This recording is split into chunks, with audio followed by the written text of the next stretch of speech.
contract here. Enemies are dropping into the area. Watch the tide.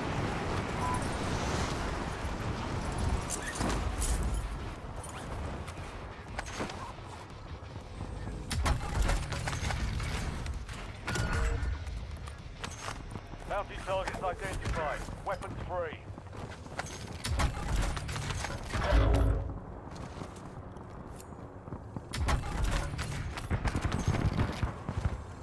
You have reinforcements inbound.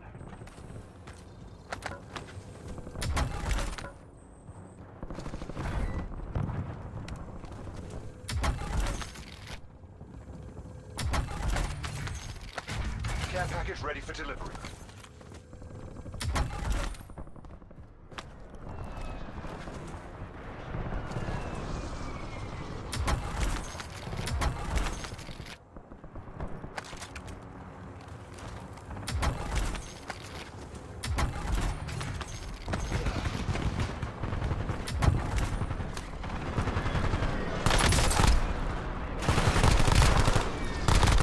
Remaining operators from that squad. Hunt them down. Target down. Marking the rest of them. Changing mags.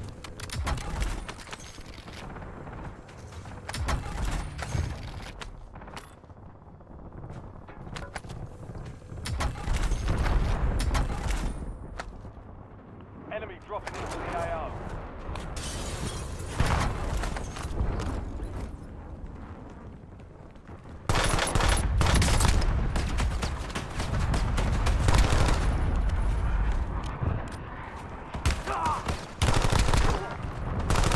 Changing mags.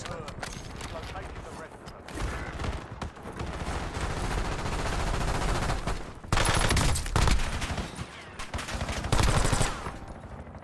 Switching mags. Good kill.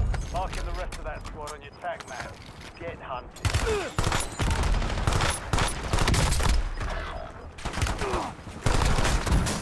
Your squad's in the safe zone. Got gas moving in.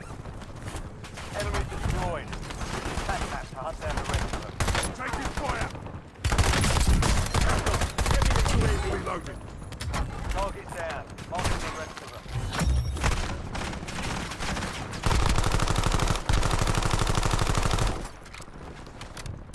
Contact.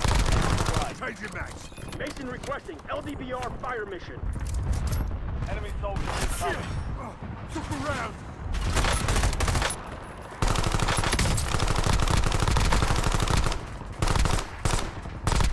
Changing mags.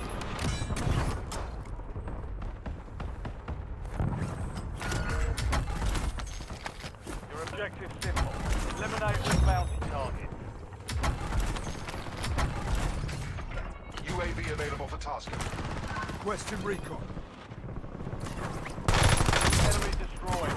Use your tag map to hunt down the rest of them. Switching mags. Location the rest of them. Remaining operators from that squad. Hunt them down. Bounty targets are up. Get after them. Switching mags. Marking the rest of that squad on your tag map. Get hunting. Priority tasking request received. We're done. Enemy destroyed. Use your tag map. Taking fire over here. I'm reloading. Kill confirmed. Mark remaining operators from that squad. Hunt them down. Positive ID on the bounty target. Hunt them down.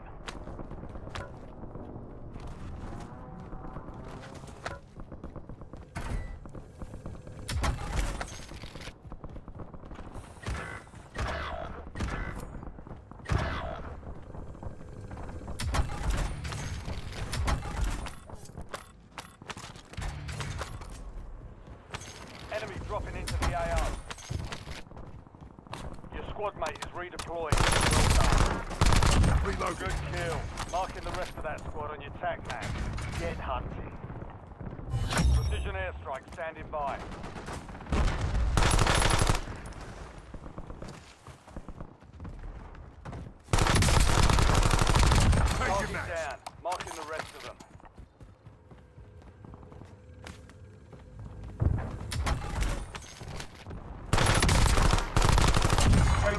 destroyed. Use your tac map to hunt down the rest of them.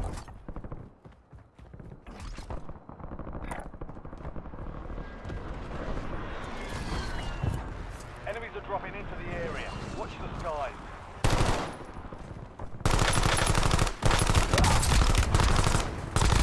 Target down. Marking the rest of them.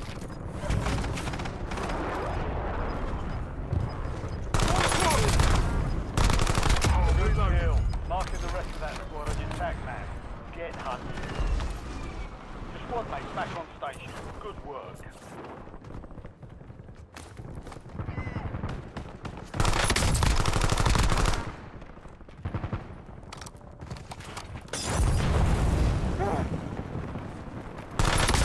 Mark remaining operators from that squad. Hunt them down. Reloading. Locating the rest. Change your Target max. down. Marking the rest of them.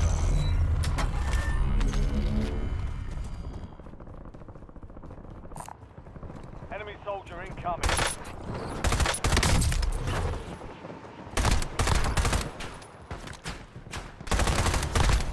Change your max. I'm taking effective fire. Change your Kill. max. Marking the rest of that squad on your tac map. Get hunting.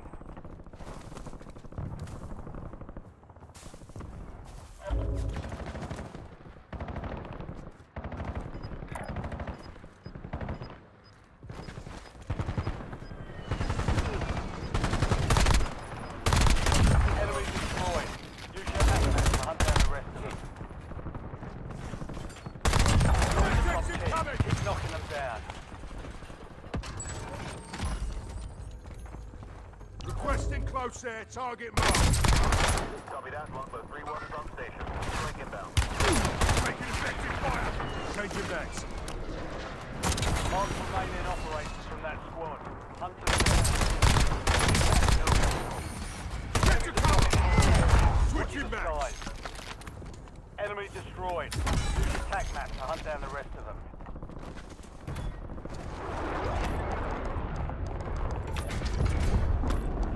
UAV standing by. Requesting recon UAV fire. available for tasking. Surgeon's window is ending. Western recon. Watch your six. UAV standing by. Mark remaining Reloading. operators from that squad. Hunt them down. UAV available for tasking. Reloading. Target down. Marking the rest of them. LDBR awaiting targeting data. Head to the safe zone. UAV standing by. Gas is closing in. 16 rounds. Out. Enemy dropping into the AR. Locating the rest of them.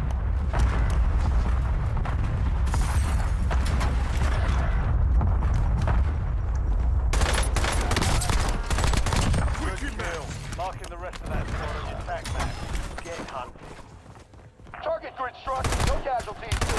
Taking fire. Squad mate is redeployed. Well done. Mark Reloading. remaining operators from that squad. Hunt them down. Enemy Reloading. destroyed. Use your tac map to hunt down the rest of them. Change your max. Got 10 squads active in the field.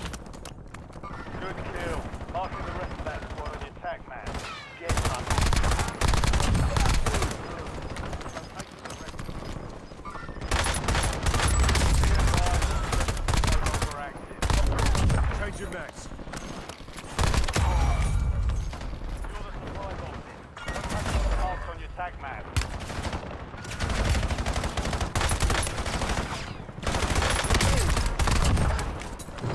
I'm reloading.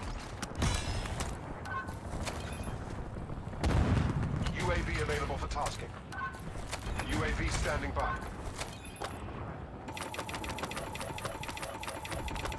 You've made it to the top 5.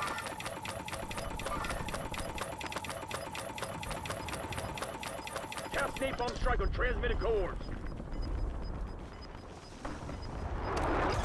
to the safe zone. Losing ground. Reloading. 5 squads still operational in the AO.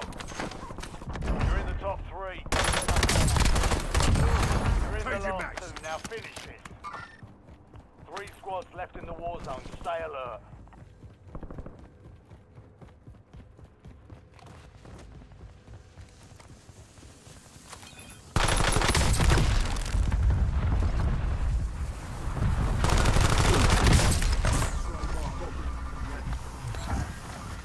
Lost eyes on the attack.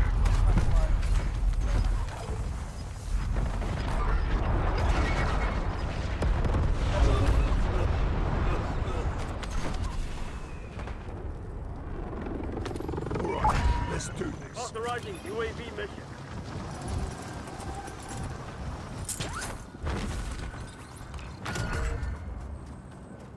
Bounty targets marked. Kill them all.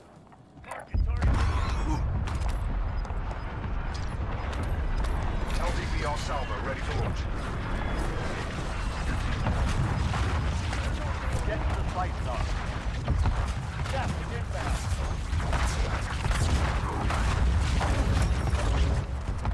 All bounty targets destroyed. Hell of a job. Time to fly 5 seconds. Out.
Cold front is now to our south, ushering in this much drier Arctic air mass, and we will see temperatures tonight dropping into the 30s. So the coldest air of the season. If you haven't done so already, go ahead and dig in your closets for those coats, sweaters, maybe some boots. You can use them, and we're going to stay cool for the next several days. Here's a look at current temperatures. Earlier this morning, we were actually in the 30s for the Panhandle. Now they've rebounded to the 40s, and again, Key West, the hot spot at 69. Earlier this morning, they were at 70. All right, your hour-by-hour forecast this evening for the Palm Beaches. Turning chilly. We're in the 50s by 9 p.m. Midnight around 54, and overnight low near 44 degrees. 43 Jupiter. Belle Glade, cold, 36. And across the Treasure Coast, Okeechobee down to 34, 35. Sebastian with those winds out of the northwest around 10 miles per hour. Factor in the wind chill forecast. It's going to feel even colder than the actual air temperature, feeling like 34 degrees West Palm Beach. At one point, it could feel as low as 29 in Okeechobee. Now, this is the model temperature, so it might not get quite this cold, but it is definitely going to be very, very chilly. And then tomorrow, you can see we're in the 50s at 11 o'clock in the morning. So there.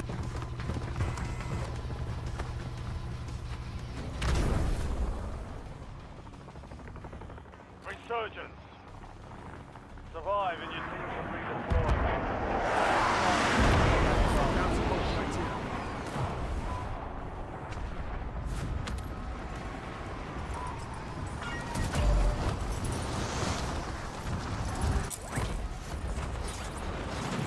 Enemy soldier incoming.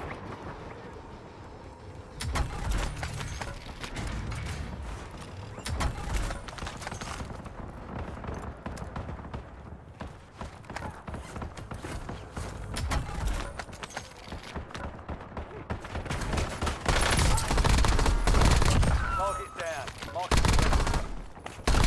Reloading. Kill confirmed. We've located the rest of them.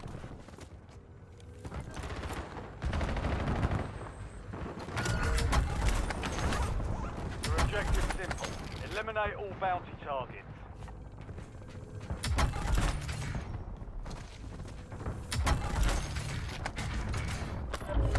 Precision airstrike ready for tasking. Primary objective complete. All targets eliminated. You requesting recon Precision flyover. airstrike available. Bounty targets identified. Weapons free.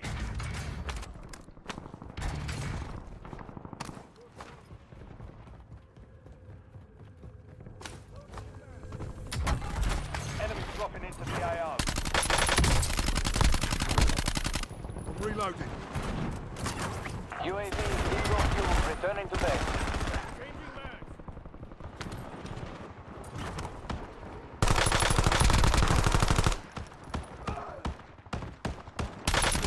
Enemy destroyed. Use your tac map to hunt down the rest of them. An enemy squad is hunting you. Switching max. Stay sharp. Target down. Marking the rest of them.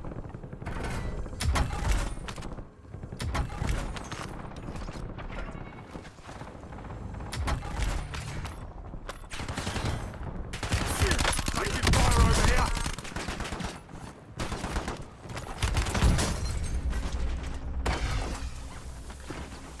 Friendly loadout drops on the way. You've got a loadout drop inbound.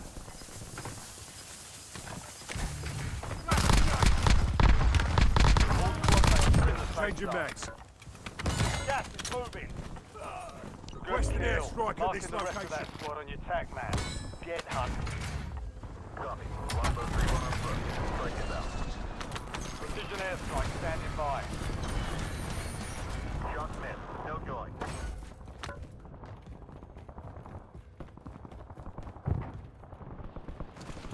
Enemies are dropping into the area.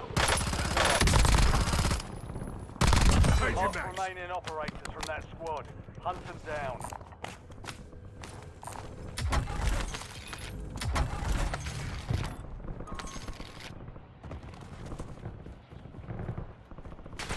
I'm taking effective fire. Switching mags. Confirmed. Located the rest of them.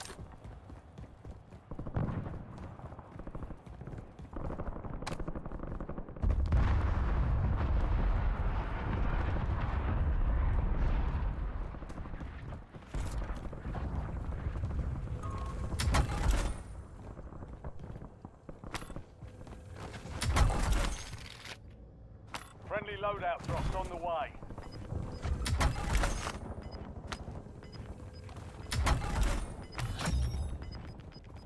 The enemy squad hunting you is down. You're clear for now.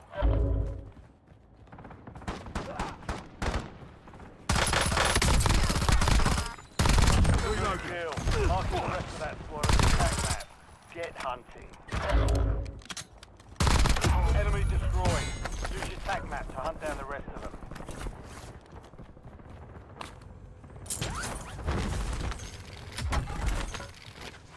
Reloading.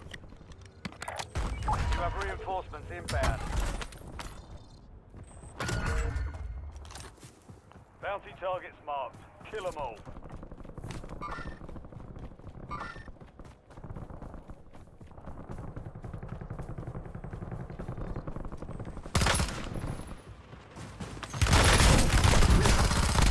Mark remaining operators from that squad. Hunt them down.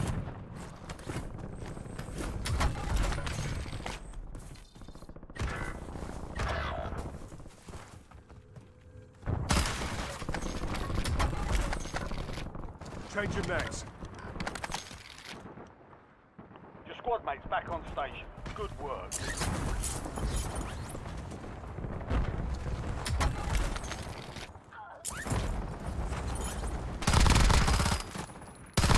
Reloading down. Marking the rest of them.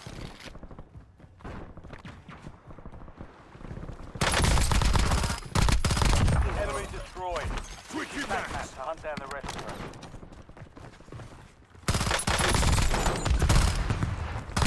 Change your mags. Mark remaining operators from that squad. Hunt them down.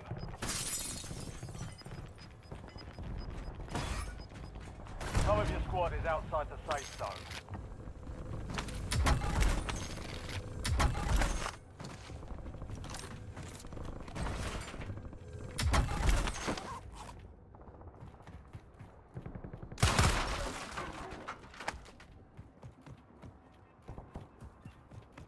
Change your mags.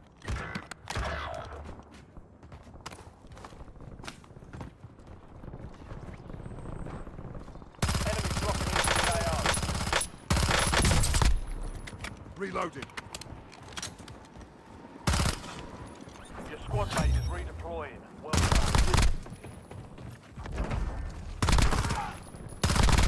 Mark it down. Marking the rest of them.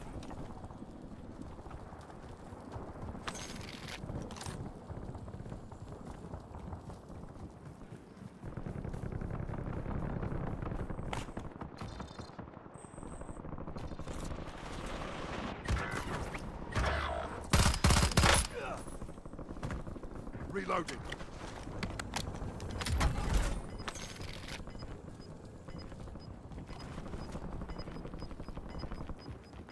You have reinforcements inbound.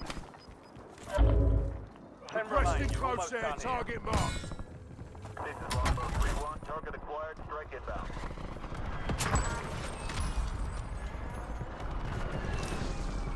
Care package on standby. Good effect on target. Positive ID on the bounty target. Hunt them down. UAV standing by. UAV available for tasking. Taking effective fire. Standing by.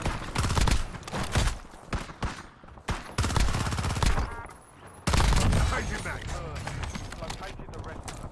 Requesting recon flyover. UAV available for tasking. We've got 10 squads active in the field. Search window is about to close. Change your Kill. mags. Marking the rest of that squad on your attack map. Get hunting. All bounty targets are KIA. Switching mags.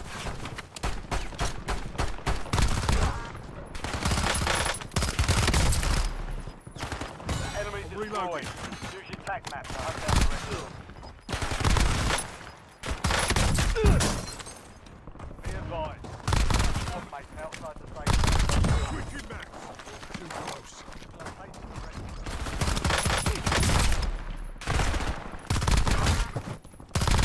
Mark remaining operators from that squad. Hunt them down. Change your mags.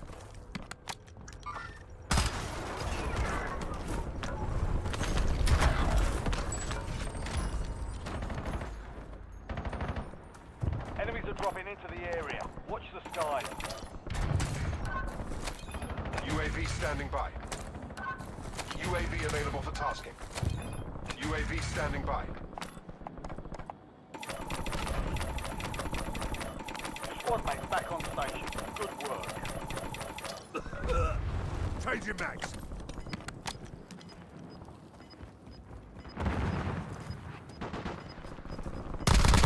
Good kill. Nice to the rest of that squad on your tag match. Reloading. No more second shots.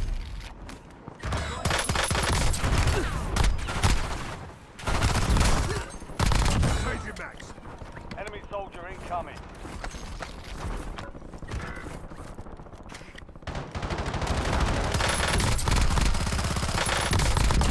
Changing mags.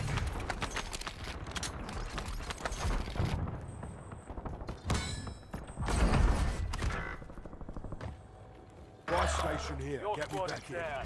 Stay alive to bring them back.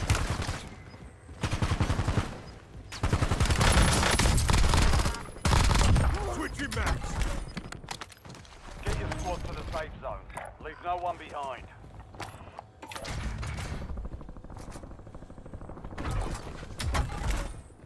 Loadout drop, headed your way. Bounty targets are up. Get after them. Only 4 remain. Finish the job.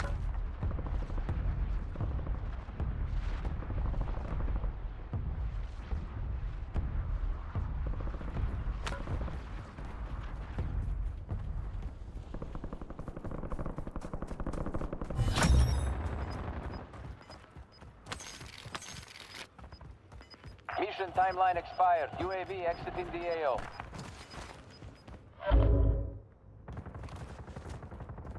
Five squads still operational in the AR. Release napalm strike on my mark.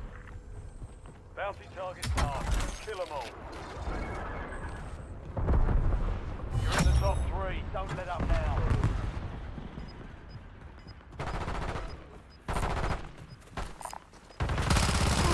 Check your bloody fire. Only 2 left. Head to the safe zone. Gas is closing in.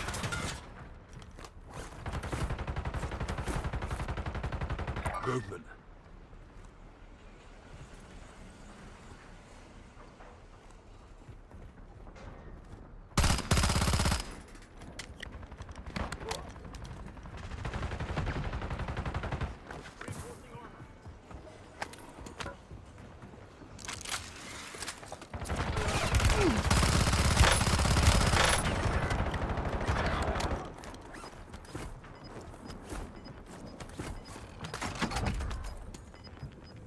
Enemy precision airstrike. Find cover. Where's the buyback? Move to the safe zone. Gas is inbound. Enemy struck.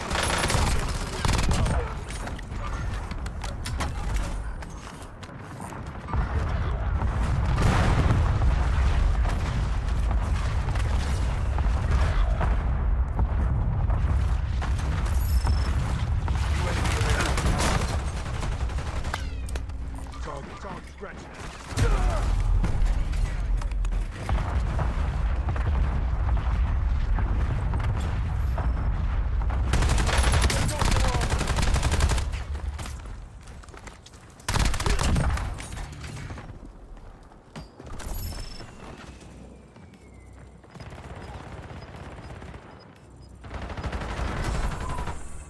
Less than 5 were still standing. Next time.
fuck up. You're headed to the war zone.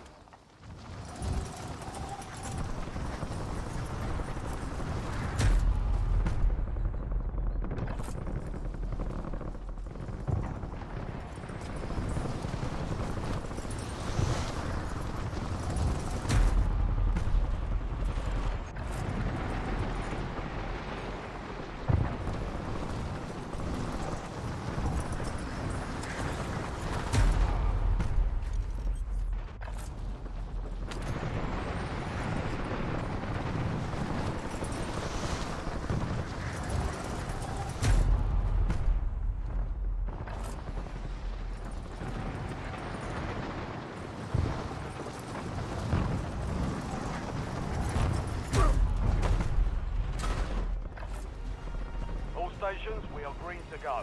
Stand by for deployment.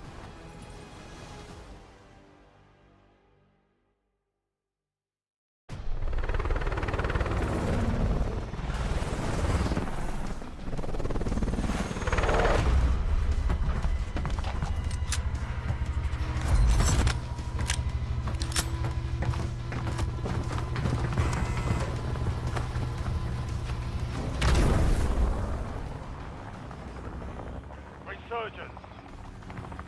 Stay alive. Mark the drop point in the squad and in the field.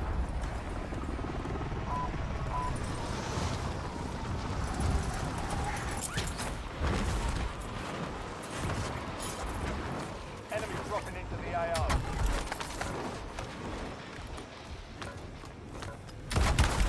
Taking fire over here. Target down. Marking the rest of them. I'm reloading.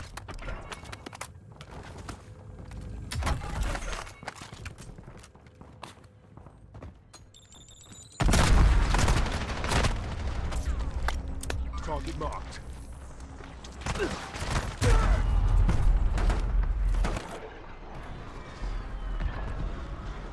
Reinforcing armor.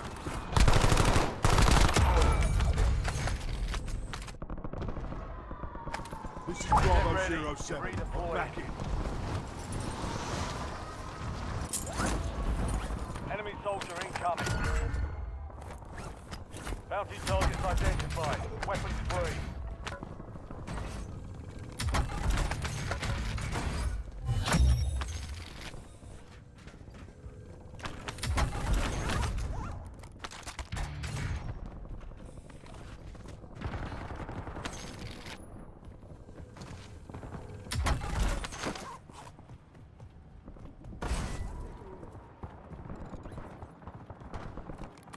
TACOM, launch a UAV.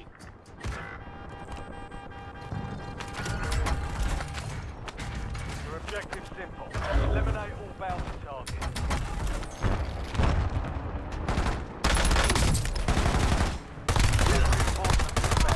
Reloading.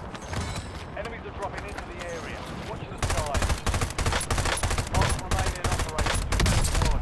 Hunt them down.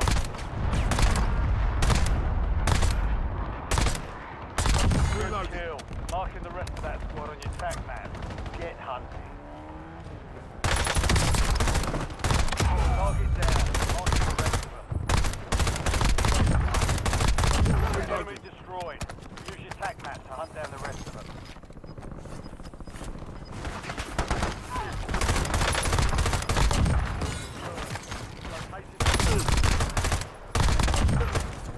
Be advised. Changing We back. still have squad mates outside the safe zone. Mark remaining operators from that squad. Hunt them down.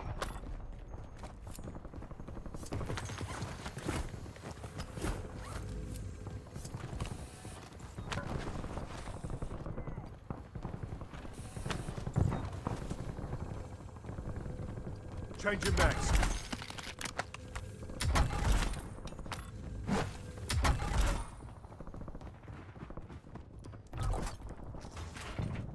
You've got a loadout drop inbound.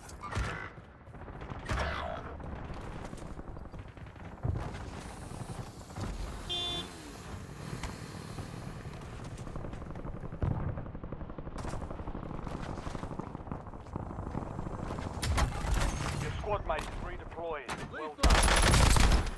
Enemy soldier incoming. Good kill. Marking the rest of that squad as attack. Switching max. Get hunting. Target down. Marking the rest of them.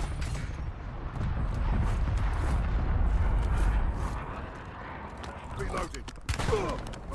Look Loadout around. drop. Major max. Destroyed. Use your tac map to hunt down the rest of them.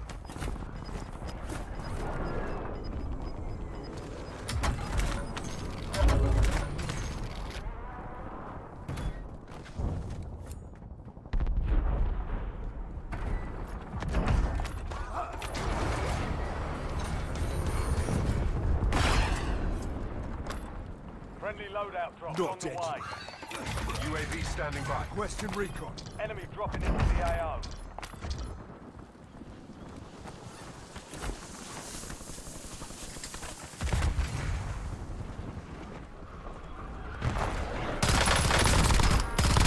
Changing max. Switching max. Target down. Marking the rest of them. UAV is bingo fuel. Returning to base. Contract was compromised. Stand down.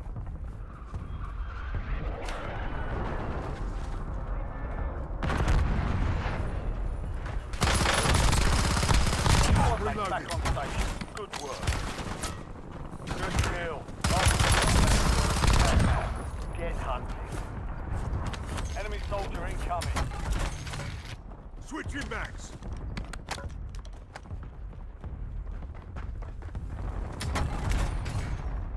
Squad mate is Taking redeployed. fire. Well done. Last Reloading. remaining operators from that squad. Hunt them down.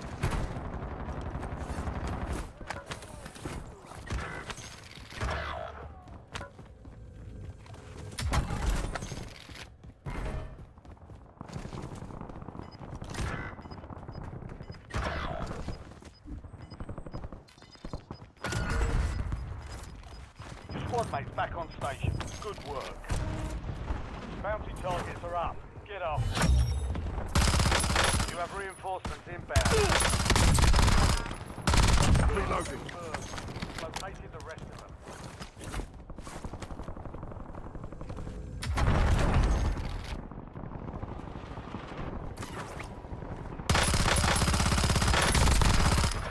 Changing max.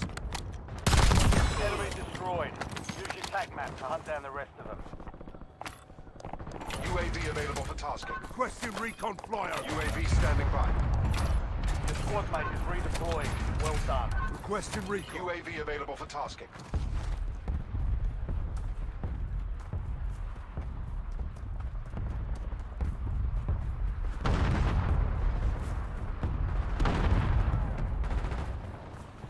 Enemies are dropping into the area.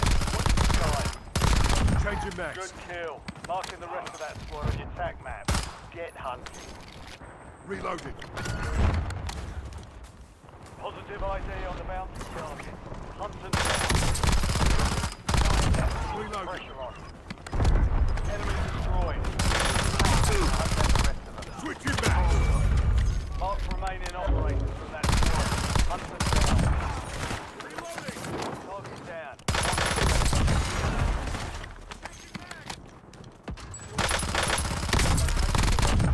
Changing max. Good kill. Marking the rest of that squad. Enemy dropping into the AR.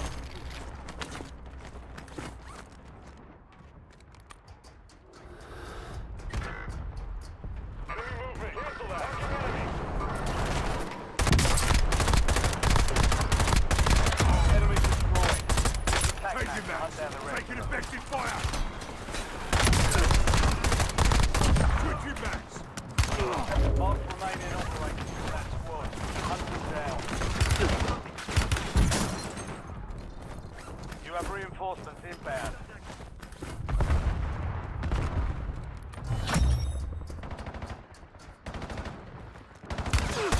Taking effective fire.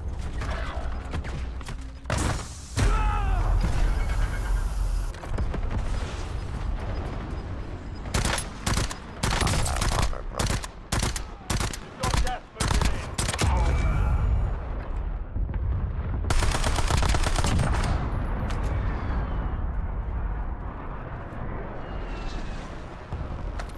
sweat this.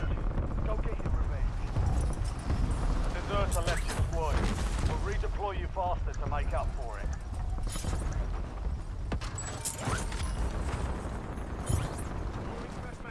Break time's over. Look around! Target down. Changing backs. Marking the rest of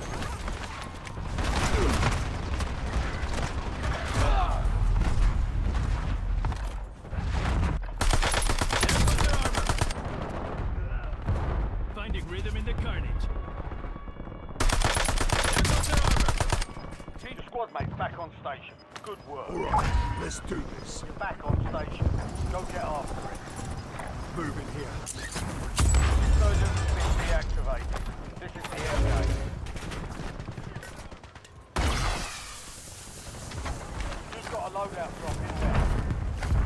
You've got 10 squads active in the field.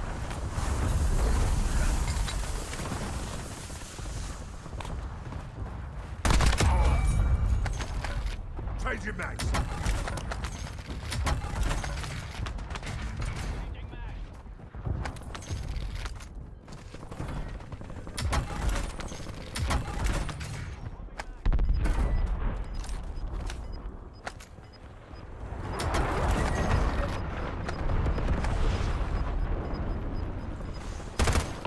Get to the safe zone. Moving ground, moving. Only 4 left.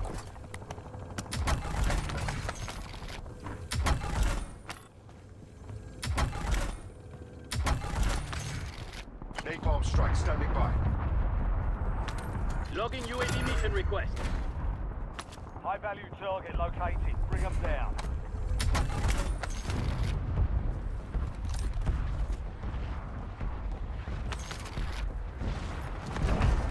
Five squads still operational in the AO.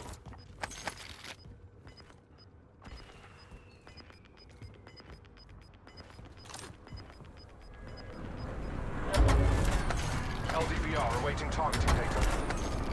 You're in the top 3. Don't let up now.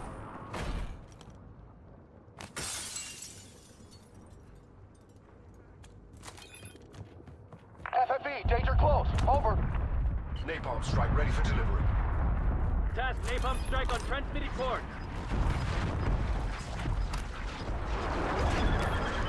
UAV standing by. Requesting recon UAV fire. available for tasking. Napalm strike standing by. Head to the safe zone. Gas is moving. Fire solution was bad. Miss. Raider 1-9 are on station, lighting up your targets. Raider 1-9, delivery complete, RTB. Priority tasking request received. Get it done. Mission timeline expired. UAV exiting the AO.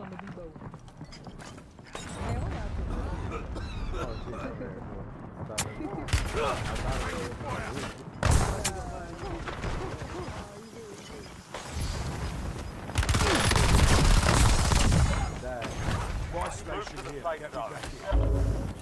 Got gas moving in. Napalm strike ready for delivery. Enemy soldier incoming. Raider 1-9 rolling in, deploying payload. It's all on you. Stay alive so your squad can redeploy. Requesting buyback. This is Make Raider it 1-9, strike mission completed as tasked. I'm reloading. Station. Taking effective fire. You're in the loadout. 1 of 5 remaining.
Mi socio yo como voy a ver ese hombre la cara después de haber tuve cara de que guapo.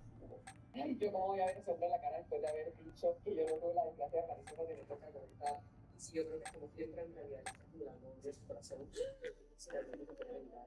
Y si en realidad está haciendo cosas por no se interesa. Siempre la cara. Check your gear and weapons. We'll be deploying shortly.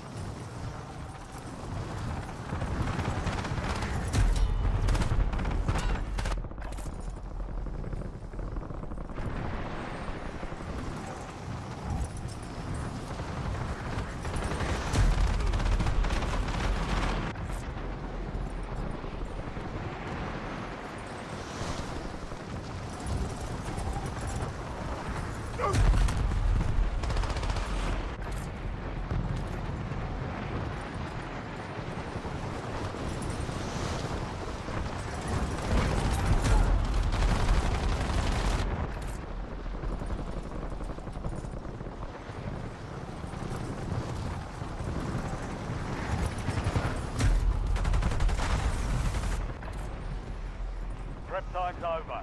Now you deploy to the war zone.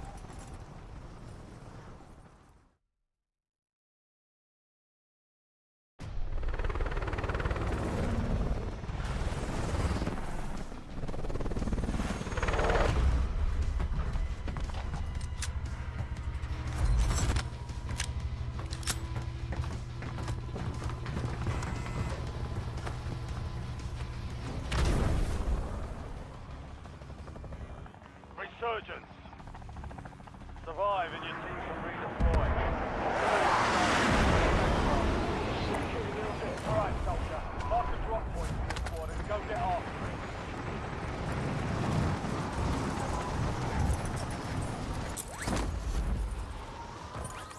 Enemy dropping into the AO. Bounty targets identified. Weapons free.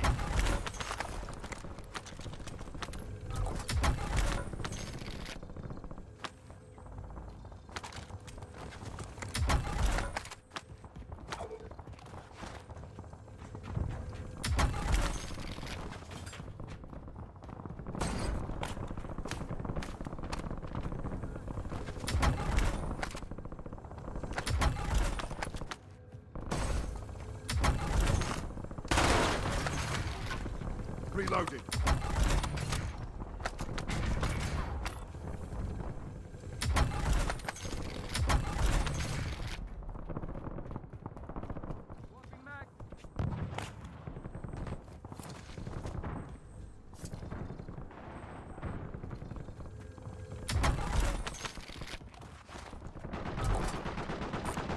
Enemies are dropping into the area. Watch the skies. Make an effective point.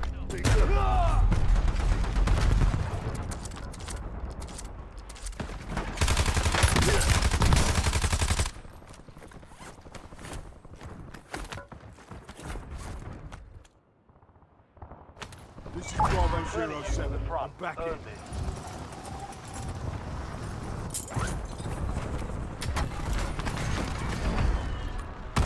Changing max.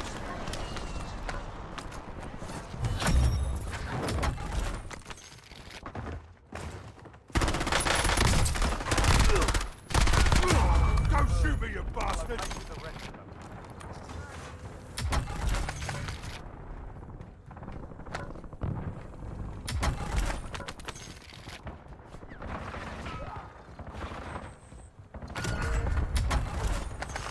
Positive ID on the bounty cell. Marks remaining operators from that squad. Hunt them down. Good kill. Marking the rest of that squad on your tac map. Get hunted. Primary objective complete. All targets eliminated. Fire over here! Your squad made it to the safe zone.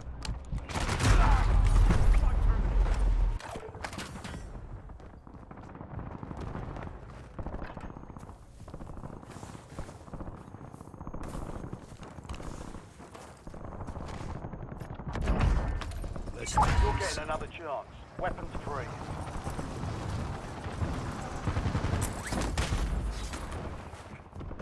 Enemy soldiers incoming. Target down. Marking the rest of them.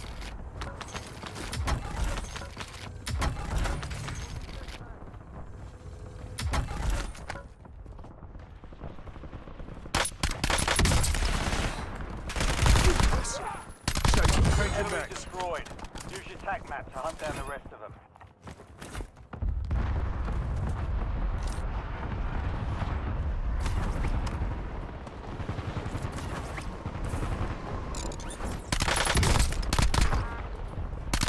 Quick your max.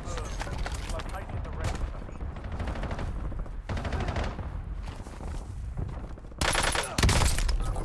Using the quick. Weapon loadout drop on the way.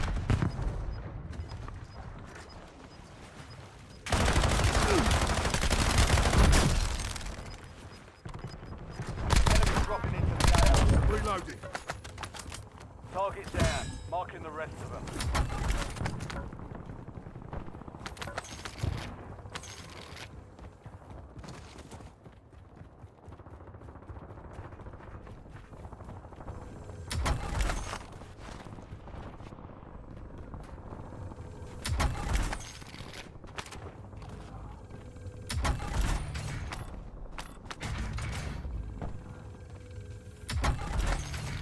LDPR salvo ready for launch.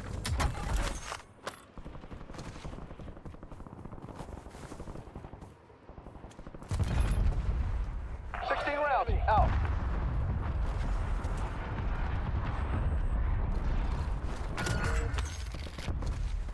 You're the target of a most wanted contract.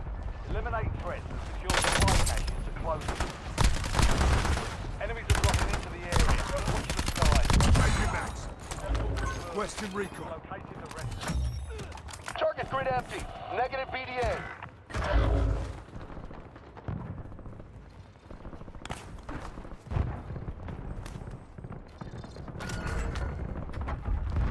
Your objective's simple. Eliminate all bounty targets.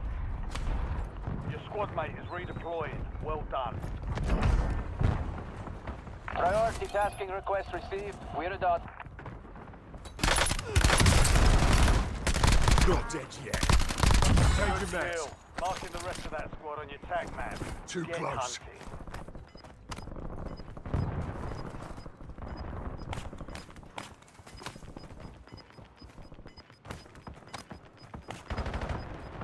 Your squad's in the safe zone. Take your fire. You're losing ground. Enemy dropping into the Quick your AO. max. Enemy destroyed. Use your tac map to hunt down the rest of them.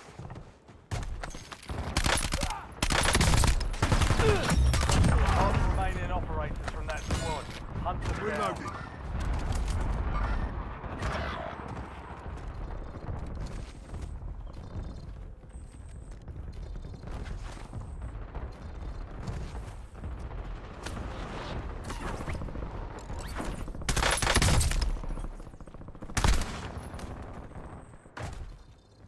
Squad mates back on station.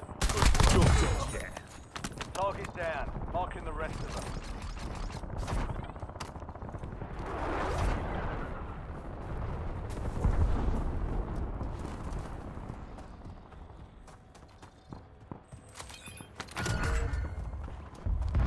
Bounty targets marked. Kill them all. UAV Western standing recon by. flyover. UAV, Western recon. UAV standing by. Enemy soldier incoming. Enemy destroyed. Use your tac map. Reloading. Kill confirmed. Locating the rest of them.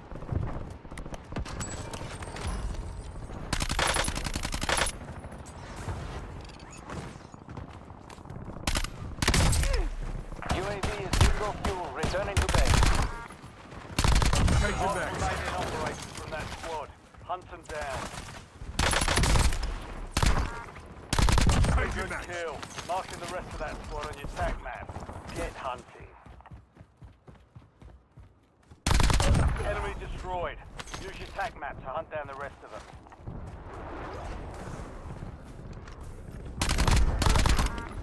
Resurgence is about to end.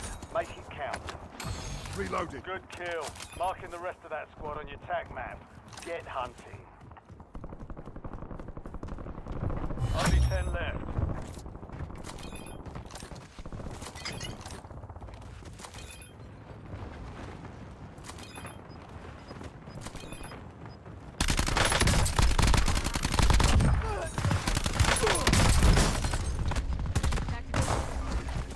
Some of your squad is outside the zone.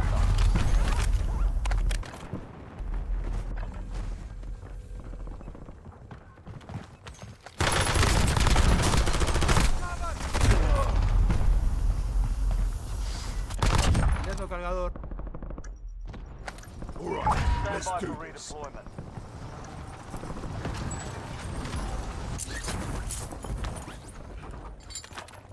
You have reinforcements inbound.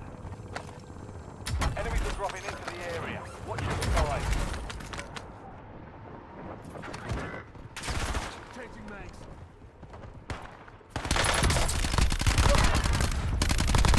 Reload down. Marking the rest of them. Mark remaining operators from that squad. Hunt them down. Switching mags. Squad mates back on station. Good work. Be Changing mags. advised, resurgence is no longer active. This is the team. Be advised, an enemy squad is tracking your location. I've got you, mate. Bounty targets are up. Get after them.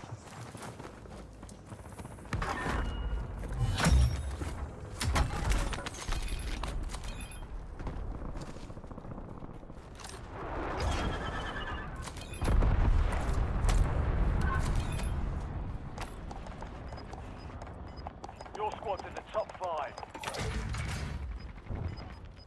5 squads still operational in the AO. UAV available for tasking. You've got a loadout drop inbound. Get your squad to the safe zone. Leave no one behind.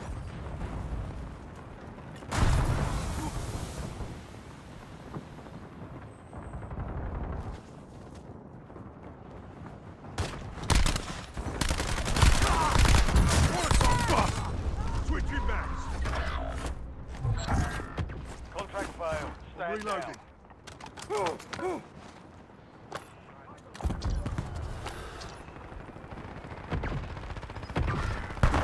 Semtex out.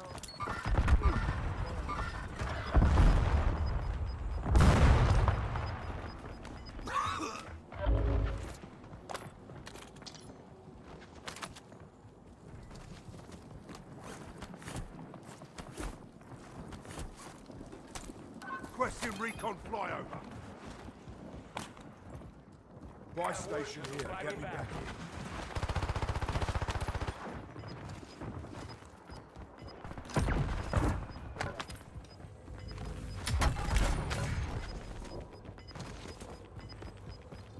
Get to the safe zone. Gas is moving. Bounty targets identified. Weapons free. Mission timeline expired. UAV exiting the AO. Care package ready for delivery.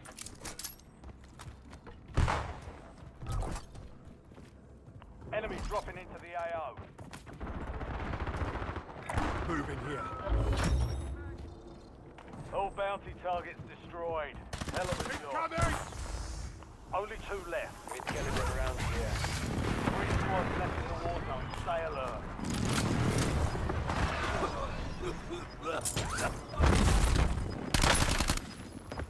Reloading. Possible enemy. Advise you head to the safe zone. You've got a lot of ground to cover.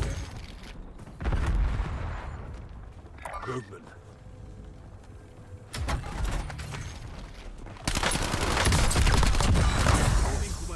All enemy squads eliminated. That's a job well done.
Una partida, pues.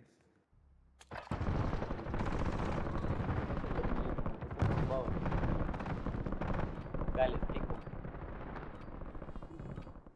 Esto ya no es granada, listo. Contacto. We're headed to the war zone. Get geared up and stand by.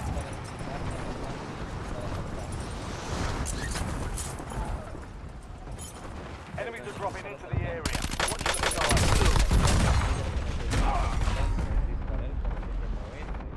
Para cambiar de arma, para recargar, para dar.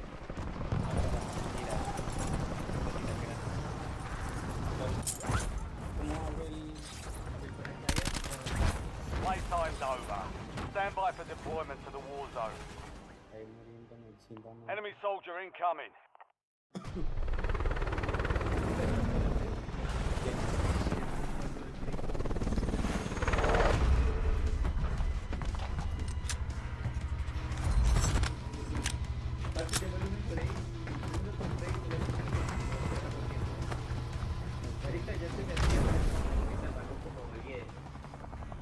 Resurgence.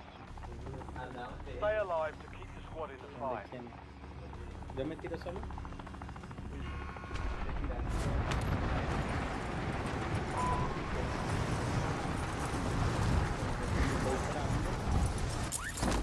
¿Con ese mismo?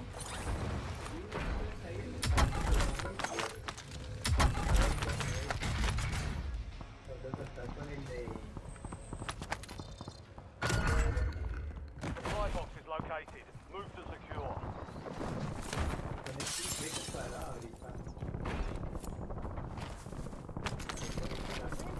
¿Un cuadrado?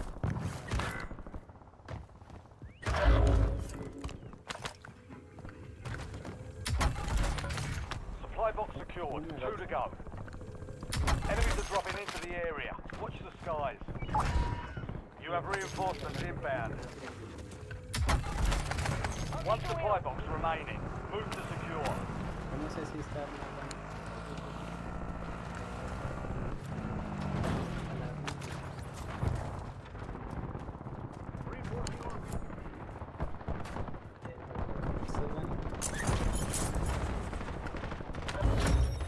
Contract complete. All supply boxes found. ¿Dónde está?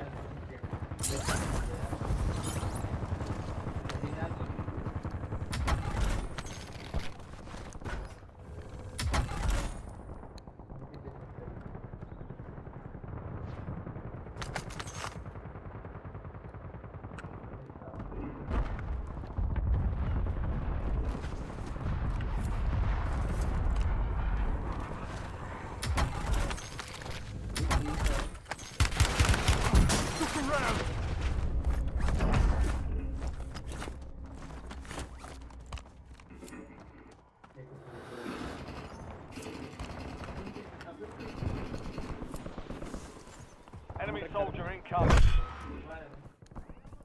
Heads up. An enemy squad marks you as a bounty target.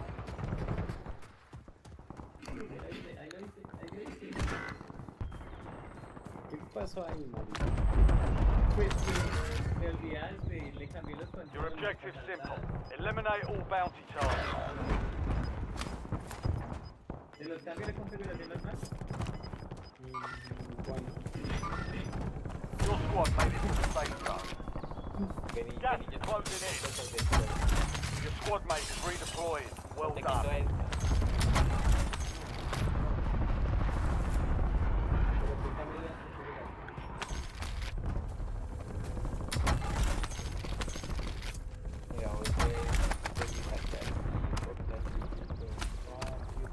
Bueno, con placas y colocar con Y, mantenerla presionada. Y debes saltar y deslizar. Por ejemplo, te saltas y vas más rápido. UAV standing by. Requesting recon. Enemy dropping into the AR. Enemy destroyed. Use your tac map to hunt down the rest. Taking fire over here. Marks remaining operating from that squad. Hunt them down. Contact from heading away.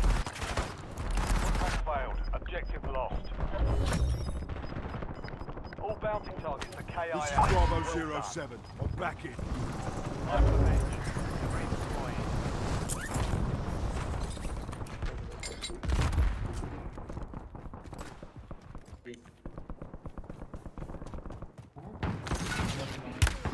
I'm taking effective fire.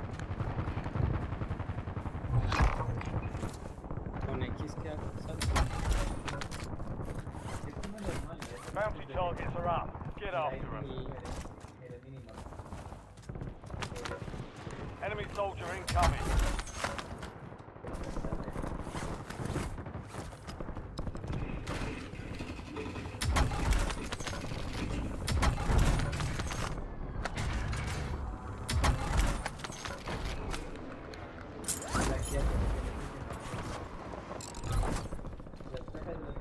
Friendly loadout drops on the way.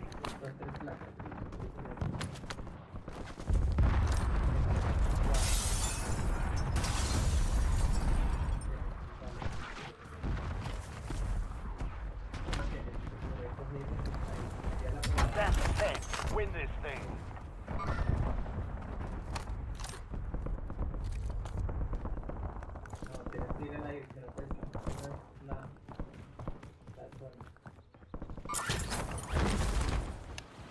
Enemies are dropping into the area. Watch the sky. Changing Good max. kill. Marking the rest of that squad. Get target down. Marking the rest of them. Marks remaining operating that squad. Hunt them down. Reloading. Some of your squad is outside the safe zone. Good kill. Marking the rest of that squad on your tac map. Get hunting. Como mi talento.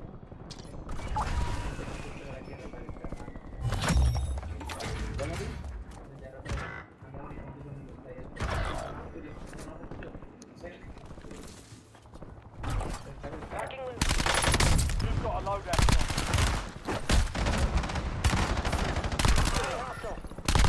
Reloading. Target down. Marking the rest of them.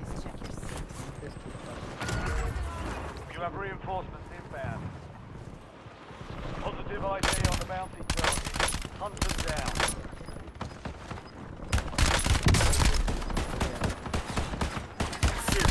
Enemy destroyed. Use your tac map to hunt down the rest of them.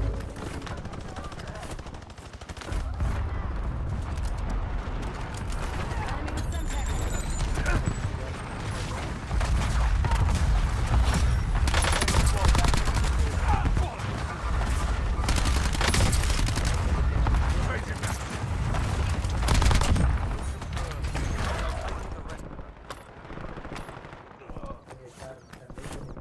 Changing max. Taking effective fire. Enemy dropping into the AO.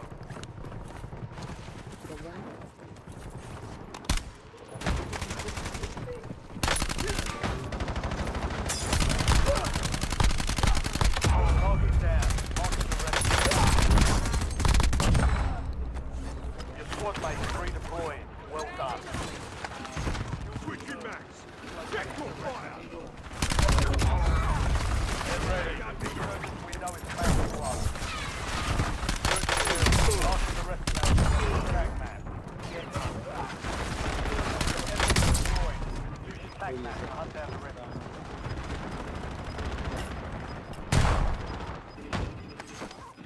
Head to the safe zone. I'm reloading. Gas is inbound. Enemy soldier incoming. Your squad mate's back on station. Good work. UAV available for tasking. Requesting recon flyover. UAV standing by. UAV available for tasking. Requesting recon.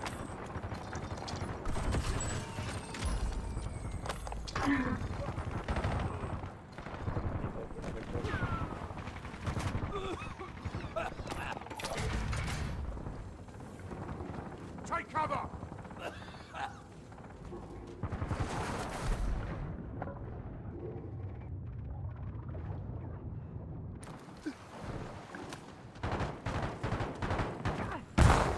Reload.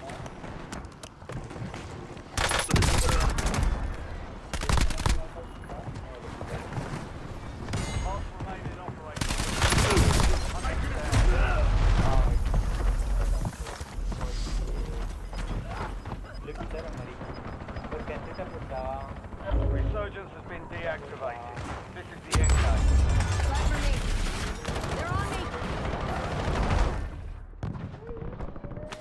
Stand by for redeployment.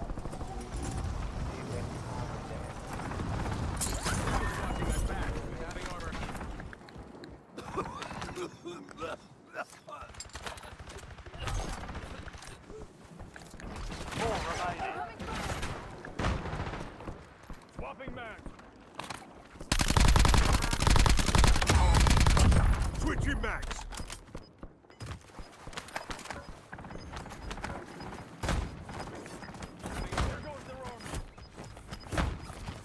Be advised, you still have squad mates outside the safe zone. 5 squads still operational in the AO. Tracking a high-value target. Weapons hot. Authorizing UAV operation.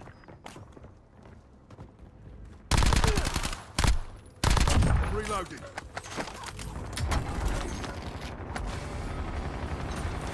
Throwing Molotov.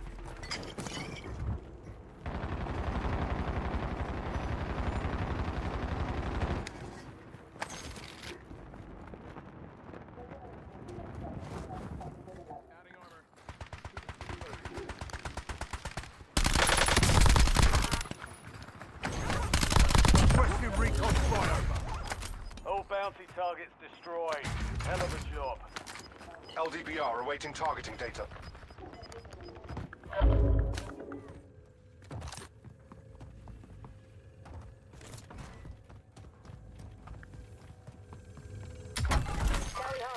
TACOM, get me a UAV. Enemies are dropping into the area. Watch the skies.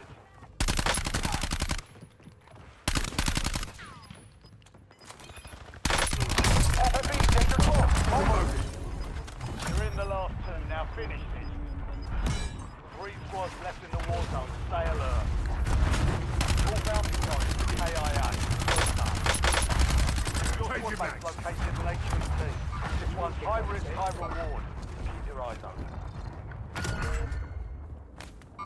High value target marked.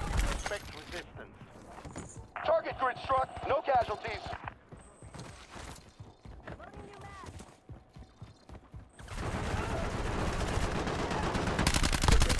Requesting recon. Tossing smoke Primary grenade.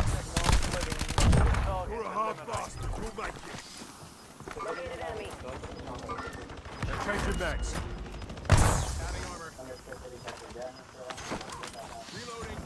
Move to the safe zone. Gas moving. Mission accomplished. All targets eliminated. Diga.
it's time for some target practice. The real thing's coming soon. Enemies dropping into the AO.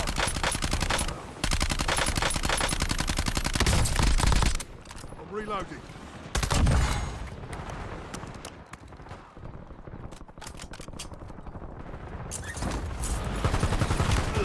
Taking fire over here. Tasted that one. Reloading. Enemy soldier incoming. Semtex! All stations, green light. We're deploying to the war zone.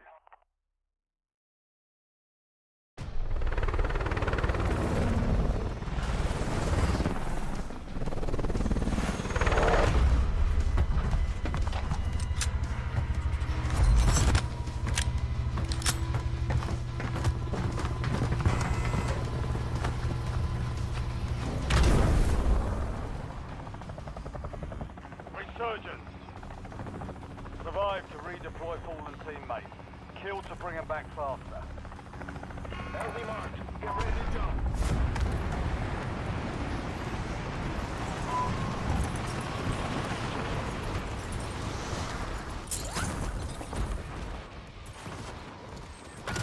Enemies are dropping into the area. Watch the sky. Bounty targets marked. Kill them all. Be advised, there's an enemy squad gunning for you.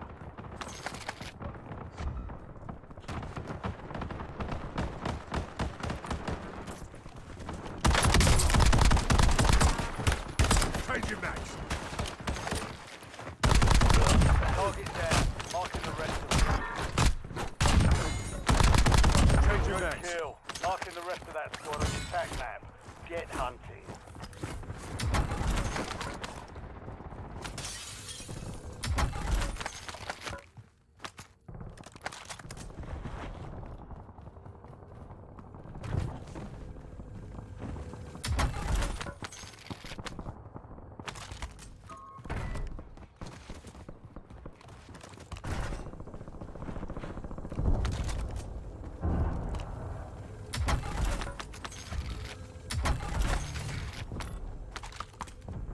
LDPR salvo ready for launch.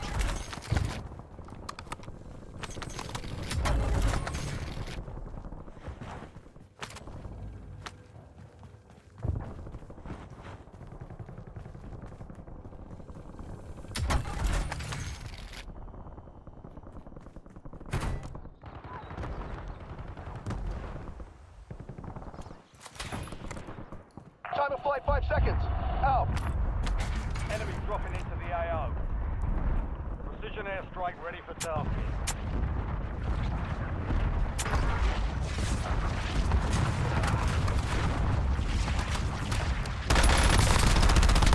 Mark remaining operators from that squad.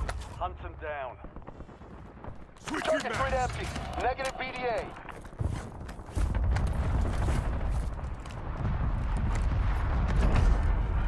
Request an airstrike at this location. Copy. Longboat 3-1 on approach. Strike inbound.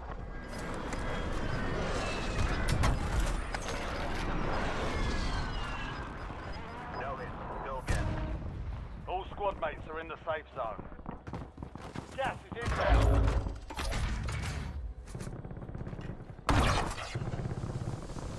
Loadout drop headed your way. Napalm strike standing by. You have reinforcements inbound. Enemies are dropping into the area. Watch the skies. LAR raining fire. Changing max. All sectors burning. Radar out. Look around. Target, right here. Target's here. Bounty target's gone dark. We lost the contract. You're clear. Enemy hunters were Let's do eliminated. this. Get back on station. Go get after it.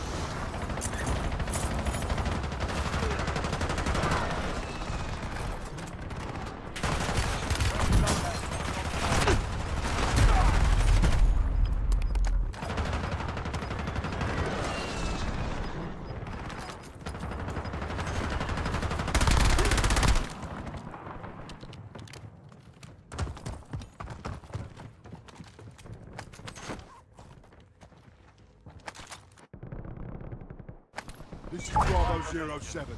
You're back in. Squad mates back on station. Good work.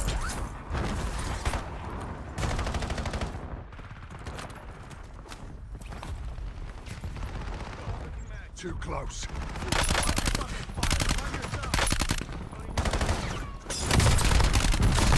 Enemy destroyed. Use your tac map to hunt down the rest. Find remaining operators from that squad. Hunt them down.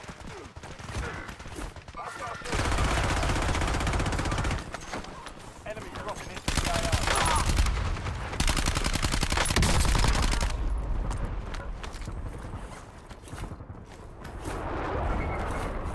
Switching backs. Enemy destroyed. Use your tac map to hunt down the rest of them. Switching back.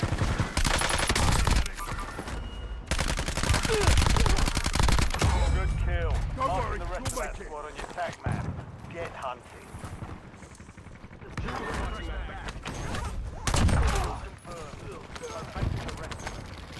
I'm reloading.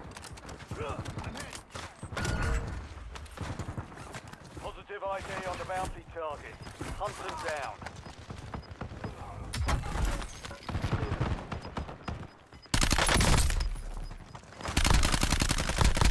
Target down. Marking the rest of them.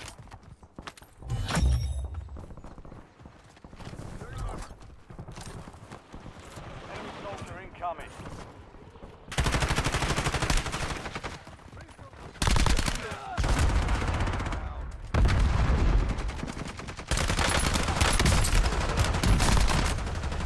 Enemy here.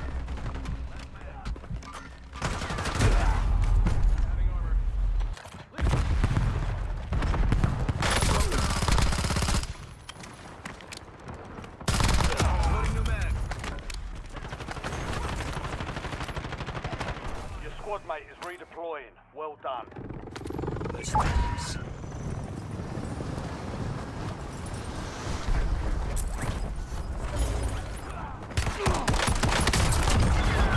Changing backs. Enemy dropping into the AO. Switching backs. Enemy destroyed. Use your tac map to hunt down the rest of them. UAV standing by. Requesting recon flyover.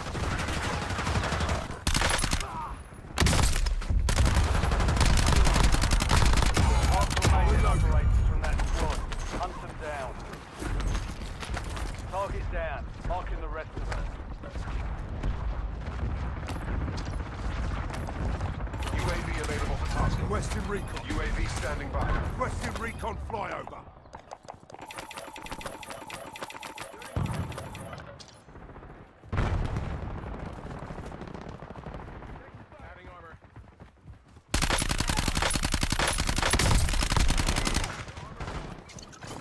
Reloading. Enemy soldier incoming. About to end. Make it count. Changing backs. UAV bingo fuel returning to base. 15 by. Located the rest I've of got you, mate.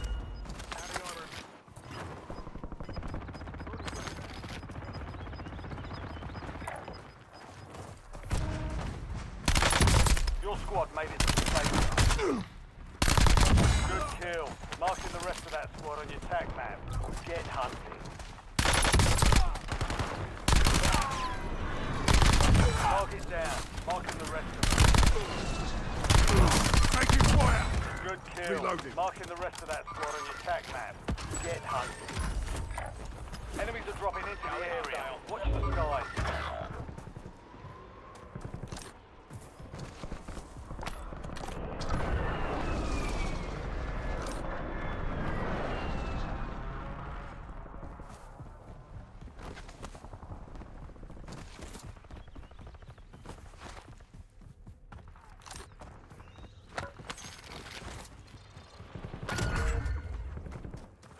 Bounty targets marked. Kill them all.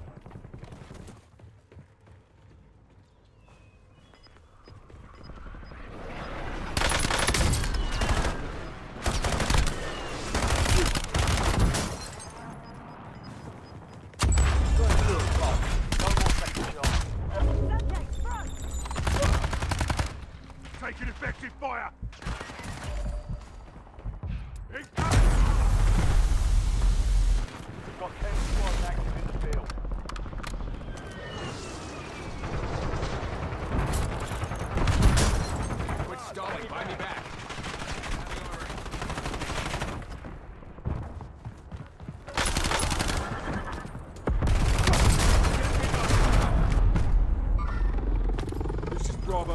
7. I'm back in. Got 4 remaining. Stay sharp. Get your squad to the safe zone. Leave no one behind. 5 squads still operational in the AO.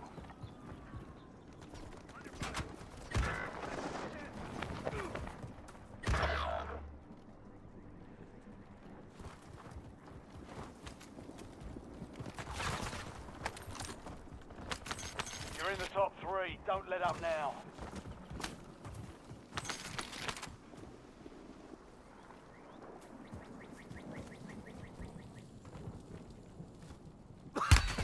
Taking fire over here.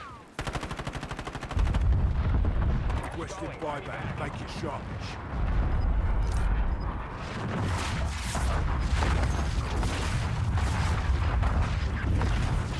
My station is ready to redeploy.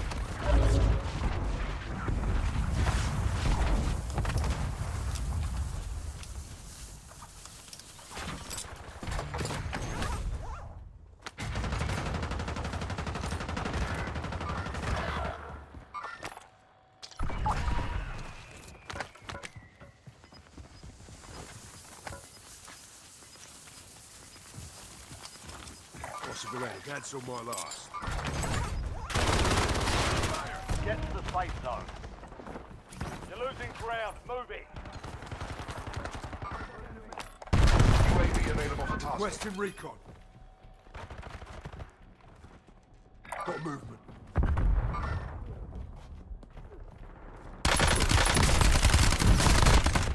Only Take 2 it. left.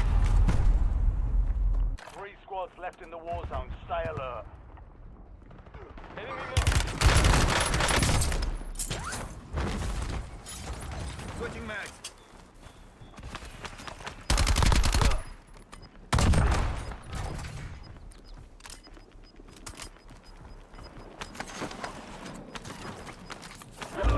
Gas is closing in.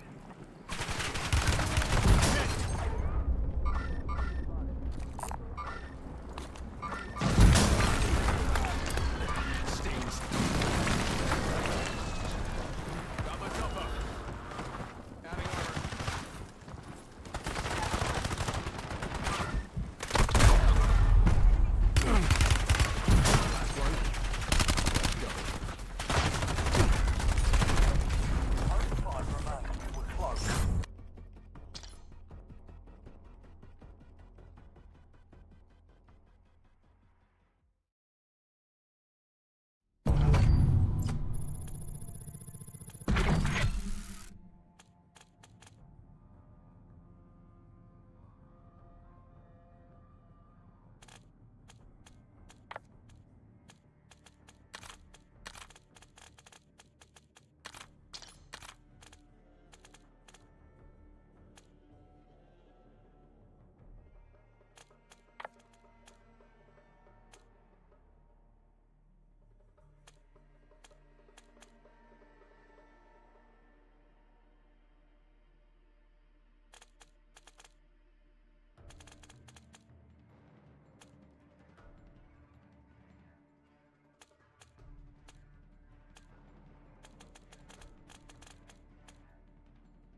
Claro, yo también haría lo mismo.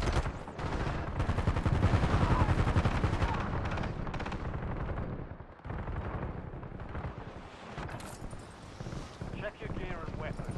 We'll be deploying shortly.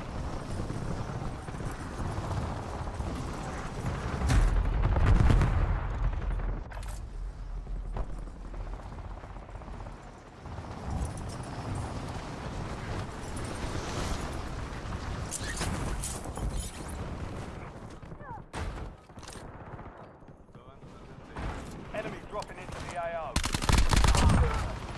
Prep time's over. Now you deploy to the war zone.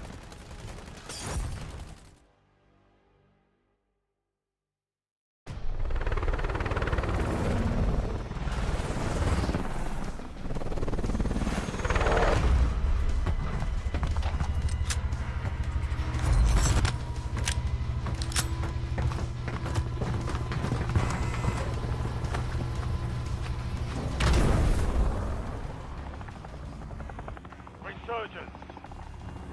Survive and your team can redeploy. Eliminate targets to bring them back faster.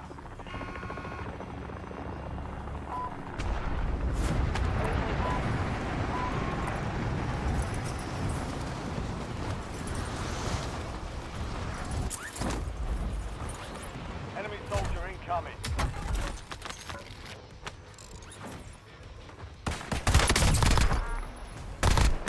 Last remaining operators from that squad.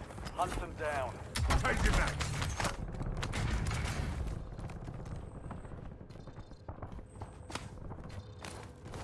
Change your max. Bounty targets identified. Weapons free.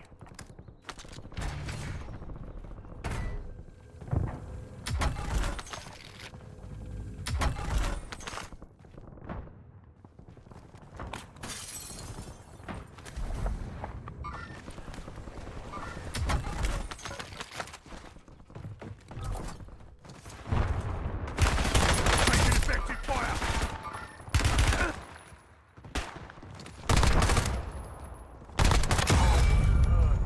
Located the rest of them.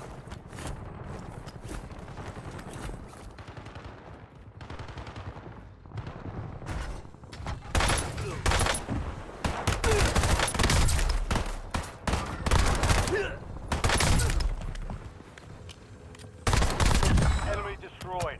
Use your tac map to hunt down the rest. Enemies are dropping into the area. Watch the skies. Target down. Marking the rest of Switch your them. max.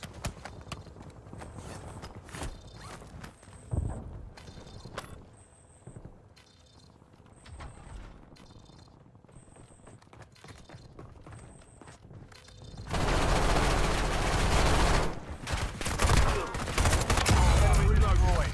Use your tac map to hunt down the rest of them. Taking fire.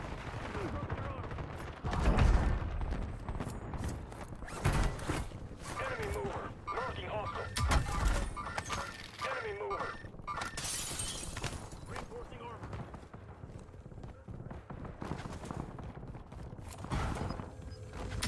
Marking enemy mover. This one's dead. Marking move. This one's dead. Move to the safe zone.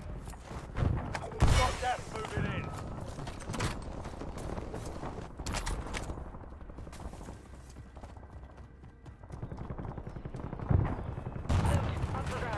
Enemy dropping into the AO.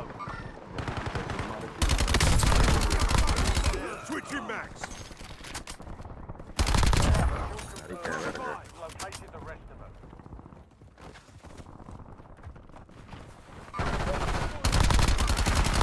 Last remaining operators from that squad. Hunt them down. Reinforcing armor.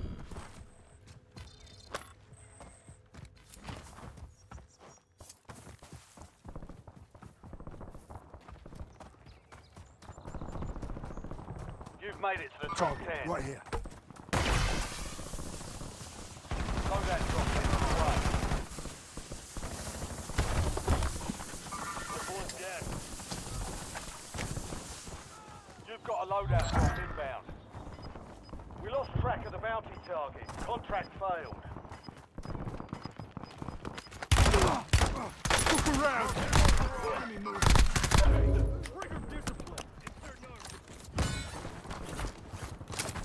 Reloading. Hostile grenade. Reloading. Reinforcing armor. Inserting.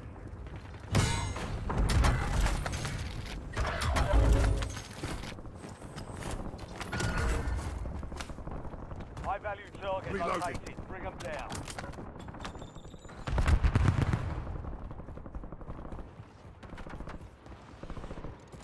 Squad mates back on station. Good work. Changing mags. Enemy soldier incoming. Being tracked by an enemy squad. Save and survive. It's nothing. Target marked.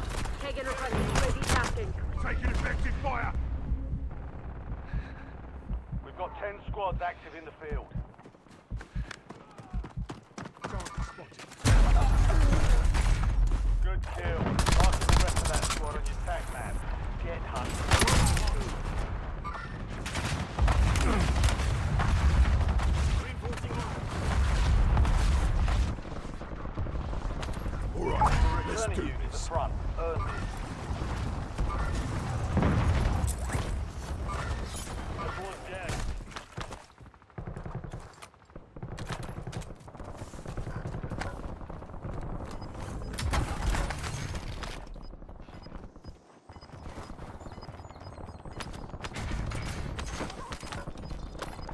UAV standing by. Requesting recon Head to flyover. the safe zone. Gas is closing in.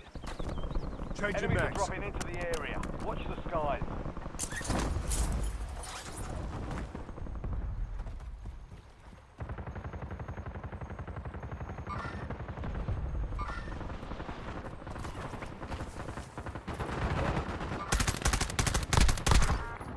Priority tasking request received. We're done. Taking Soldier fire. down. Marking the rest.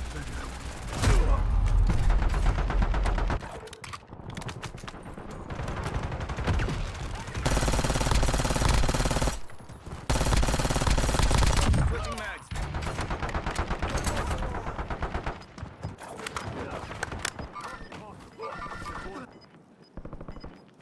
Let's do Get this. ready. You're redeploying.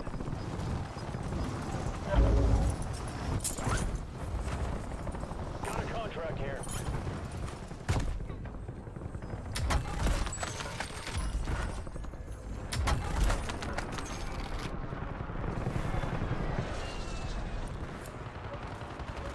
Enemy soldier incoming.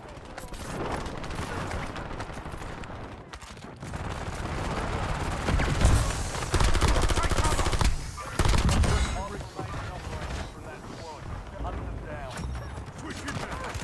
All mountain targets destroyed. Hell of a job.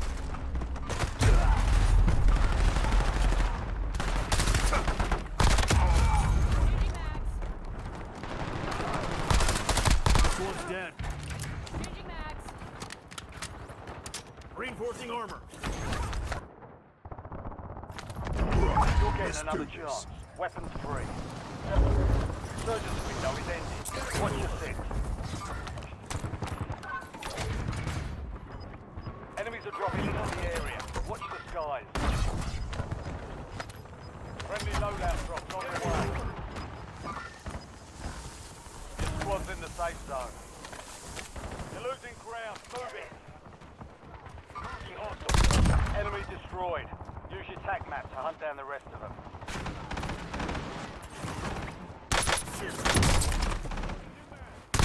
Good kill. Marking the rest of that squad on your tac map. Get hunting. Enemy mover. Took a round. Reloading.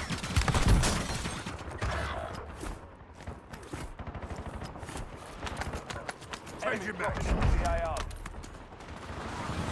You have reinforcements inbound. Mark the range from that squad. Hunt them down.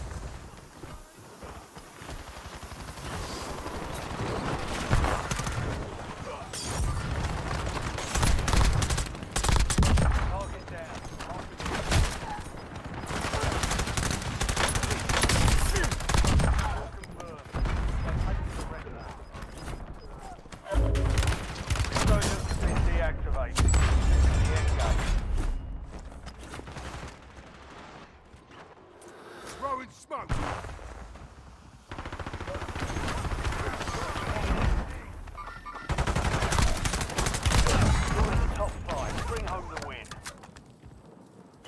LDBR awaiting targeting data. Enemy mover. 5 squads still operational in the AO.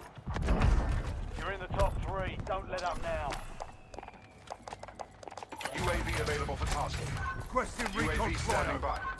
LDBR salvo ready for launch. UAV available for tasking. Requesting recon. You're in the last 2. Now finish this. LDBR awaiting targeting data. 3 squads left in the war zone. Stay alert. Some of your squad is outside the safe zone.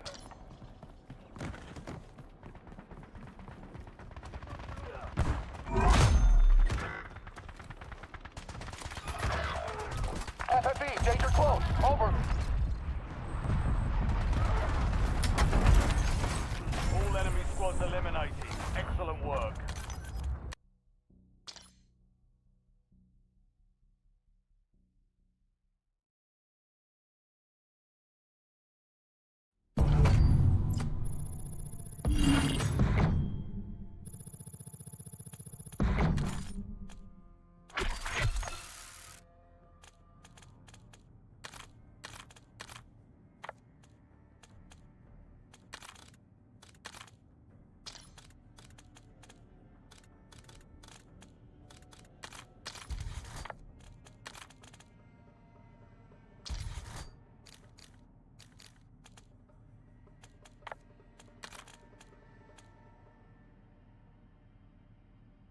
For cold weather advisory through 9 a.m. tomorrow morning. So if your pets stay outside, you might want to bring them inside, cover any sensitive vegetation, and you want to watch out for any falling iguanas. Sometimes when there are so many witnesses, there are so many victims. Welcome to Ms. Mojo. And today, we're looking at celebrities who spoke out against Sean Combs, aka P. Diddy, before his 2024 arrest and indictment. We're just starting to scratch the surface of what this case, this case is going to touch and involve.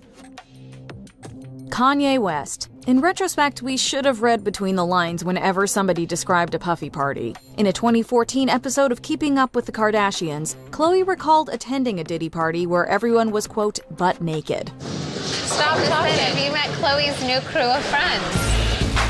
And all I said was, yes. And then I stopped. All I said was yes. Khloe's former brother-in-law, Kanye West, also made comments concerning Diddy that read differently now. In 2022, West called Sean Combs a, quote, fed, claiming he had sold people out to spare himself from jail time. That's why you gotta come at me, because part of the deal for you to be able to do all that and get out of jail is that you promise that you're gonna go pull my co-car. Since West is infamous for making wild, often unfounded accusations, these statements initially blended in with his other tirades. Even now, it's hard to say if West's allegations were authentic. Given Combs' current legal issues, though, West's words feel like a warning, whether or not he truly had any inside information. I don't know if it's a party. I'm saying that metaphorically. You know what I'm saying? But you've heard about the parties that everyone is talking about. But you've never got invited to them, so you. I don't know what I don't know. I don't even know what the party. That's how far out of it I am. Usher.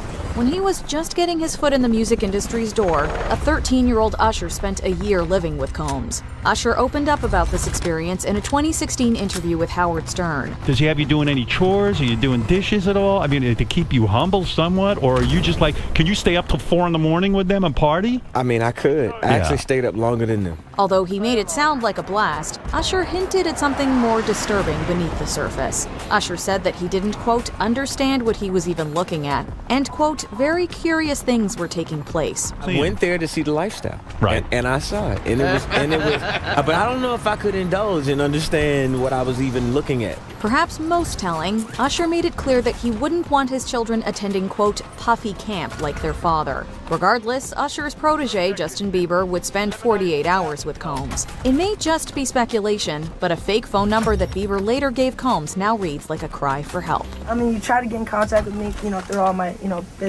partners and whatnot, but you never really got my number, so. Right, okay. My number? Yeah. I'm gonna tell you my number. Yeah. It's 555. Yes.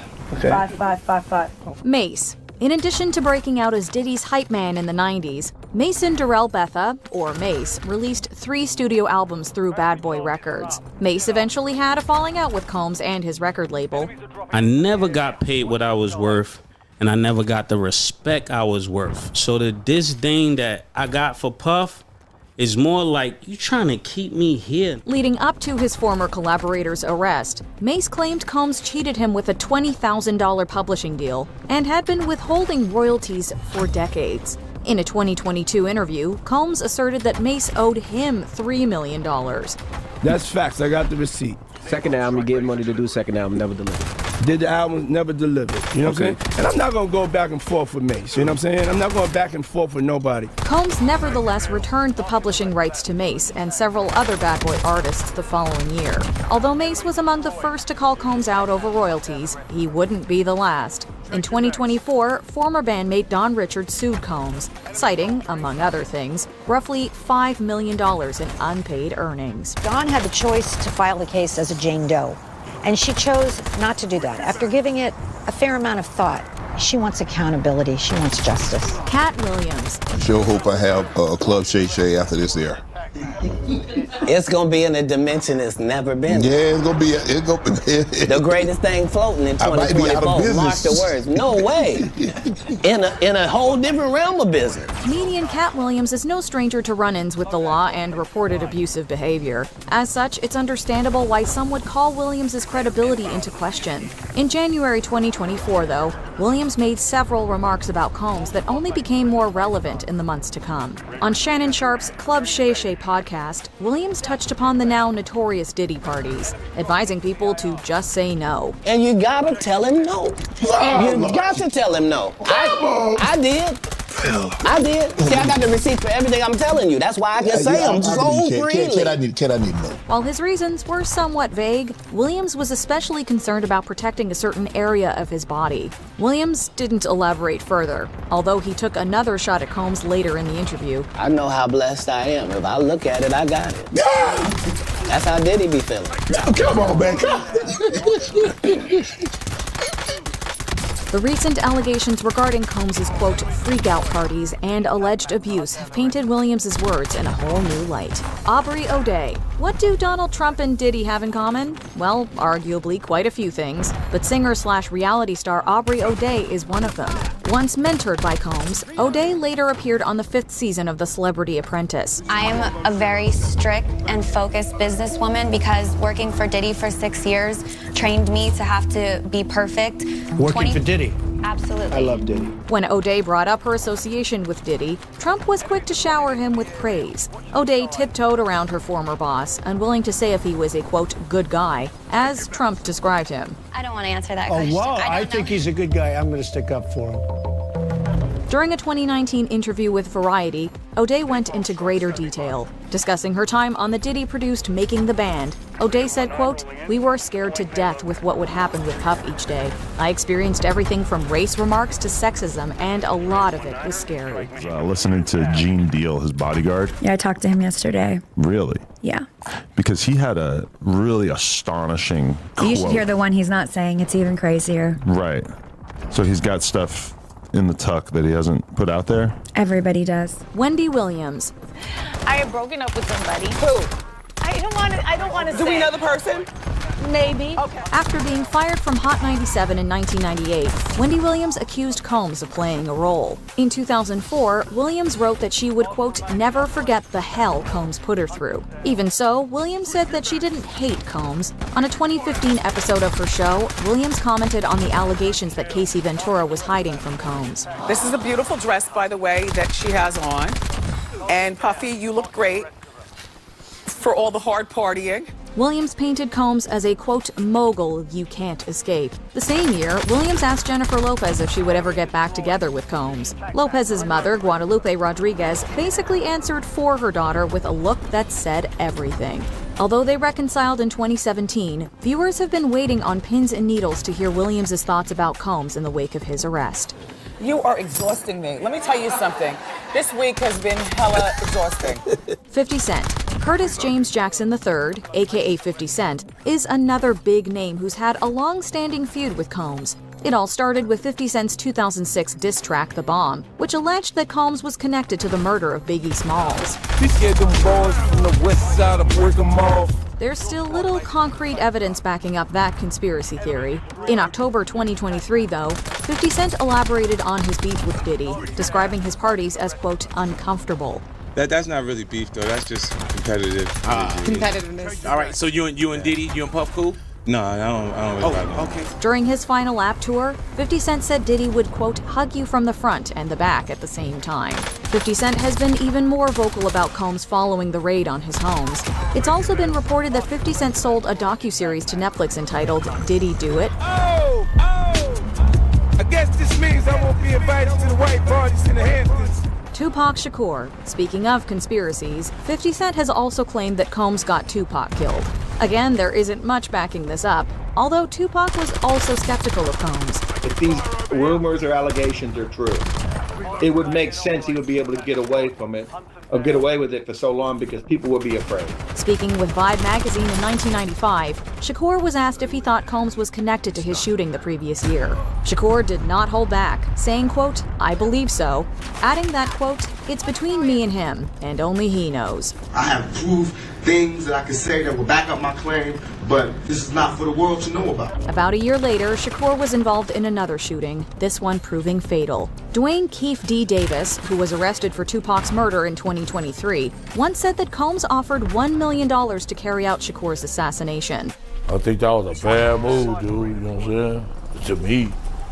Yeah, but show some love, brother love. Whether or not Combs was involved, Shakur's words paint the portrait of a violent man. Rodney Lil Rod Jones. While Combs has faced numerous accusations throughout the years, Rodney Lil Rod Jones was among the first to take serious legal action, contributing to the mogul's current circumstances. Jones was a producer on Combs's The Love album, Off the Grid. According to Jones, though, he, quote, endured many things that went far beyond his role as a producer. Claims made by Jones include hidden cameras in the rap mogul's home, saying, quote, Mr. Combs allegedly threatened to eat Mr. Jones's face in order to get what he wants. Jones alleged that Combs repeatedly groped him and made him participate in unwanted sexual activities. This included having to work in the bathroom as Combs showered. What's more, Jones claimed that he woke up naked in bed with Combs and 2 sex workers after being drugged. His lawsuit also implicates Combs' son Justin and Chief of Staff Christina Coram, the latter of whom was accused of grooming. Basically calls her the Ghislaine Maxwell to Sean Combs' Jeffrey Epstein. Before we continue, be sure to subscribe to our channel and ring the bell to get notified about our latest videos. You have the option to be notified. Get to cover! Remaining operators from that squad. Hunt them down. I'm reloading. Enemies are dropping into the area. Watch the skies. An enemy squad is hunting you. Take it off. Bloody fire! Even incoming.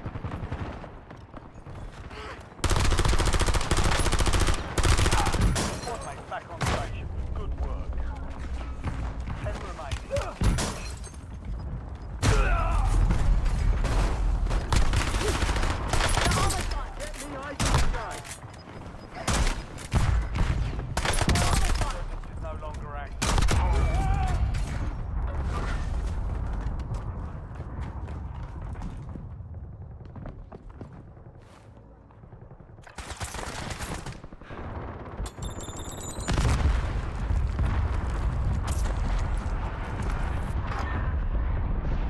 This is Bravo 07. Back in.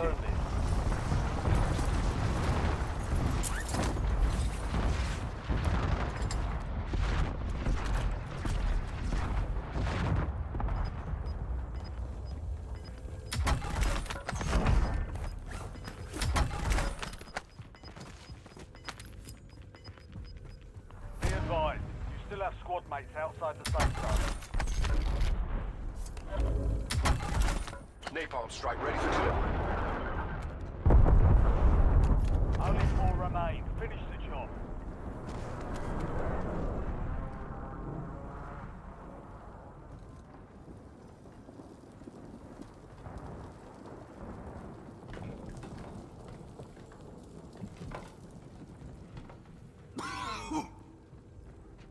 Five squads still operational in the AO.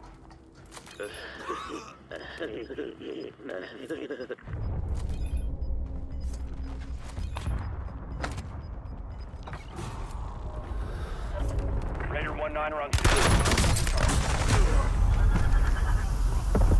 We're in the top 3. Don't let up now. Mark Vector is burning. Raider out. Yes.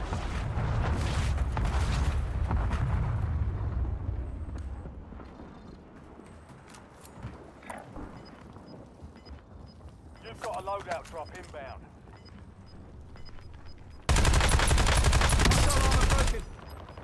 Changing mags. Gas is moving.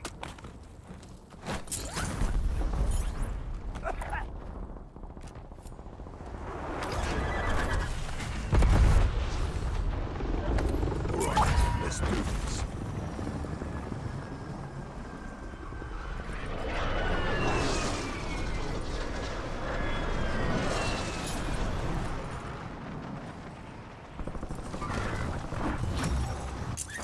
Enemy hunters, take it out. You're in the clear.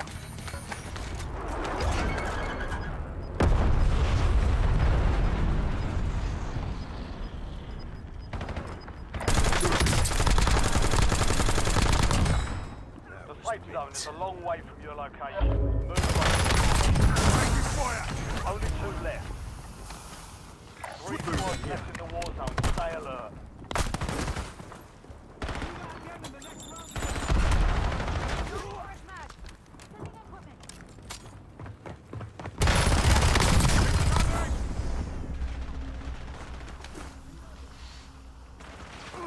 Check your bloody fire!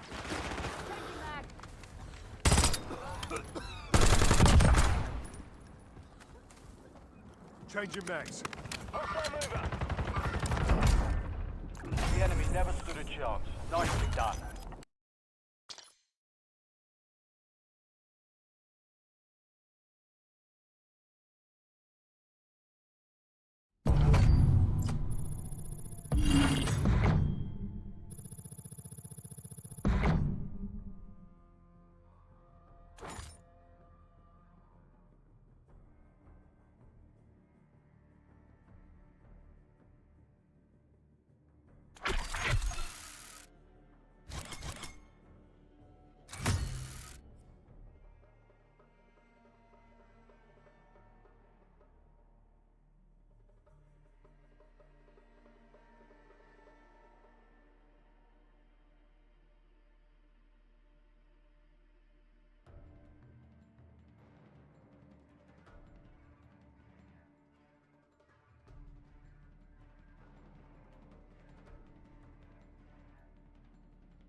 Buck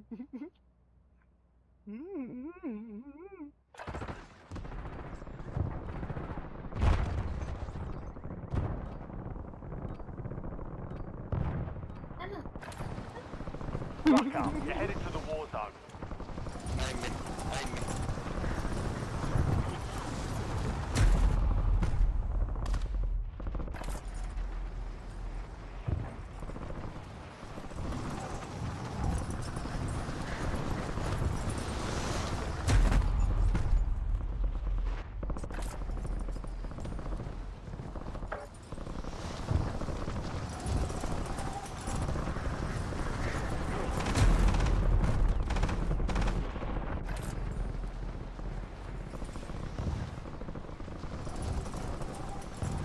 Stations, we are green to go. Stand by for deployment.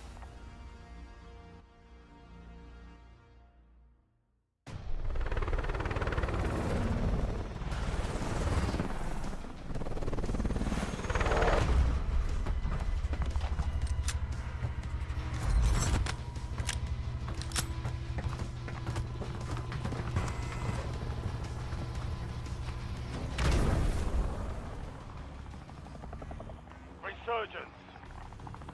Survive to redeploy full.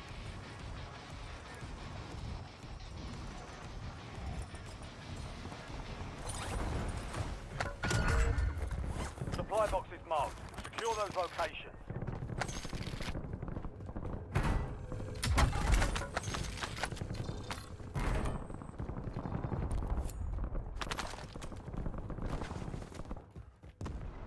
One supply box down. 2 remain.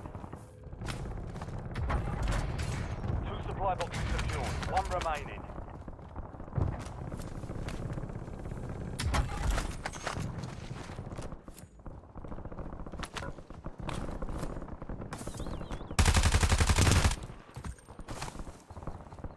I'm reloading.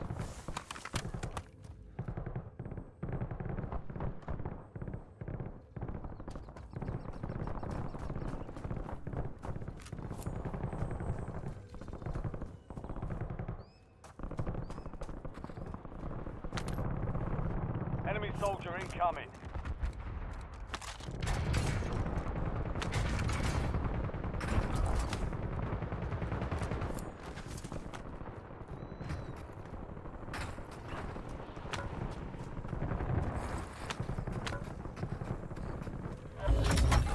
All supply boxes secure. Contract complete.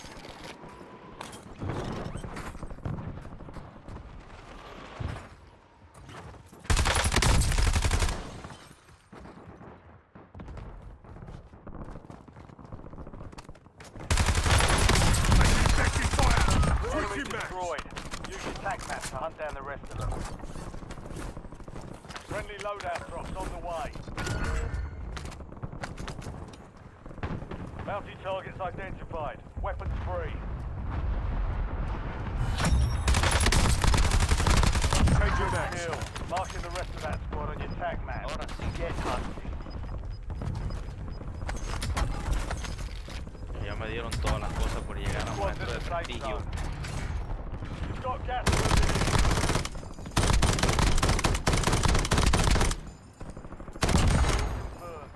Change your backs. I'm taking effective fire.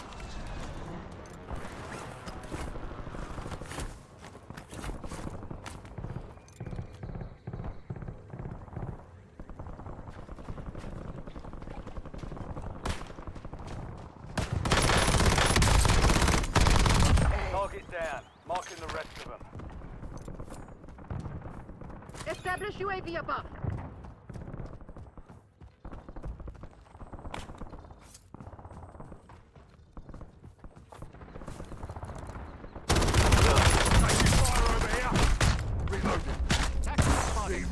X-ray marked. Okay, practice is over. You've got a loadout drop inbound. Let's do this. Resurging. Go get the remains.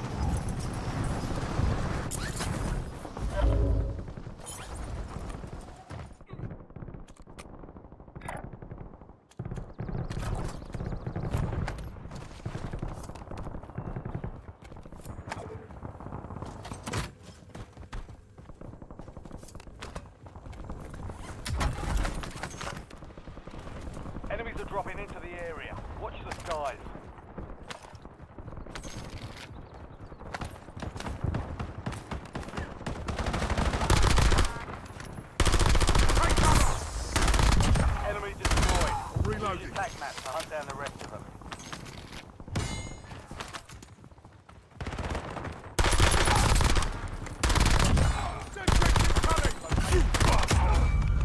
Reloading. Mark remaining operators from that squad. Hunt them down.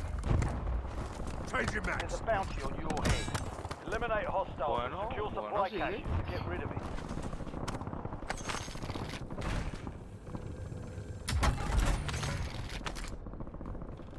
Grim, requesting napalm strike tasking.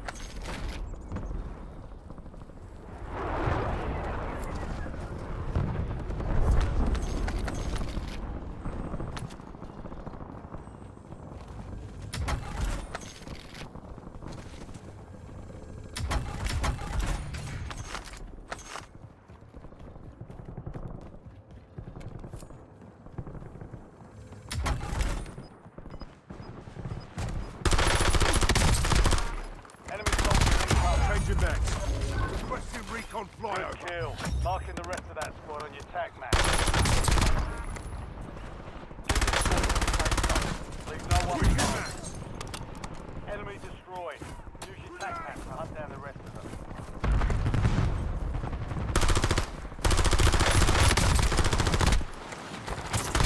Mark remaining operators from that squad.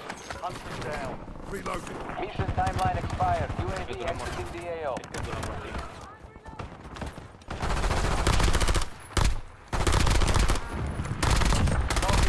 Changing max.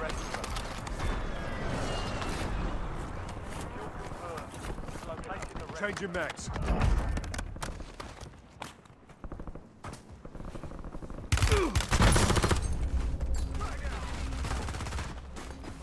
Chuck around.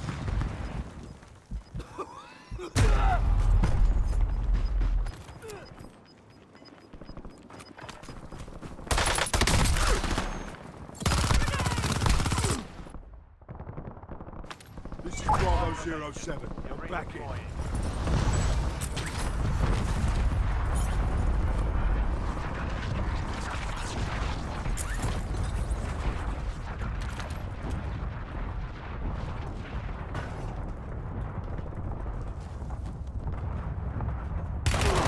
Taking effective fire.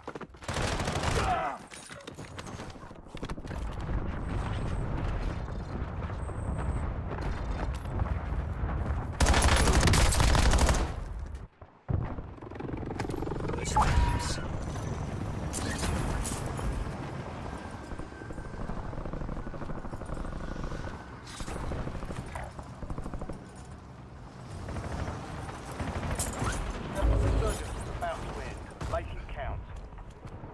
Enemy dropping into the AO. Taking effective fire.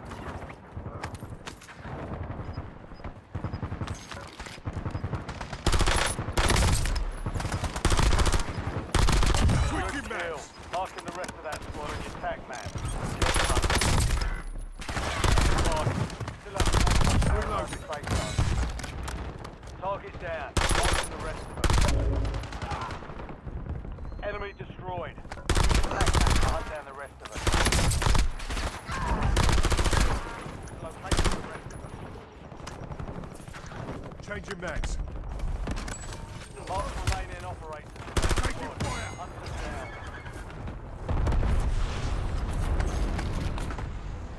Enemy dropping into the area. Changing max. Good kill. Reloading. Marking the rest of that squad on your tac map. Get hunting.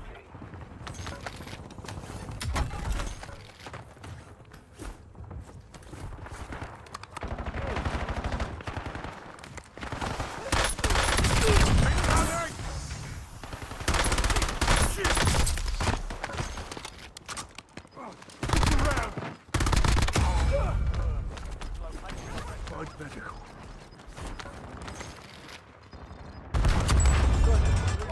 No more second chances.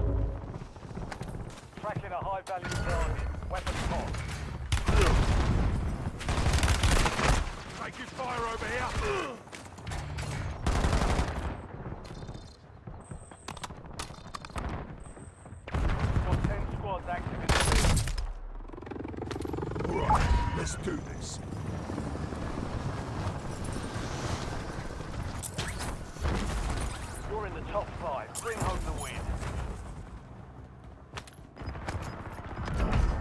5 squads still operational in the AO.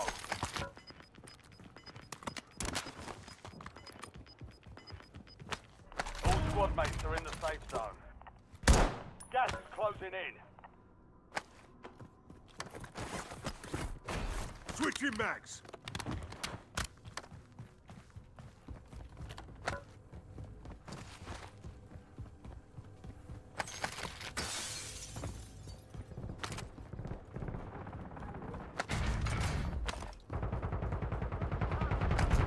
You're in the top 3. Don't let up now.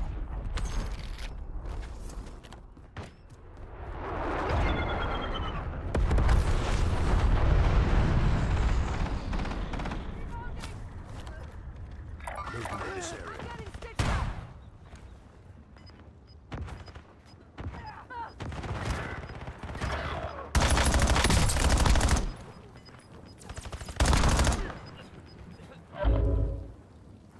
Enemy requesting buyback. Make it sharpish. Reloading. Requesting recon. Primary objective complete. All Changing targets mags. eliminated. You're in the last 2. Now finish this. Got movement. 3 squads left in the war zone. Stay alert.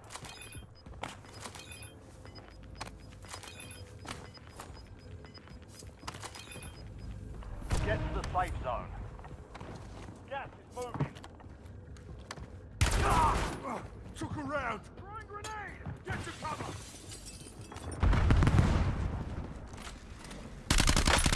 Changing mags.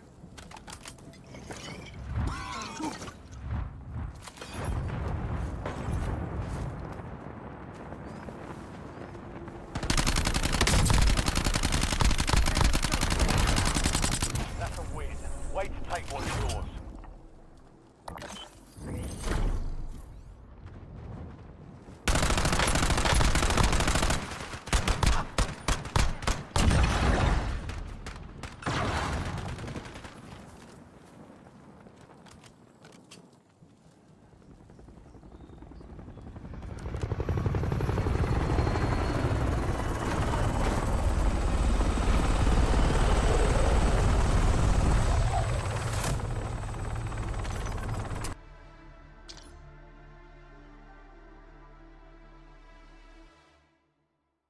Yes, this is why I switched to injection-free weight loss. I was eating healthy, working out every day, and nothing would budge. Miramar Police Department. Yeah. How you doing, ma'am? I'm waiting for my sister to go over there. What happened? What happened? I just need to speak to you over here for a second. Oh, Lord. Right now, there's an investigation, and I guess it's your daughter. Yeah, that's my daughter. Your daughter, her name came up, so we have to keep everybody out of the apartment. Police arrived at the home of 17-year-old Christy Parisian, where her mother was informed that Christy had become involved in a strange and violent incident. About an hour earlier, officers had discovered the body of an 18-year-old boy named Dwight Grant near a nearby apartment. Officers had discovered the body and violent incident. About an hour earlier, officers had discovered the body of an 18-year-old boy named Dwight Grant near a nearby apartment complex, brutally stabbed to death. Oh my God. Can you guys go back inside for me? Can you go back inside, please? Don't. Just do as I ask, please. Passengers have been taken into custody in the murder of 18-year-old Dwight DJ Grant. After a body was found there, Local 10's Andrew Perez is live with for this 18-year-old from Miramar High School, and instead, officers found a body. As new clues surfaced and the investigation continued, police uncovered a hidden conflict between Dwight and 3 of his classmates from Miramar High School. Now officers needed to track all 3 of them down as quickly as possible to figure out what had really happened, what each of their roles was, and more importantly, why. But what detectives were about to learn about how this murder happened, why it happened, and just how complicated it truly was, turned out to be far more shocking than anyone expected. You can't get away with nothing! There's cameras everywhere.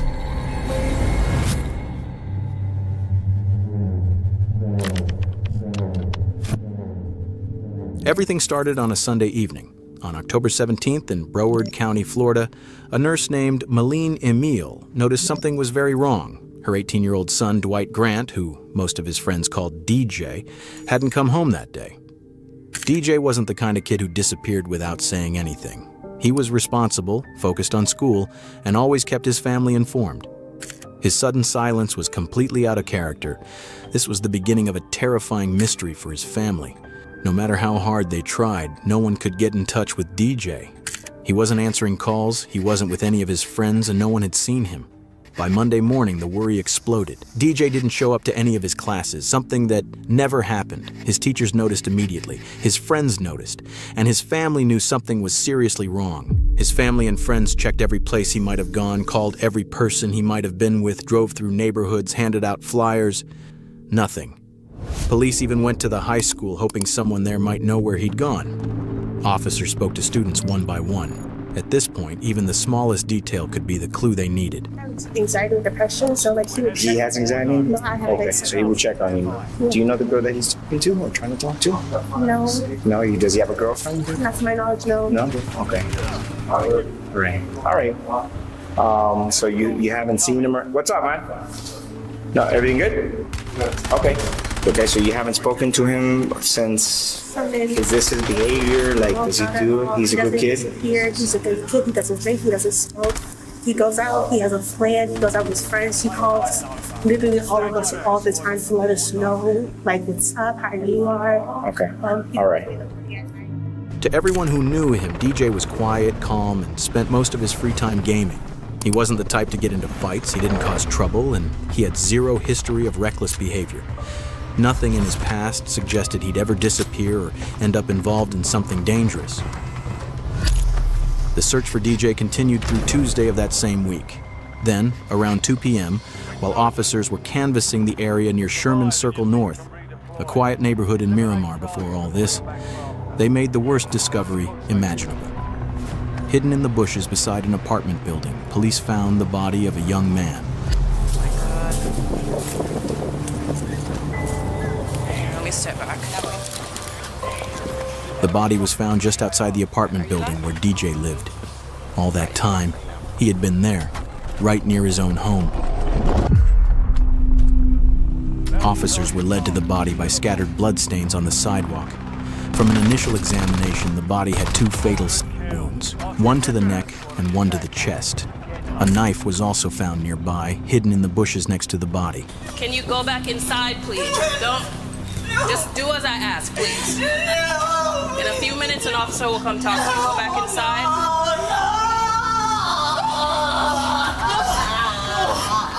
Listen, I can't answer anything right now. I just need you to go inside the apartment and stay there till I can get somebody to come and speak to you, please. Listen, what did I just ask? Just give us a few minutes and somebody will come and talk to you. Just give me a few minutes. Go ahead and go inside. After speaking with DJ's family and asking them to remain patient, officers immediately blocked off the area surrounding the body and began processing the scene for evidence. 4 officers were on scene working to secure the area, search for evidence, and confirm the identity of the victim as quickly as possible. Aquí abajo. Sí. Ahí abajo del stairwell que está ahí había mucha sangre, inclusive probablemente están tratando de limpiarlo. Hay una cámara aquí, hay 2 cámaras aquí, y hay una cámara en esa esquina donde lo tiraron. Sunday. On Sunday, he went missing Sunday. Miramar is a quiet, close-knit community where news spreads fast. So when word got out about the brutal discovery of an 18-year-old's body, tips started pouring in almost immediately.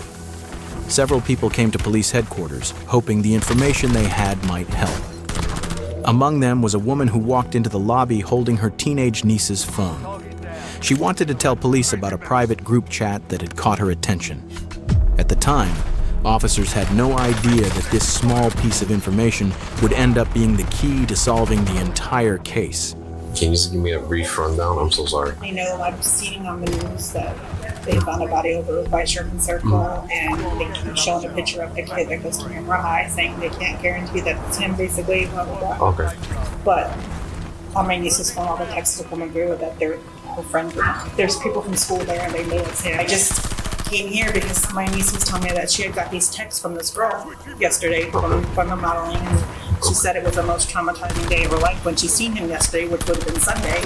Yeah. So in my mind, 1-on-1. I'm not saying she did anything, but I'm not saying I can't come here and not show you either because she keeps saying tells everybody in how many people she's killed and she's in a gang, which I mean, and it could be just to be, you know, cool or to be tough. But you never know. It's like, you and know, the same thing. I don't want the text messages here. I don't want them To to just- show my niece's. I don't want her. Like I don't want her her to associate Right. with, okay. By the next day, Wednesday, the victim's identity was finally confirmed. The body belonged to DJ Grant, the Miramar High School student who had been reported missing. And Nicole, there are still so many more questions than answers at this hour. Our officers came out here because they were helping the search for this 18-year-old from Miramar High School, and instead, officers found a body in the bushes. Now, police had to start putting the broken pieces of the puzzle together. The evidence from the crime scene, and more importantly, the group chat that the woman had brought to them. Inside the chat, police found disturbing messages linked to 3 teens, 3 names that within hours would become central to the investigation. 17-year-old Andre Dexter Clemens, 16-year-old Jaslyn Smith, and 17-year-old Christy Parisian. Without wasting any time, officers began tracking them down. Christy was the first person police went to. Miramar Police Department. How you doing, ma'am? So, right now there's an investigation, and I guess it's your daughter? Yeah, that's my daughter. What we're gonna have to do is we're gonna have to keep you out of the house for now. Me? Yes. Nothing has to do with you, personally, but we have to keep everybody out of the apartment. So if there's anybody else in there that's in there, My baby sister, she's at work right now. but nobody else is inside. No, only 2 of us. Guess you're gonna. So, we have detectives that are going to get a search warrant. So right now, we're just going to make sure nobody's inside, and then we're going to close the door. And then we're going to wait for the warrant to get here. And then When I come back. When I come back, no? as soon as you're done with the search warrant, then Today, go back in. no? Can I take my phone to call my sister? Is it okay? Take my phone? My phone is right there. Can I call her? Because I'm working on her. Well, right now at this point, we already gave you, notice that nobody can go back inside. Can you take my phone from me? This is right there. By the way, you see my phone right there? We really got to follow protocol. At this point, officers didn't have a warrant, so they wouldn't allow Christy's mother to go inside the house. She waited outside with them until another law enforcement member arrived with a warrant. While they were waiting, she told them that earlier that day, Christy had left her a voice message about the murder. Because of that, they changed course and retrieved the phone so the message could be played.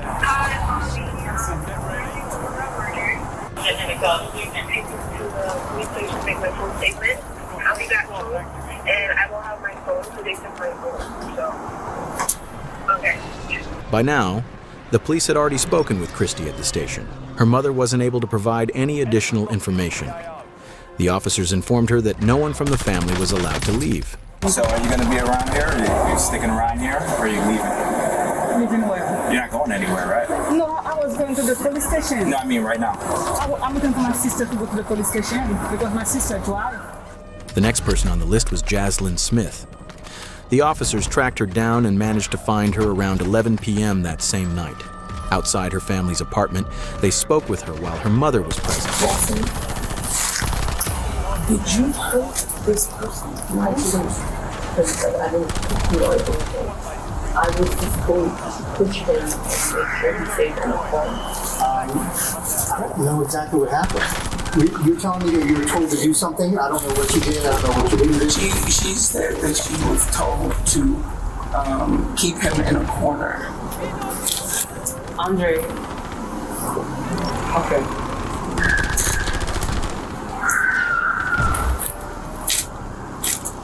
Andre told me that somebody had pissed him off, that somebody was messing with somebody else's girl or something. It had to do with some type of chick. And that he was upset and that he needed some backup for his fights. He told me it was just a fight. Jaslyn had been told to trap DJ in the stairwell. Andre needed backup for the fight, which was apparently over a girl, Andre's ex, who was now involved with DJ. You guys don't have to stay here. You do not have to talk to me. Are you going to arrest my child? I'm not going to arrest your child. I want to hear what she has to say, but I wanted to reiterate because I said it to you and she wasn't here. He told me to dress up in all black and follow him. Andre? Yes. I want to do that and everything. He just said, do this for me. Just help me out with a fight. We're fine. We walked all the way there. And we walked up the stairway. And Chrissy was there. Chrissy had seduced him from what I know. I was trying to just pretend and forget that it didn't happen. I already knew that if something like this was going to happen, I already knew the cops were going to show up sooner or later. And I already started preparing myself for the worst, Mom. What do you mean by preparing yourself for the worst? If they send me away, Mom. According to her, the mastermind behind the whole murder was Andre. He even picked out the colors of the clothes, and the plan was just a fight. Jaslyn clearly tried to downplay her own role and choices. But over the next half hour, the officers, and even her mother, would unintentionally learn the truth from her words, shocking them to their core. Things her 16-year-old daughter had done were far beyond what her mother could have imagined. Detectives were still putting the pieces together with no clear reason to make an arrest. But Jaslyn knew what was coming. She knew there was no escape, and she had already prepared herself for the worst. Because by everything I've already said, I'm an accomplice, and I know this, and I'm sorry. Come here, I can't. Come here.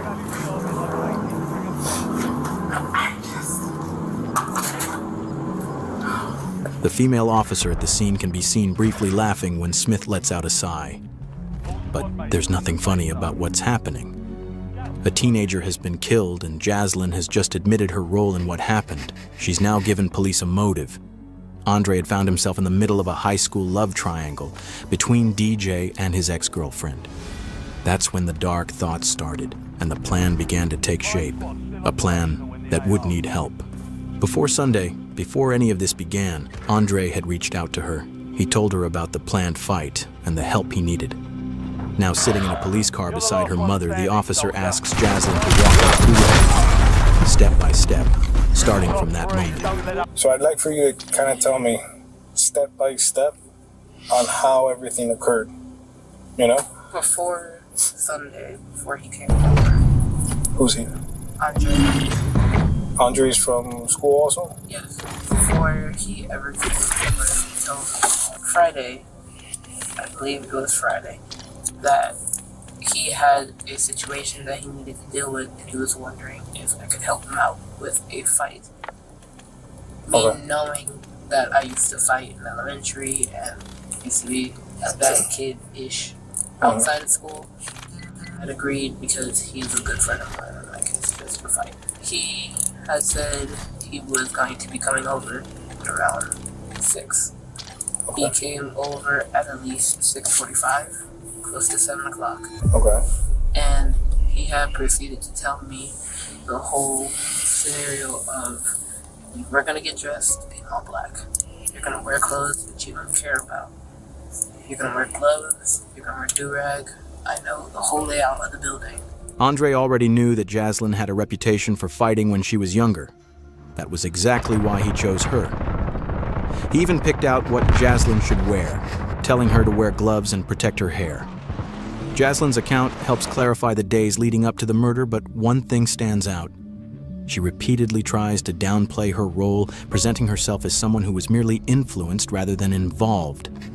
A claim that within minutes would be completely undermined by a small slip she made. We had gotten dressed, we had prepared. My mom had gotten home. We had told her that we were going to go on a walk. He was explaining to me that the person that me and him were going to fight with, because he was going to seduce, had messed with a girl that he knew and had, essentially from what I know. And on the way there, he's telling me exactly where we're going to walk, exactly how we're going to walk, exactly what we're going to do, and we're going to wait for a signal. And I was like, okay, it's just a fight. But immediately when we got in there, we had walked over to where the stairwell was, while even telling me to moved this way to avoid a camera and to avoid things. So we had walked up the stairs while Chrissy stayed downstairs and made a call. Me and him were upstairs. He's just talking to me, we're relaxed, we're chill. And then he got a signal from Chrissy to walk downstairs.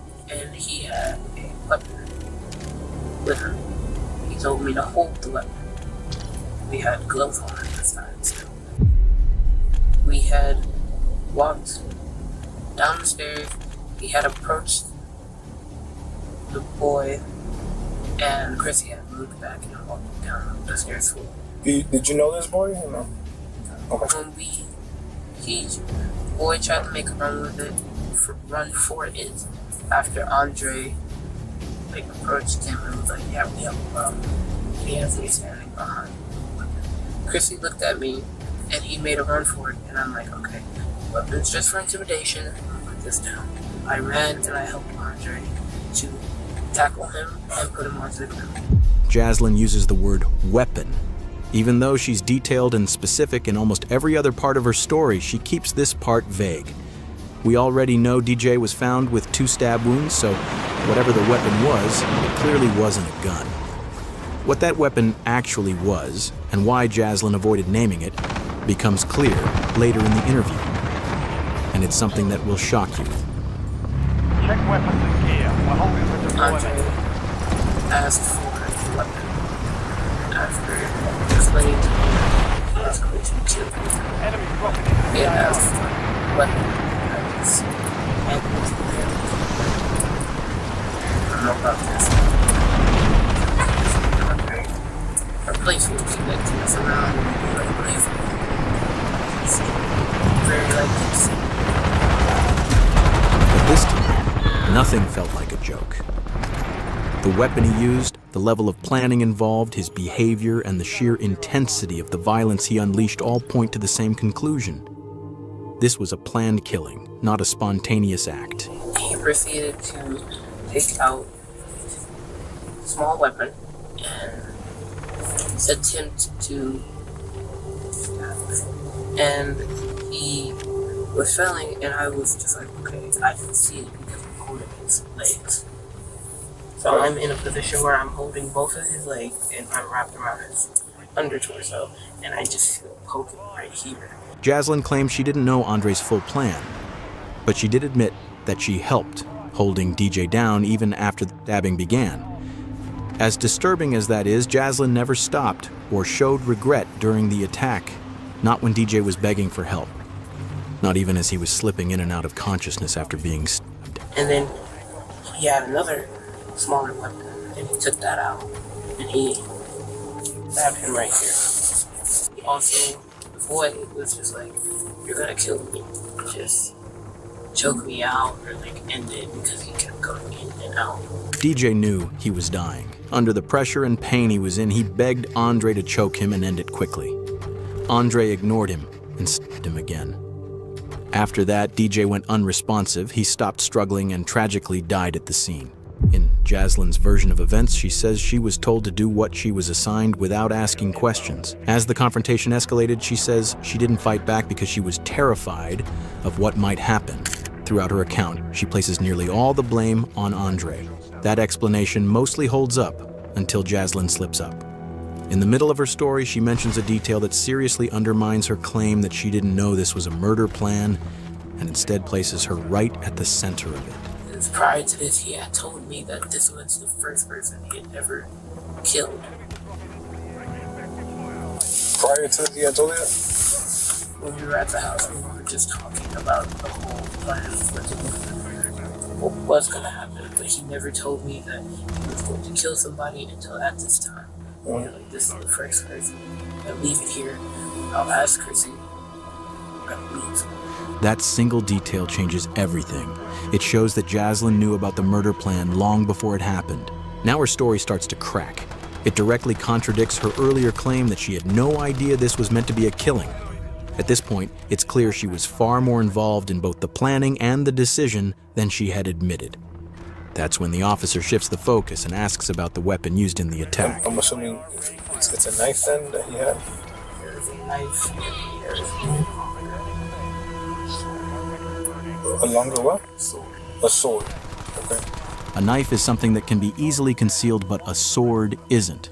Hiding something like that would be almost impossible. It's hard to believe that Jaslyn and Christy could have been around Andre all that time without noticing the sword. Now detectives finally have enough pieces to start shaping a version of events that's much closer to the truth. But before moving forward, they still needed to make sure the physical evidence matched the story. So you saw the big sword when he first showed up in the first place? I didn't see it exactly. I only saw that there was a bag with it. I was like, okay. Because somebody else had taken everything out of the house behind us, and I didn't know where that was. And I believe it was either in like a jacket with him or with Chrissy, an extra jacket or a bag with him. Jaslyn could tell detectives were zeroing in on one key detail. She knew about the sword before they ever left the house, and that meant she knew the plan from the start. She tried to distance herself from it, saying that when they left, Andre grabbed a small knife and a larger sword, but she claimed she didn't actually see the sword at first and assumed it was already in the bag. Detectives weren't convinced. By now, there were too many gaps in her story. The teens believed they had pulled off the perfect crime. They killed someone in broad daylight in a tucked-away stairwell inside a busy apartment complex, avoided security cameras, and left no direct eyewitnesses. If the group chat messages hadn't surfaced later, they might have gotten away with it. But everything started to fall apart after the attack. They dragged DJ's body into the bushes, packed the weapons and supplies into a bag, and returned to Jaslyn's complex. There, they made a serious mistake. In an open, grassy area, clearly visible from nearby apartments, they started a fire and burned the bloody clothes using gasoline. As they sat there, shaken, but still hoping they were in the clear, a security guard spotted them. In that moment, the cover-up ended, and he wasn't the only one watching. Another resident had seen them too and later told police exactly what she saw. The two girls, they were just standing there, but they weren't moving much. The chubby girl, she was just like moving back and forth, but like standing in the same spot but moving a little bit. And then the guy was moving around the fire, just throwing more gasoline. I didn't see their face, but I saw their body shape. And seeing them on the photos, you could picture them, especially the chubby girl. You could feel the traumatization from them, and you could feel like they were scared, but you could also feel like they had that energy of the way of thinking like he deserved it. Like you could notice that. Security camera footage from the apartment complex backed up much of Jaslyn's story. The cameras showed the three teens dressed entirely in black as they approached the stairwell where DJ was attacked. One camera even captured DJ Grant's final moments. Another showed the teens dragging his body toward the bushes exactly as described. But as detectives reviewed everything more closely, cracks began to appear. Parts of Jaslyn's version didn't fully line up. Police seized the teens' phones and went through their messages. It didn't take long to find something that directly contradicted Jaslyn's claim that this was only meant to be a fight. One message revealed the true mindset behind the plan. White DJ Grant was killed back in October, and for months now, the three teens that are accused in his case have been kept in jail. All the evidence was clear. Within days, police moved in on all three suspects. Jaslyn Smith, Christy Parisian, and Andre Clements were all arrested. Each of them was charged as an adult. All three were charged with tampering with evidence and conspiracy to commit murder. Christy and Jaslyn were each charged with second-degree murder. Both eventually pleaded guilty and were sentenced to 25 years in prison, followed by an additional 10 years of probation. Andre Clements, who was 17 at the time, was considered the mastermind behind the crime and the one who delivered the fatal sword strike that killed DJ. He faced the most serious charge, first-degree premeditated murder. On February 18, 2025, Andre Clements, now 20 years old, also pleaded guilty.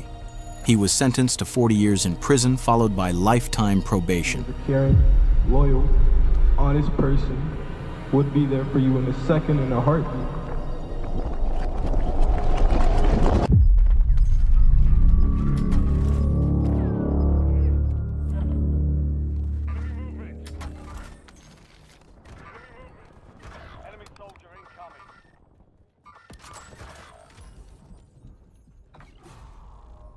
Yes, this is why I switched to injection-free weight loss. I was eating healthy, working out every day, and nothing would budge.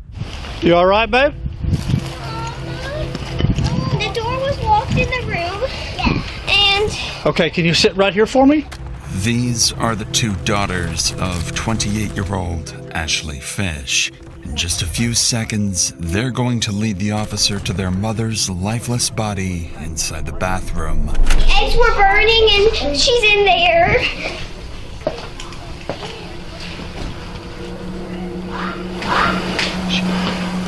And as the oldest daughter bravely guides her siblings to safety, police are still unsure whether this was self-inflicted or if there's a killer on the loose. But they'd eventually discover that Ashley's killer is closer to home than anybody expected, pulling investigators into one of the most tragic domestic dispute cases the state of Louisiana has ever seen.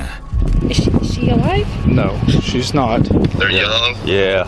He done a number on her, that's for sure. I wanted him to leave. Get out there. Leave the girls alone. I said, I'd just shoot you. I don't even know. We've created a GoFundMe for these children, starting with a $10,000 donation of our own. If you'd like to help, more details are in the description. On a quiet April evening in the small city of DeRidder, Louisiana, police receive a terrifying 911 call. But what would shock the dispatcher is the eerie calmness of the caller. 911, where's your emergency? Hi, I need to report a crime. Okay, what's the address? 265 Northridge Drive, in DeRidder, Louisiana. Stay on the line while I get DeRidder Police on with us. Thank you. At this moment, the caller hangs up, leaving officers worried he might be in immediate danger. Officer Josh Stanford rushes to the reported address, unaware that he's only moments away from discovering a scene more disturbing than he could ever imagine.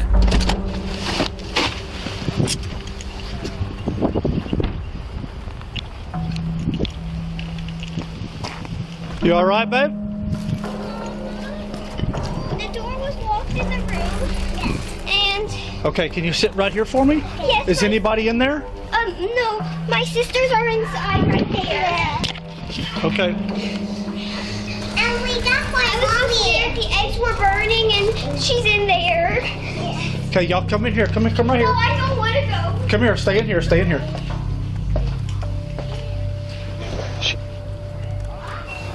254 City. The woman has a single bullet wound to the right side of her head and appears to have been dead for some time. Yet the male caller is nowhere to be found. But then the officer remembers there are still 4 young girls nearby who have just lost their mother. Come here! Come here! Come help me! Come help me. Do you know these children? Yes, they're our neighbors. Okay. Yeah, like Maddie. You got parents here? Yes. Huh? Can you take them to a secure place for me? Was there anybody else here, baby? I don't think so. I don't know. In an unimaginable act of courage, the eldest daughter guides her younger siblings to safety, leading them to the neighbor's house. The neighbor bravely takes in the 4 traumatized children, who would later turn out to be instrumental to the investigation. Officers head back inside to try to locate the caller, completely unaware that he's the one who pulled the trigger. Is there one victim or 2? I'm at Northridge. City, do I have one victim or 2? So we need to clear the rest of the house. I'm under the impression there was a male here too. Okay. So clear the rest of the house. City police! Hey, city police! Go right. Police department! Quick. See, when Gladys was on the phone with him, I was under the impression there was a male subject that had been shot. Look out in the backyard. Take the backyard. Check that out. What's that I smell? The eggs were burning. Oh, they cook? Oh, okay. Where's she at? She's in that bathroom. Oh, hell. Everything else clear? Everything else is clear. Officers find no one else inside, leaving them still in the dark about who the caller really is. They'd further look into the victim's injuries and quickly realize there was almost no imminent struggle, leaving officers questioning whether the injuries may have been self-inflicted. But before anything else, they still need to identify the victim, and this is when the officer would make a devastating discovery, one that would turn this into a far more personal case. I didn't want to wait till you got here before I started trying to find an ID or anything. Let me... Hey, you want me to turn the stove off? Yes.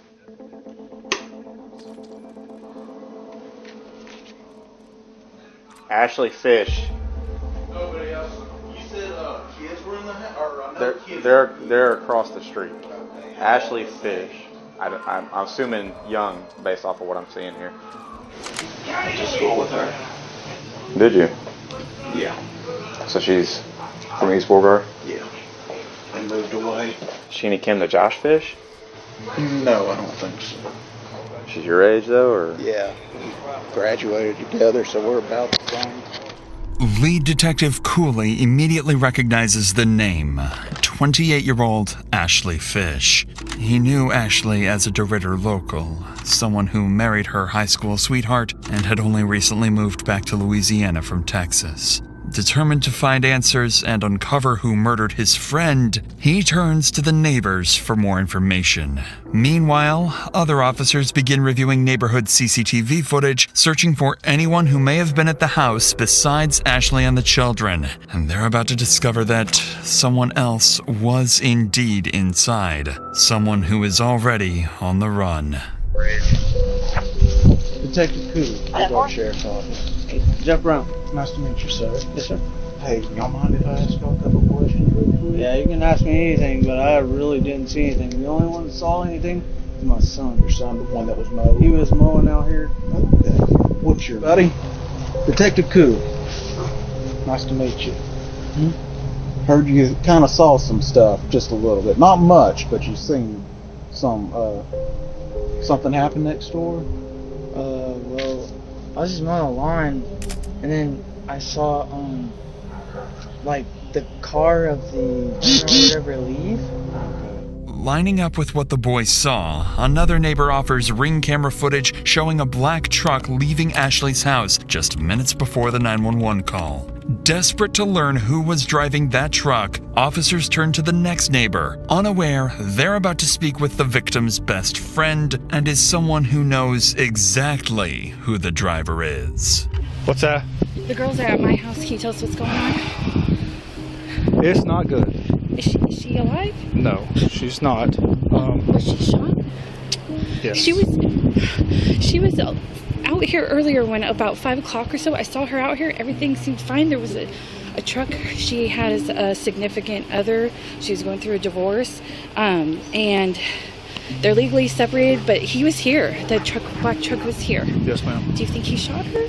Well, I can't tell you a whole lot. I got it. So as long as the children are safe with you for now, we'll take care of it from there. As far as I know, her. Oh gosh, I'm assuming that it was Tyler was the person that was here. I don't know if that was his truck. He usually drives a black truck. And then her husband's name is John Fish. She would go on to identify their main suspect as 34-year-old Tyler Durachowski, Ashley's new boyfriend. Detectives immediately begin digging into his history, gathering anything they can find, and working to locate him as quickly as possible. But just as they're about to begin the manhunt, another 911 call comes in, and it's from the killer himself. Hi, I need to turn myself in to the police. Okay. I don't know how to do this. Are you wanted? Do you have an active warrant? No, I just committed a crime. Okay, what crime did you commit? I shot somebody. Okay, where are you located? I'm at Burke's Outlet in DeRidder. I'm in the parking lot, and I just am going to wait here to get picked up. Okay, who did you shoot? A woman. Okay, what is her name? Ashley Fish. Officers rush to the address he gave, an empty parking lot. Still baffled as to why he confessed and why it took him so long to come forward. Knowing he likely killed a woman in front of her children, they brace themselves, fully expecting anything to go wrong at any moment, or even an ambush. The suspect is going to be in the first parking lot.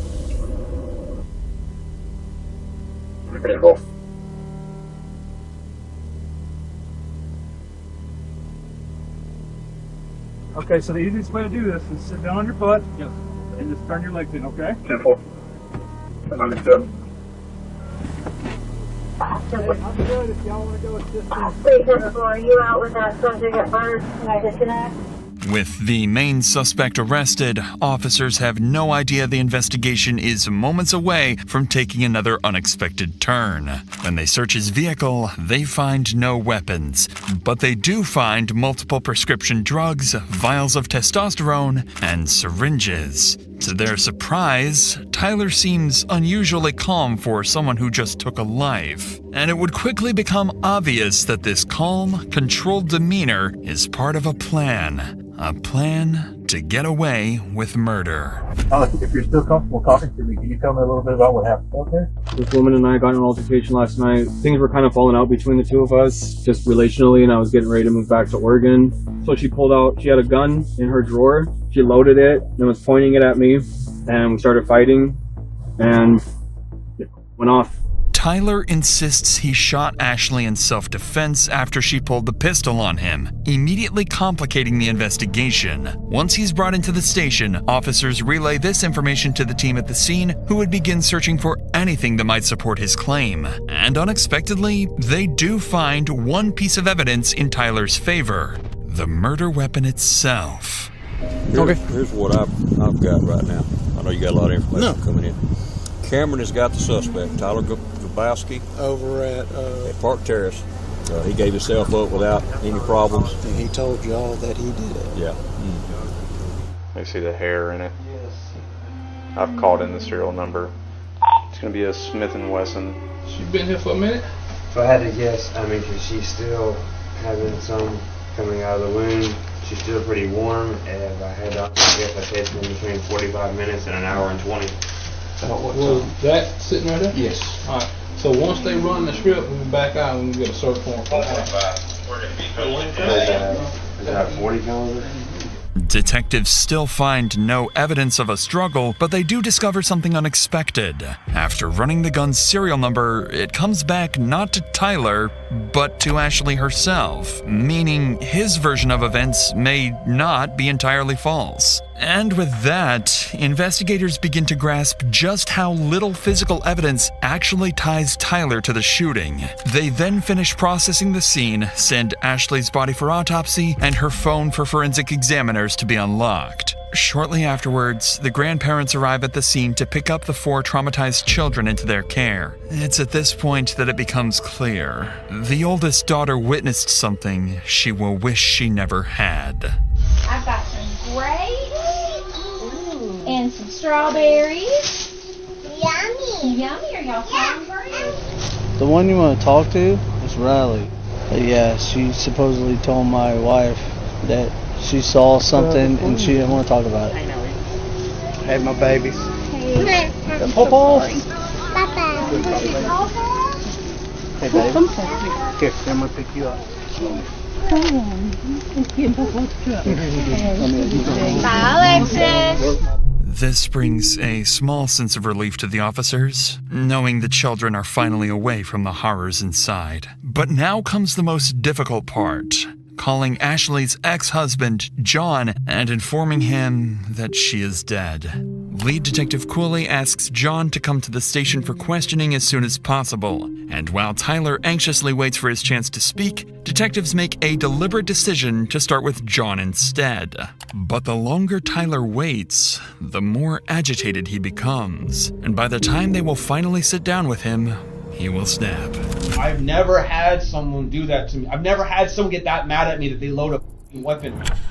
1 hour after Ashley's deceased body was discovered, John arrives at the station. John explains that he and Ashley were together for over a decade. They had their first child young and went on to raise 4 beautiful daughters. For the detective, one question matters most. What does John think of Tyler?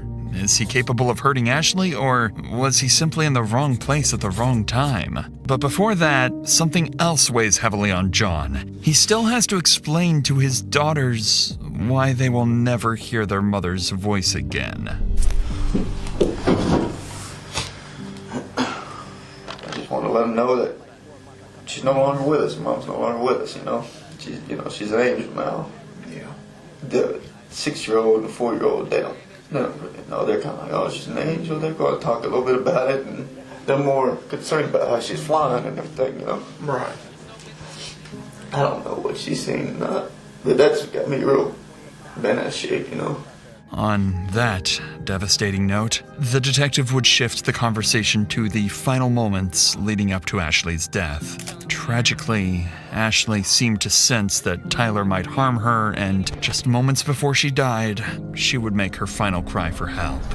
When I see that, he's calling, what runs through my head is great. We got some bull crap. We got some bull crap. They're in some kind of argument, and they're trying to drag me into this, and I don't want to be part of y'all's drama. I don't want to be part of y'all's drama. Nothing in the past has ever felt like there was anybody in danger. Talking to my kids, kids never tell me anything's going bad around the house, so I'm not really feeling too in it. And through all this time, you know.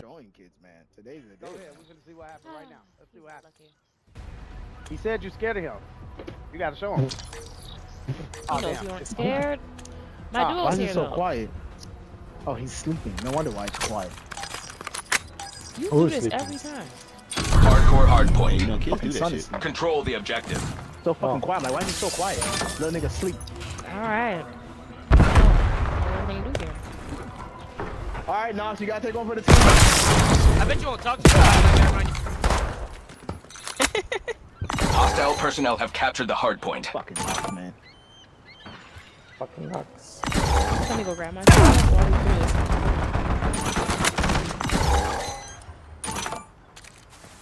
Just happy to be here. Jingle balls, jingle balls. I know.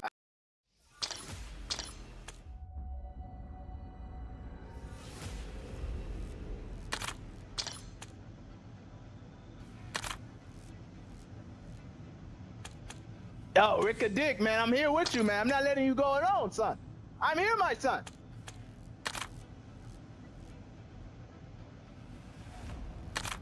Fuck up. Pussy. Pussy, bitch. Fuck up.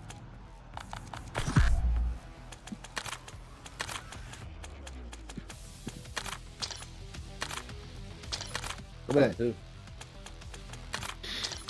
No, he's just like sucks as a person. He's actually okay at the game.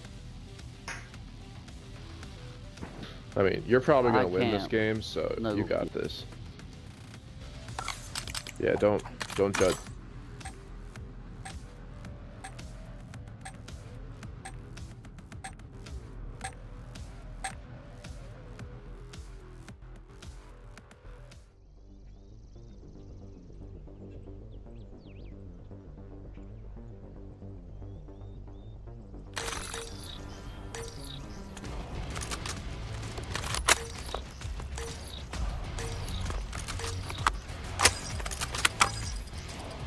Hardcore search and destroy. Defend the objective. Who's in here? Alright.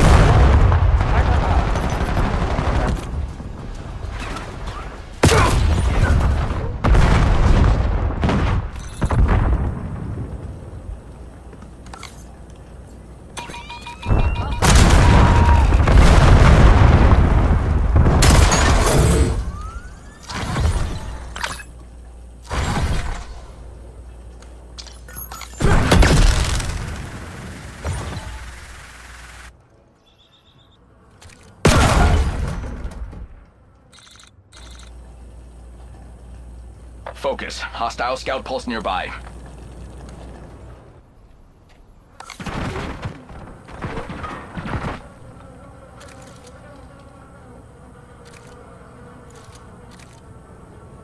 MTC is running dry. It is now or never.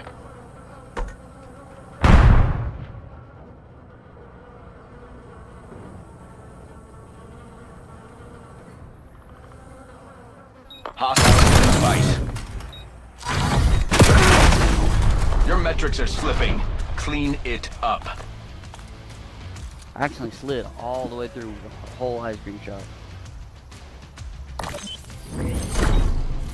Oh my god, guys, we got season on our names. Yeah, because we seasoned. Okay, Kermit. Recognize I like my pork spicy, bitch. I bet you do. Hardcore search and destroy.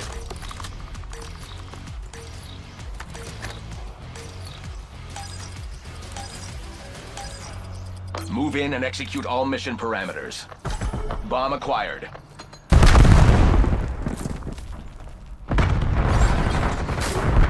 Bomb carrier down.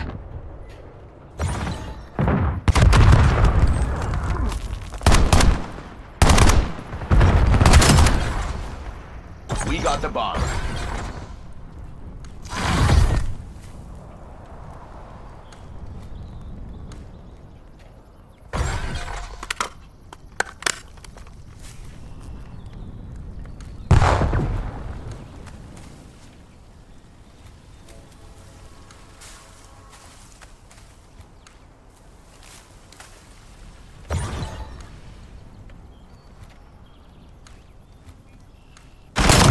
Left. Neutralize them.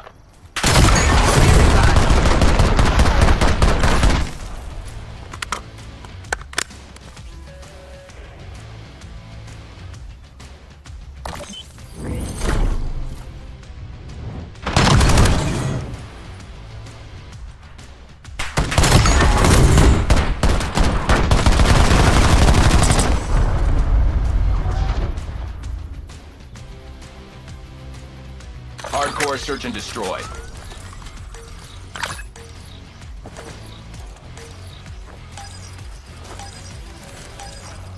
All assets move to engage unauthorized personnel. Alien being returned. Reporting hostile contact. UAV has been destroyed.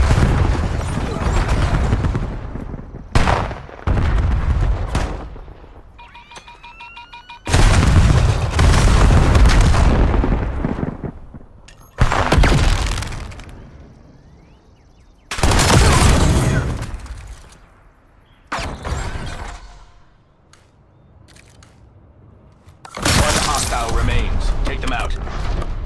That is one round. Keep it up and we can talk.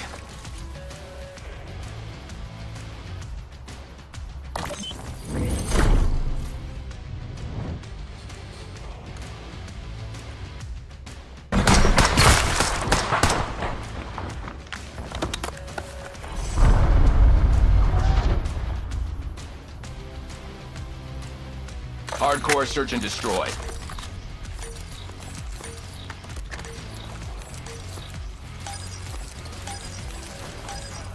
Destroy the objective. Bomb acquired.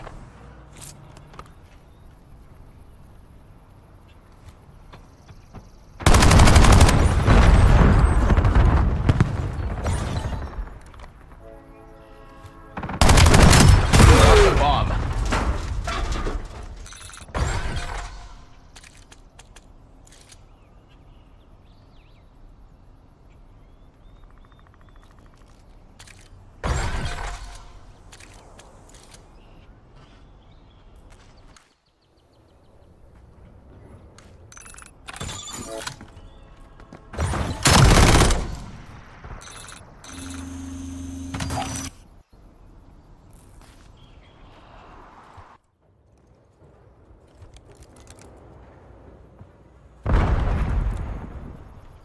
We got the bomb.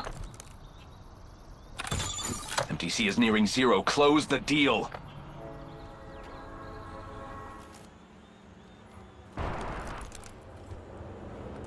Warlock's dropped. One enemy left. Neutralize them. The work is not done. Get back out there.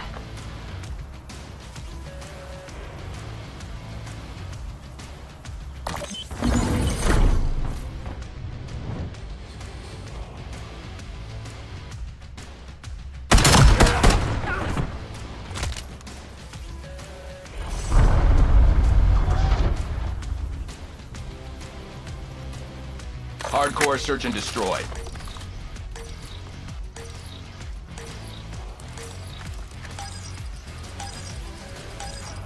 Protect the objective.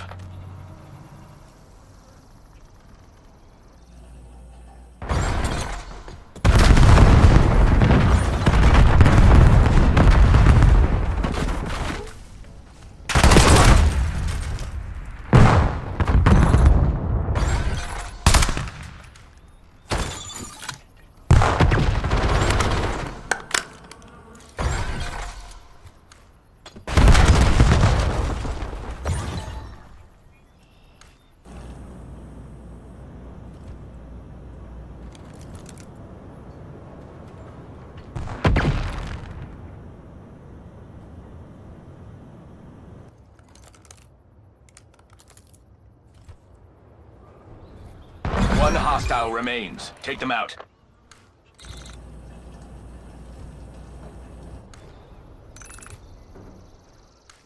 We are almost out of time. Buckle down and take this.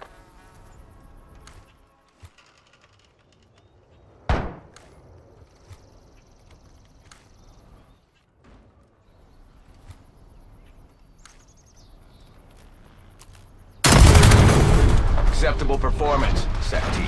Make sure it stays that way.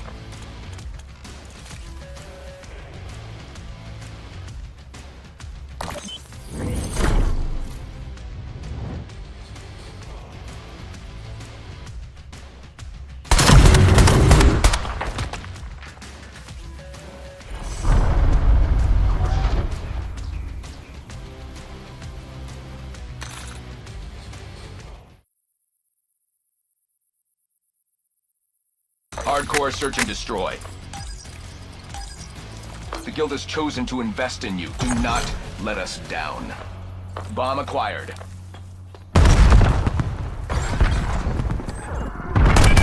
Bomb dropped.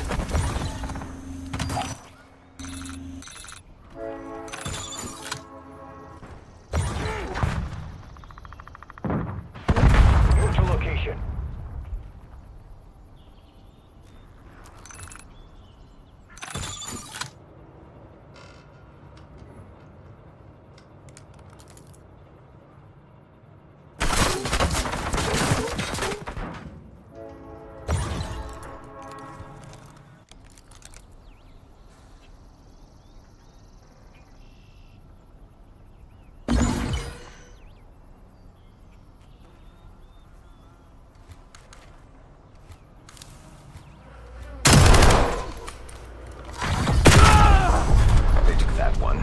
We are not out of the mix yet.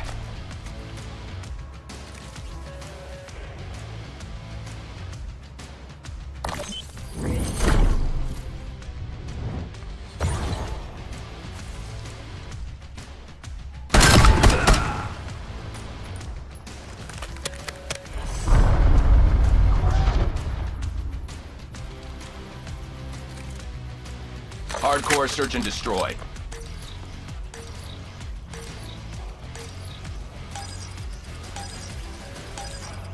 Show some initiative, and Miss Kagan will take notice.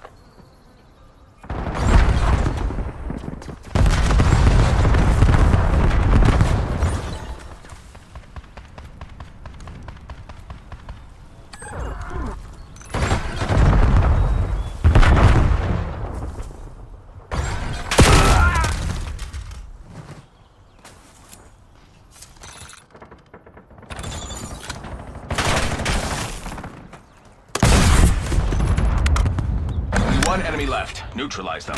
Hostile mover.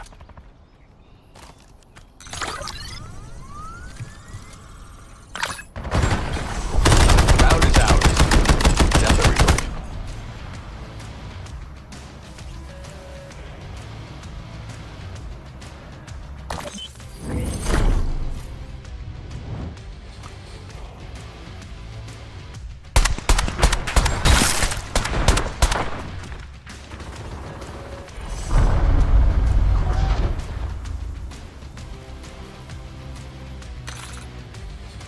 Hardcore search and destroy.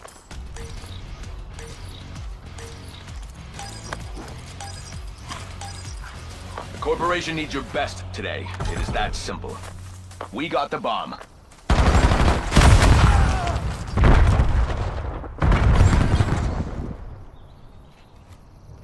Bomb plant in progress. Bomb is armed. Police, you were on mission.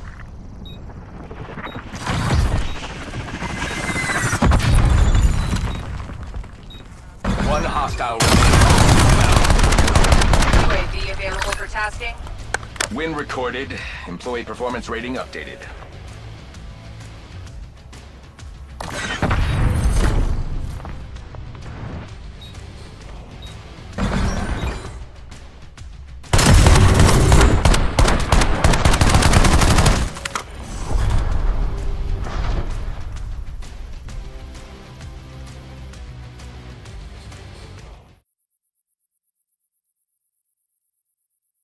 Hardcore search and destroy. Remember that mission outcomes influence promotion prospects.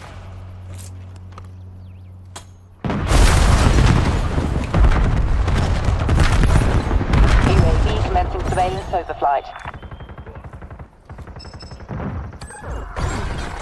Contact with UAV has been lost.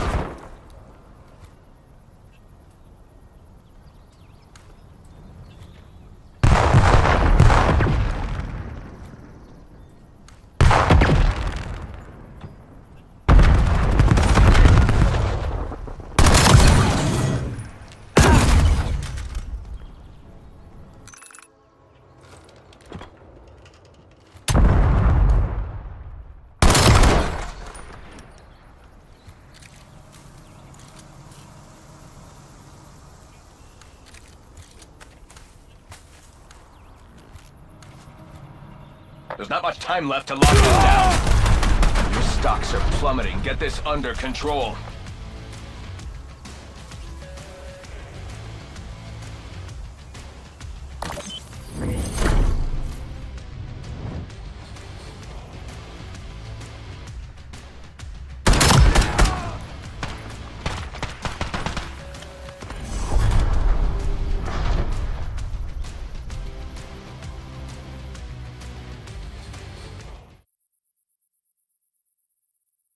Hardcore search and destroy. This operation is under executive surveillance. I want it pristine. Bomb acquired. We're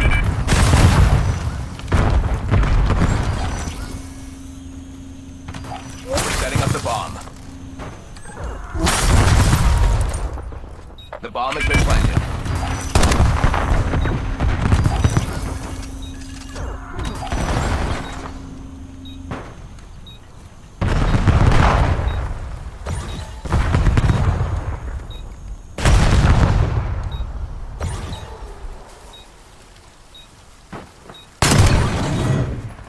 One enemy left. Neutralize them.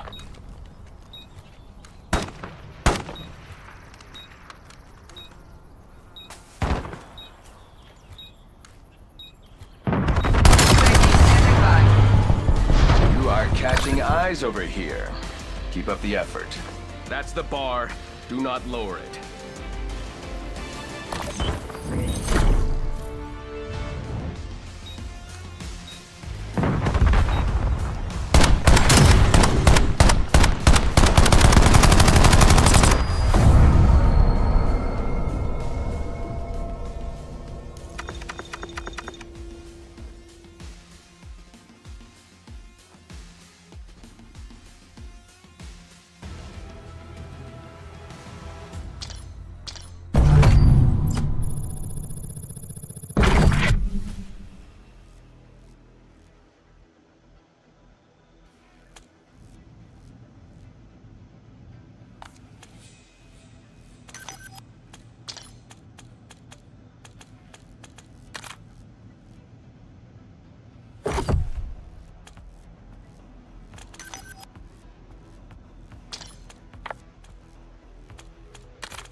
Yo, Rick, do me a favor. Get out of here.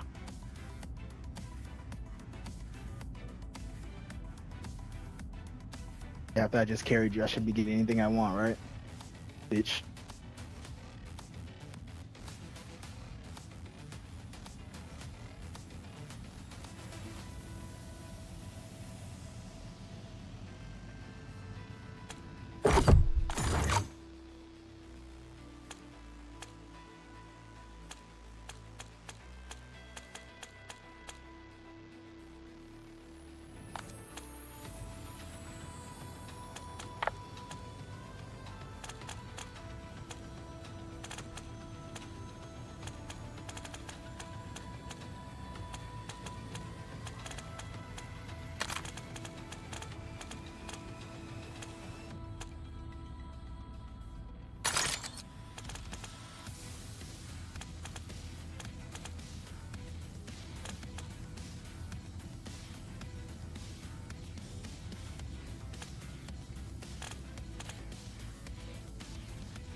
Hardcore search and destroy.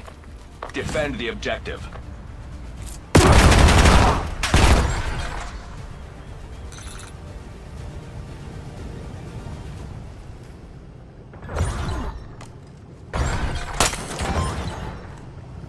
Ran up in our spawn.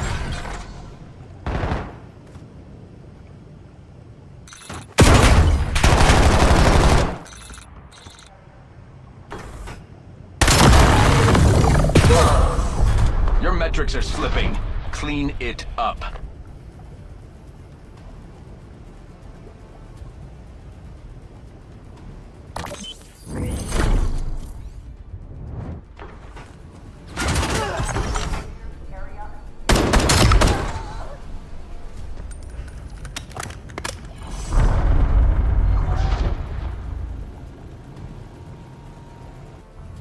Hardcore search and destroy.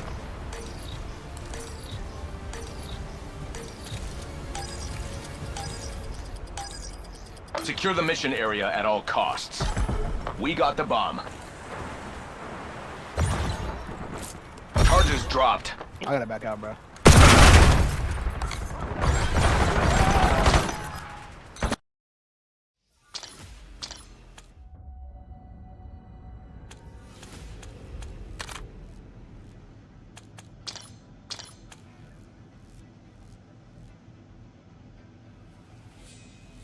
I text back, I'm not trying to get in y'all's drama.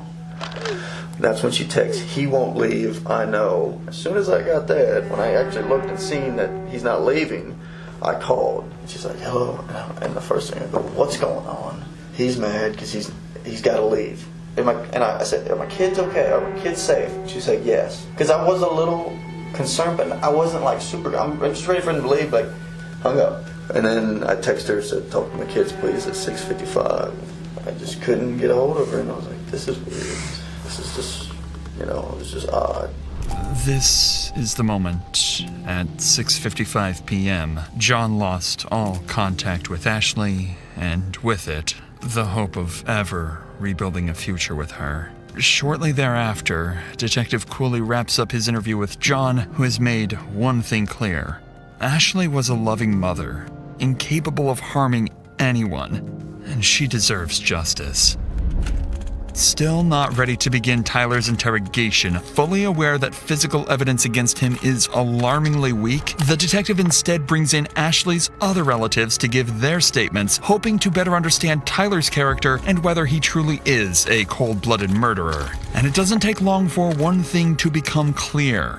Every one of them deeply distrusted Tyler, to the point of even threatening his life, fearing he might one day snap and hurt Ashley. You know, I did threaten him. You know, I wanted him to leave, get out there, leave the girls alone. You know, I said I'd just shoot you, you know, but I didn't, you know. And I went home, and my wife and my daughter, you know, they talked some sense into, you know, but I mean, thoughts crossed my mind hundreds of times now, you know. If I'd have carried that out, I know it's bad, but they'd had the mama. He's there, and he comes out, and I think he shook my hand, and I'm like, you know, hey Tyler, nice to meet you and whatnot, and he just goes straight in the door and picks up Ashley's guitar and goes and hikes his leg up on the damn trampoline and starts looking at the moon and playing guitar, and I'm like, Ashley, what in the f*** is he doing? Can we just go inside? I don't want to hear this prick playing or something, you know, just something. He stops, and he come over there to pull us apart, and I just rear back and punched him in the side of the head. And I had told her, he needs to go. You know, you need to get this done and get it done. Get him on the road. You know, last couple of weeks she told me she hadn't made her decision. He did have to go, and this time it was for good. She said, I will be alone.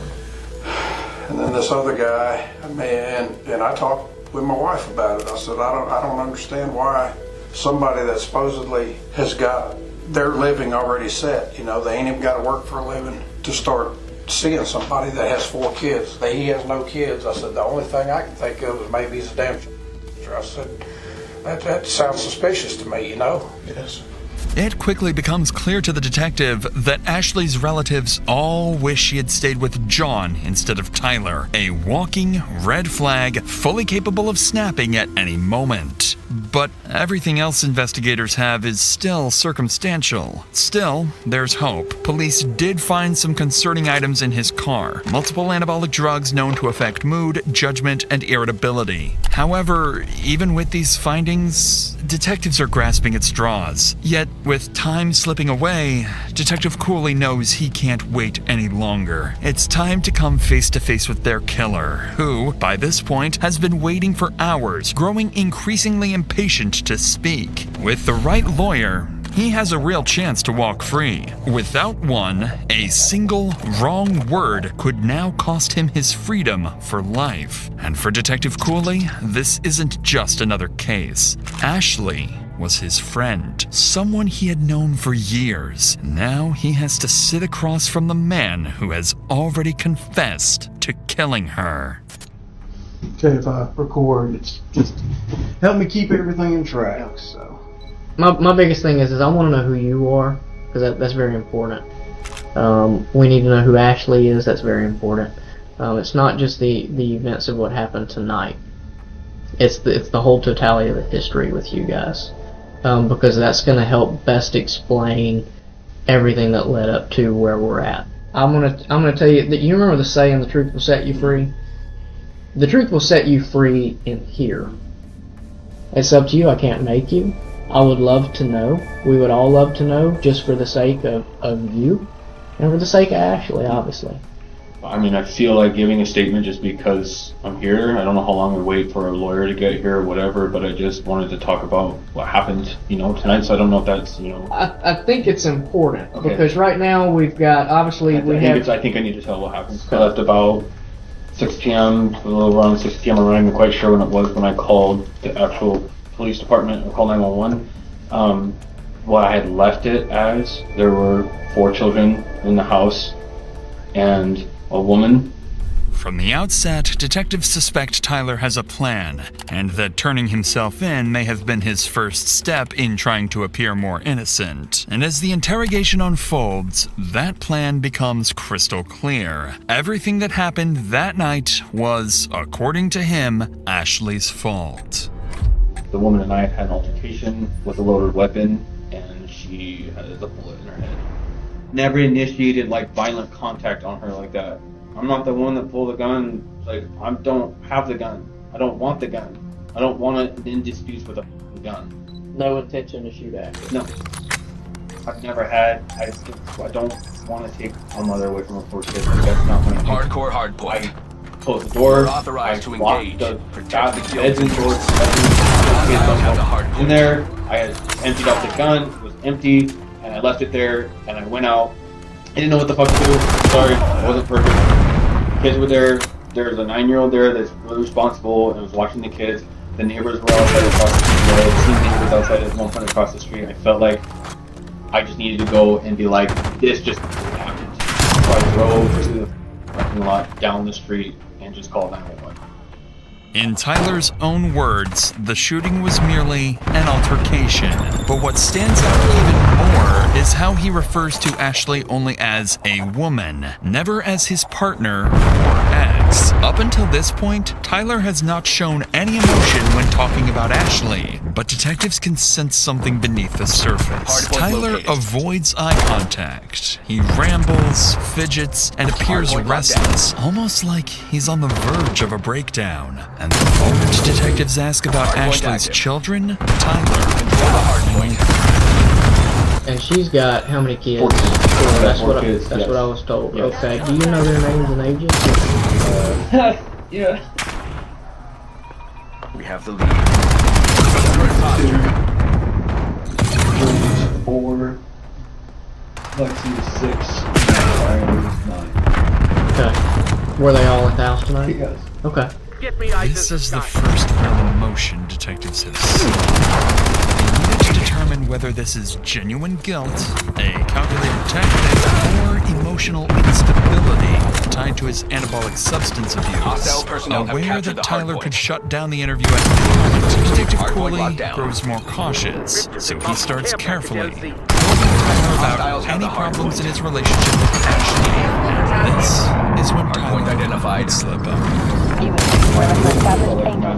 had a ring on, I was proud of it. I was proud of it. And then I fell into this I never wanted control the hard point. I've never wanted to be a part of. And I just down this road that I just kind of feel like I could never escape from. It's like drowning in it, you know. So I'm just like I was able to divorce Oregon. It went through in just a couple months. It was finalized and it was done. Her thing has been a year. Right. It took me so we've just been kind of in that rolling, back and forth with everything and stuff. And I just thought about leaving most of the time. Hostile personnel have captured the hard point. Too much to just UAV commencing surveillance over flight. away from. UAV has been lost.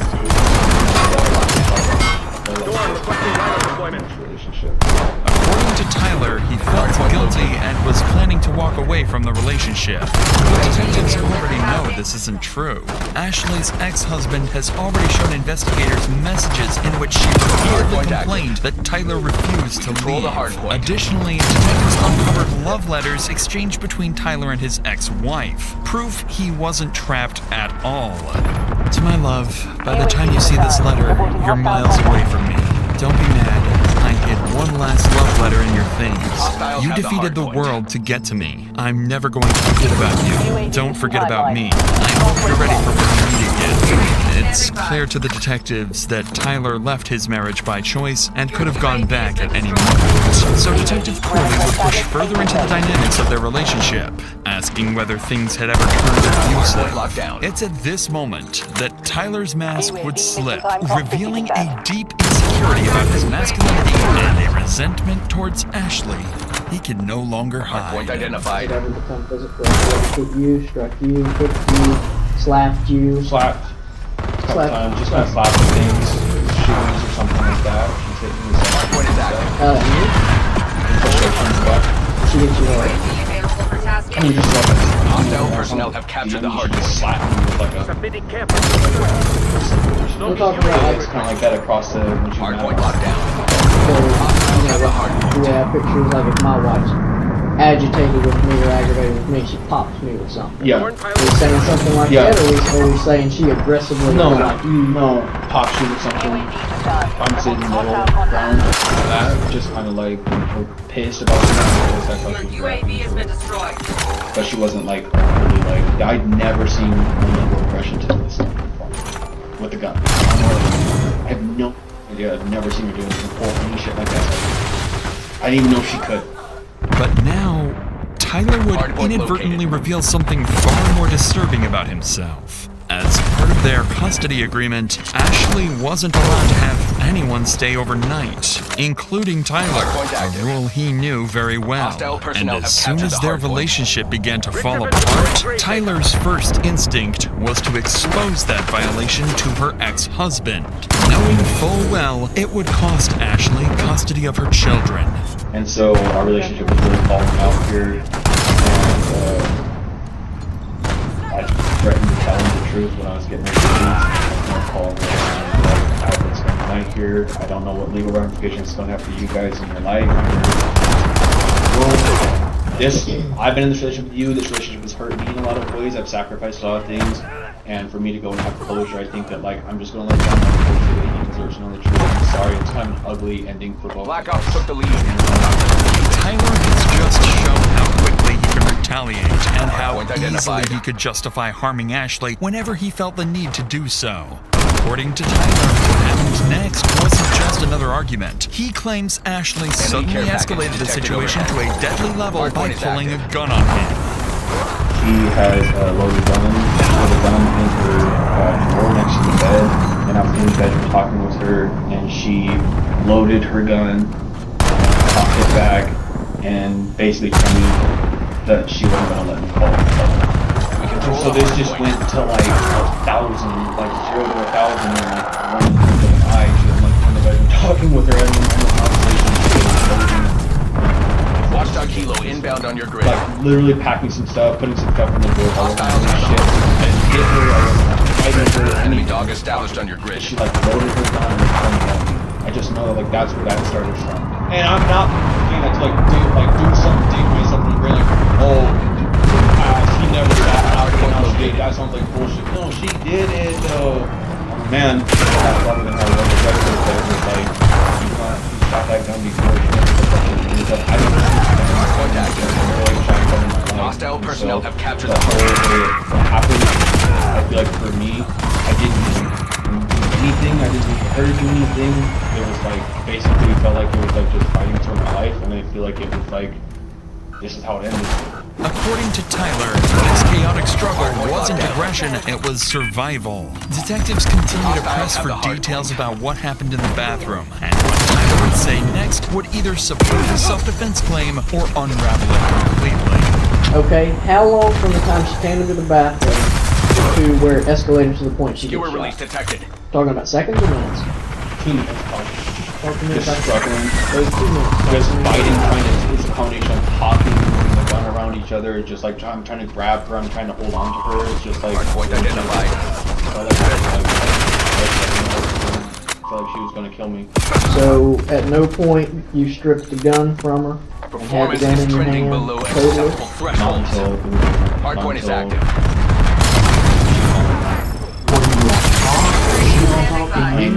We control the hard behind, like kind of doing like this, like kind of trying to do like a chokehold shit thing or something. She was like trying to get her hands just in our general facial area. Hostile personnel have captured the hard point.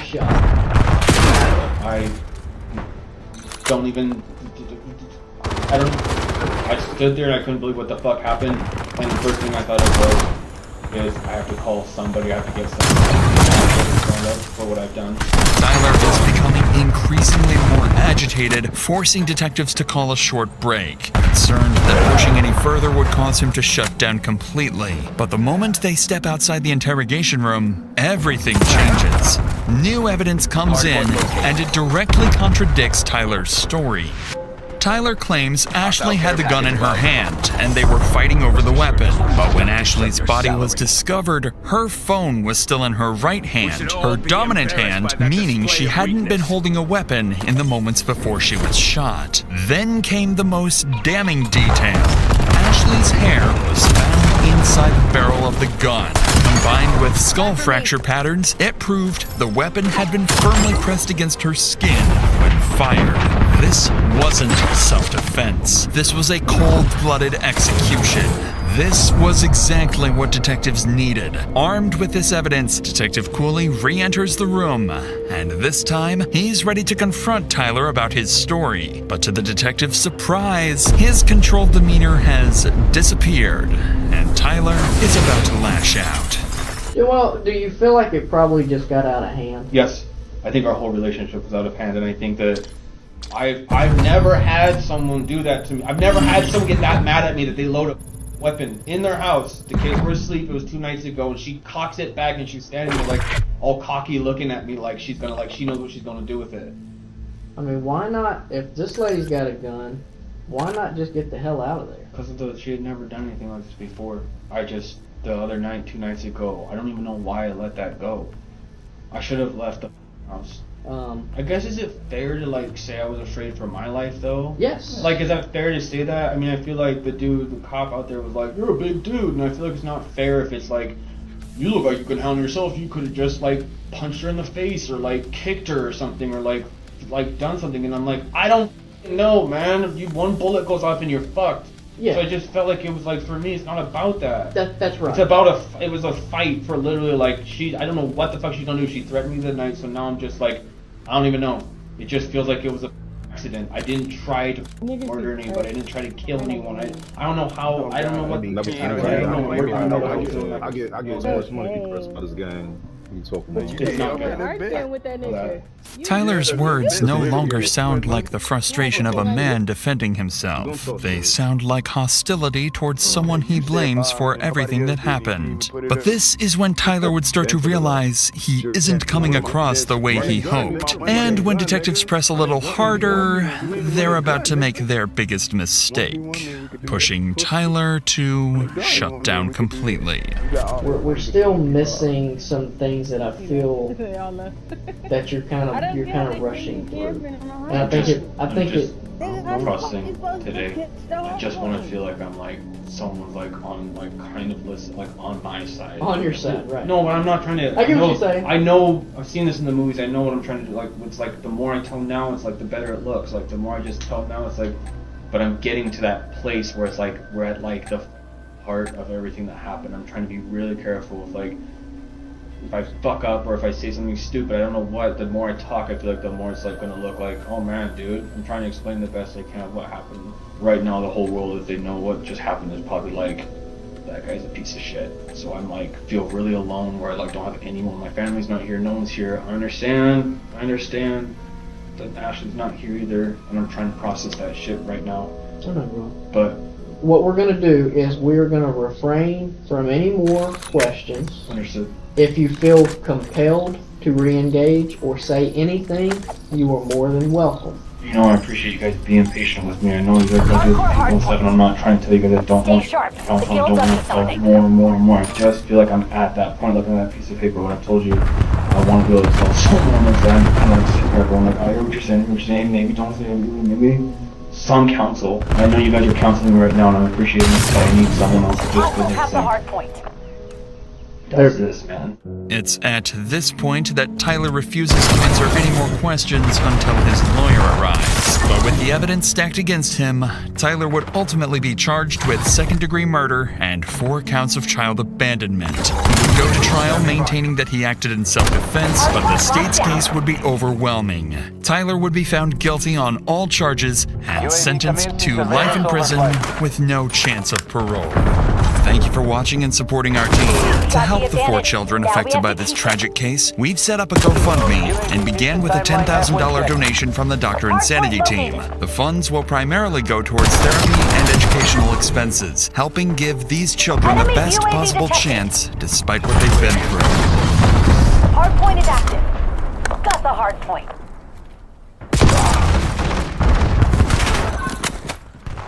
What if I told you this dish was actually healthy? Let's be real, Factor's menu.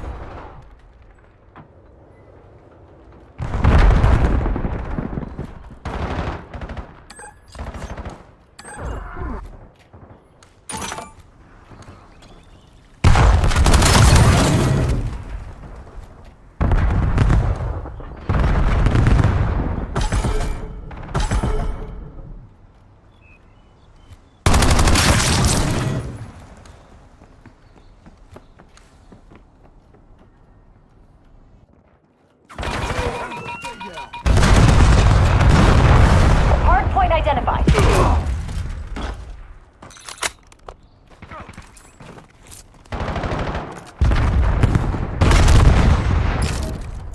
Hardpoint active.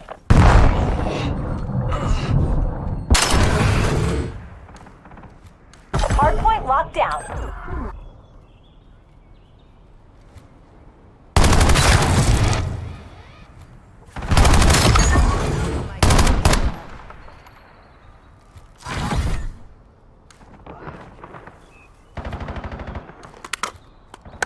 Authorizing skewer flight.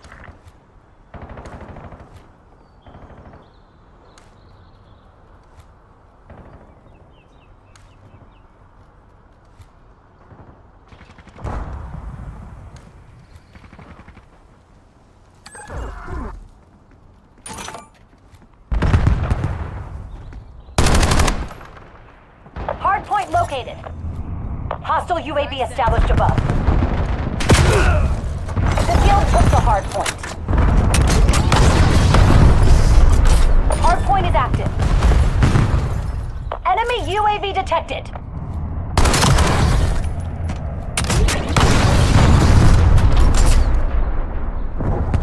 Got the hardpoint.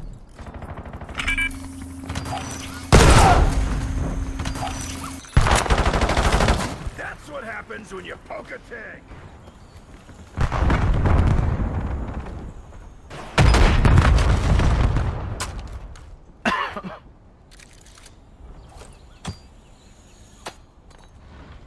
Hostile UAV established above.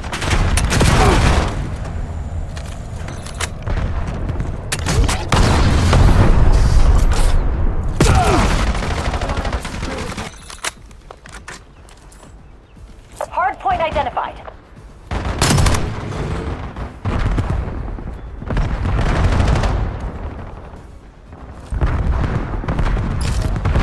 Hardpoint active.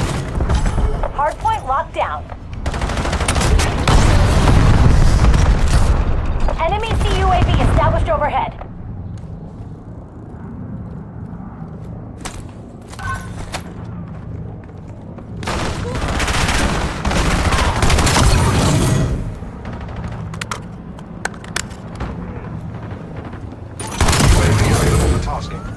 Enemy UAV detected. UAV above. Timbers on left objective. Hostiles have the hardpoint. UAV 50%.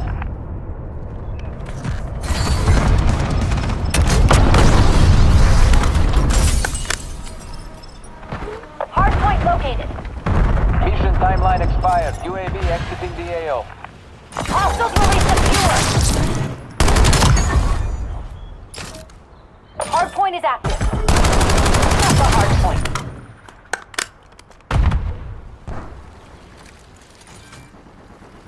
The Guild took the hardpoint.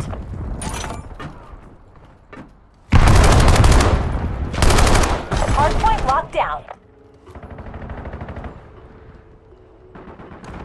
Launch skewer on my mark.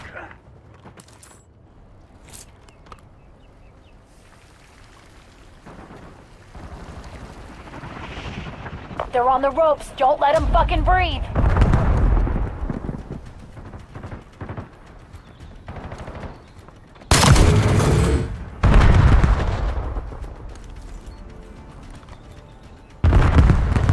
Enemy ground established on your grade. Hardpoint identified.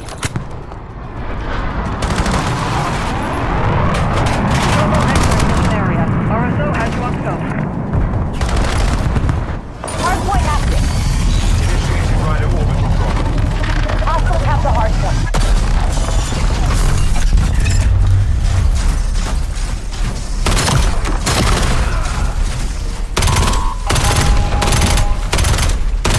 Got the hardpoint.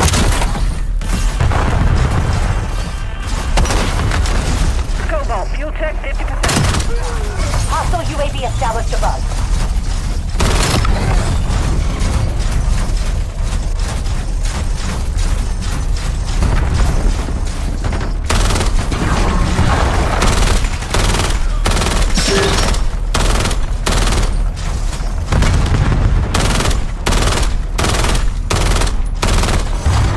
Okay, fuck yes.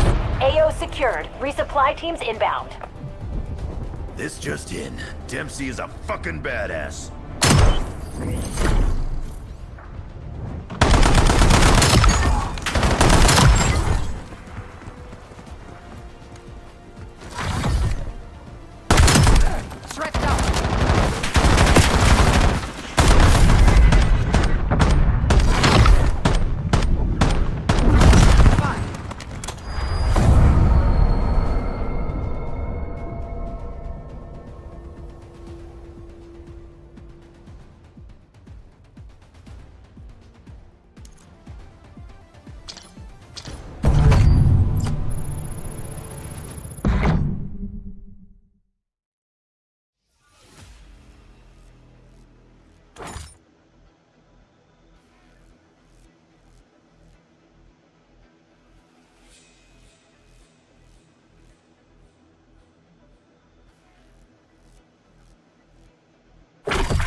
is way healthier than the competition. Their chefs actually know what they're doing. Every meal is balanced and built to support my goals. 12-year-old kidnapped outside of Florida Fair. Let's react. Fair. 12-year-old kidnapped outside of Florida Fair. Let's react.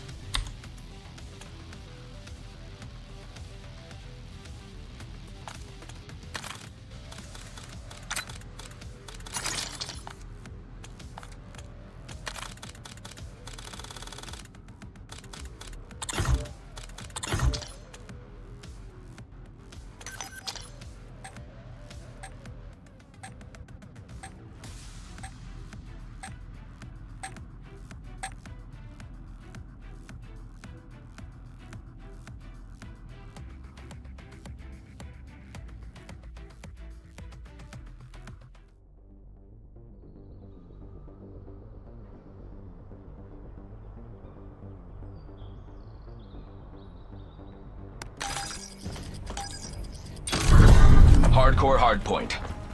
Secure the objective.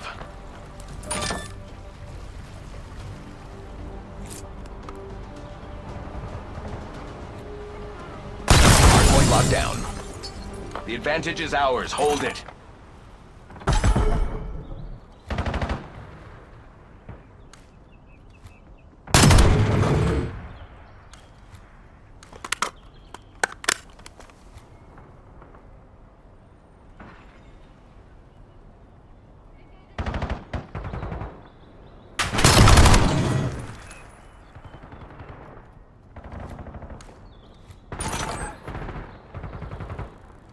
Hostiles have the hard point.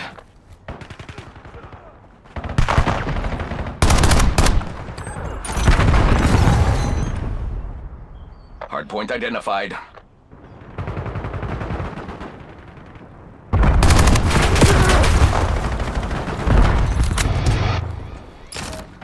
Hard point active. We control the hard point.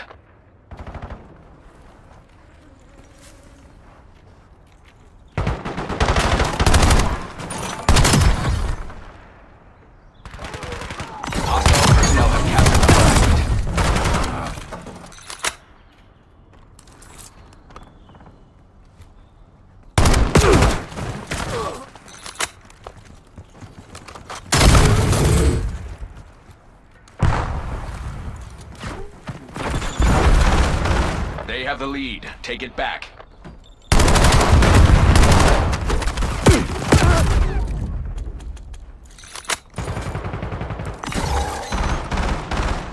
You were number 1 on my list. Hardpoint located.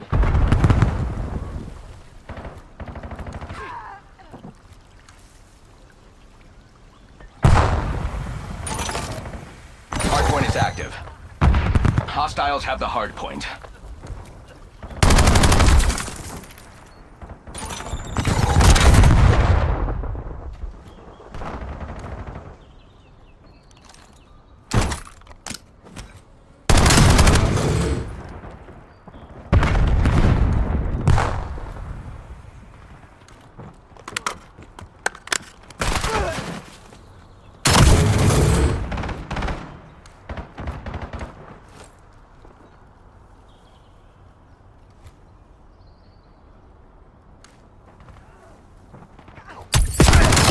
Available for tasking. Hostile UAV established above. UAV commencing surveillance overflight. Hardpoint identified. UAV fuel check 50%. Hardpoint active.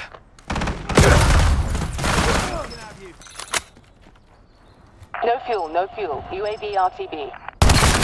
Hostile personnel have captured the hardpoint.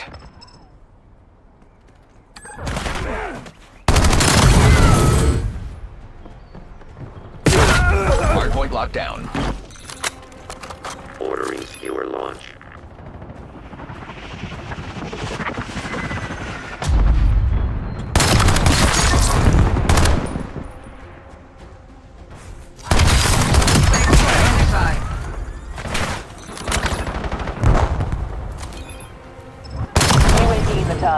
Reporting hostile contacts.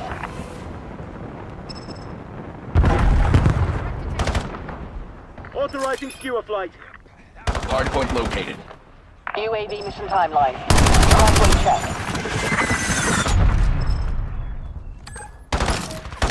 Hardpoint is active. Mission timeline over. UAV exiting the area. Control the hardpoint. UAV available for tasking.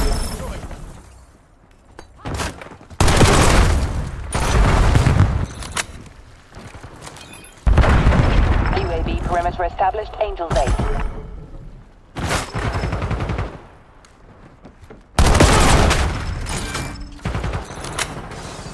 UAV fuel check 50%. Hostiles have the hardpoint. Enemy scout pulse active. No fuel, no fuel. UAV RTB. Hostile skewer inbound. Hardpoint identified.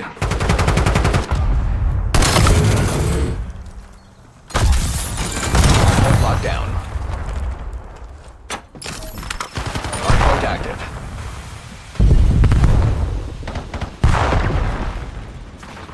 We control the hardpoint.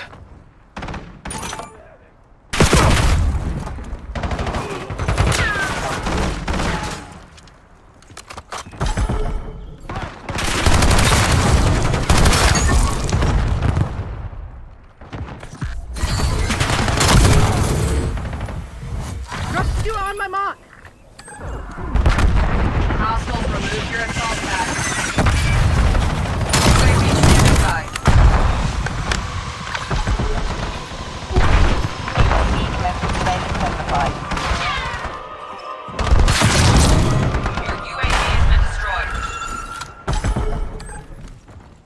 Hardpoint located.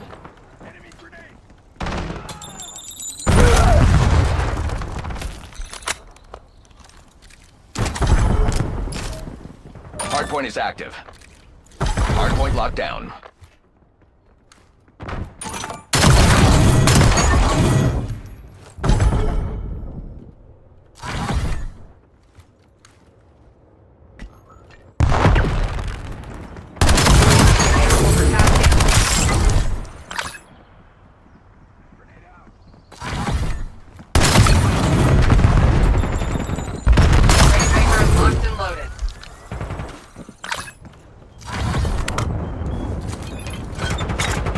We've claimed the lead. Widen the gap.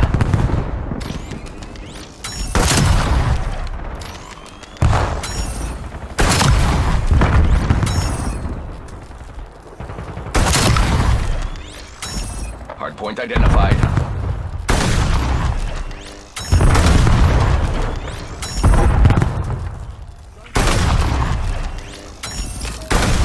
Hardpoint active. Hostile personnel captured the hardpoint. UAV in the turn. Reporting hostile contacts. Grim approving skewer target. UAV mission time for 50%.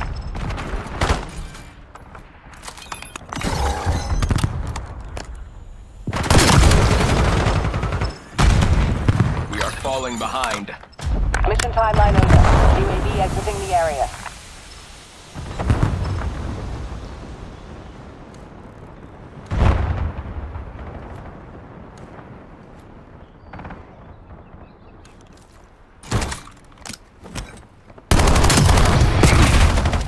We control the hardpoint.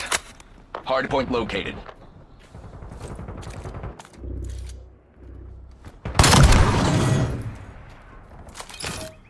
Hardpoint is active. Online, flushing them out. Hostiles have the hardpoint. You want to explain this to the board? Turn this around.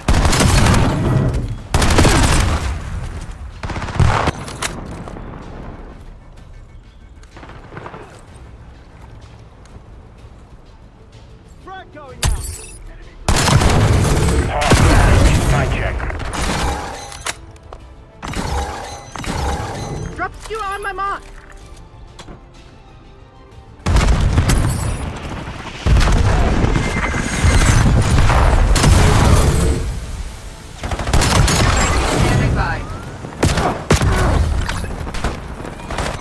identified. UAV commences surveillance over flight.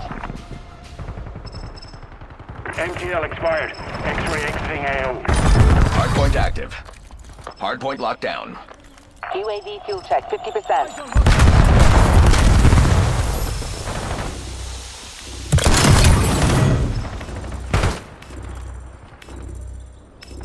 No fuel, no fuel. UAV RTB. Target.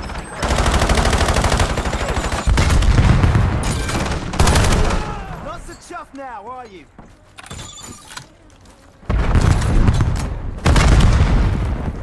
UAV available for tasking. UAV perimeter established. 8%.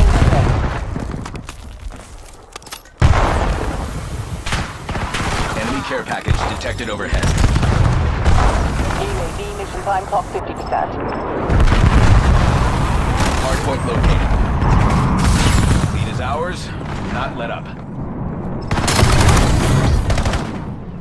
Mission timeline over. UAV exiting the area. Hardpoint is active. Control the hardpoint.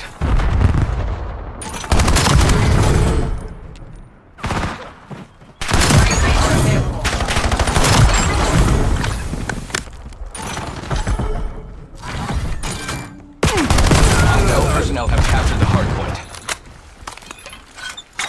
Grim approving skewer target. Hardpoint locked down. Well done, Sec Team. You're everything the guild stands for.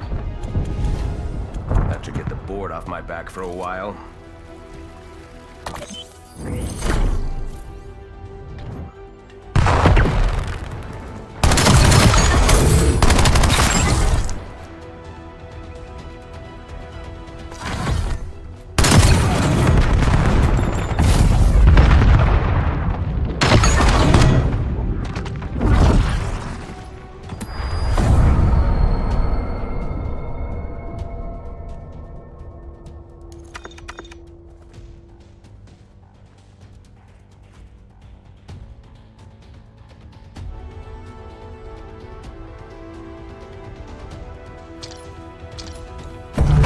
Fair. He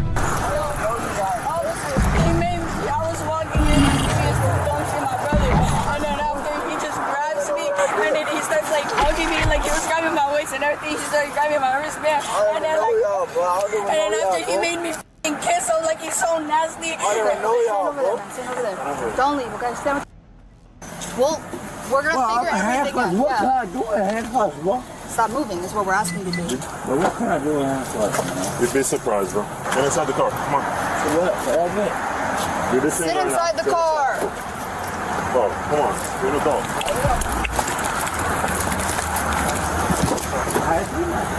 Come on, bro. Don't make us have to pull. I'm telling what I did.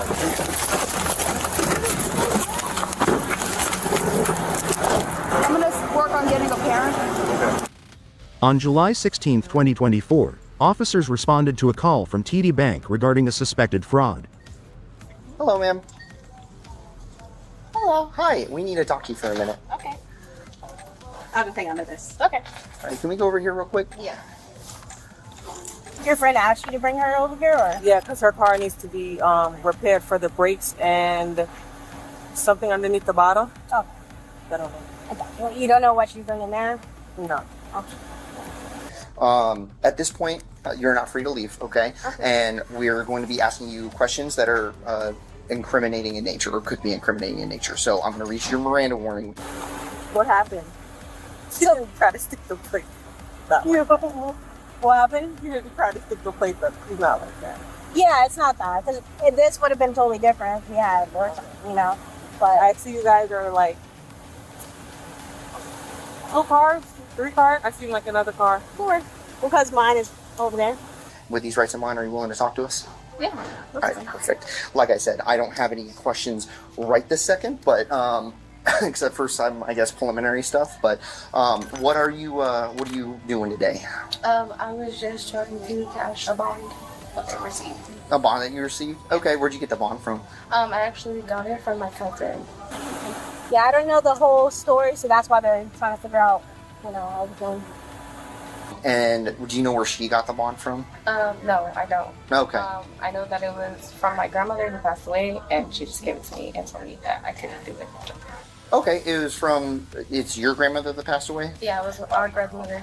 My grandmother who passed away, yes. Okay. She said she has no idea what she used up her friend out that day.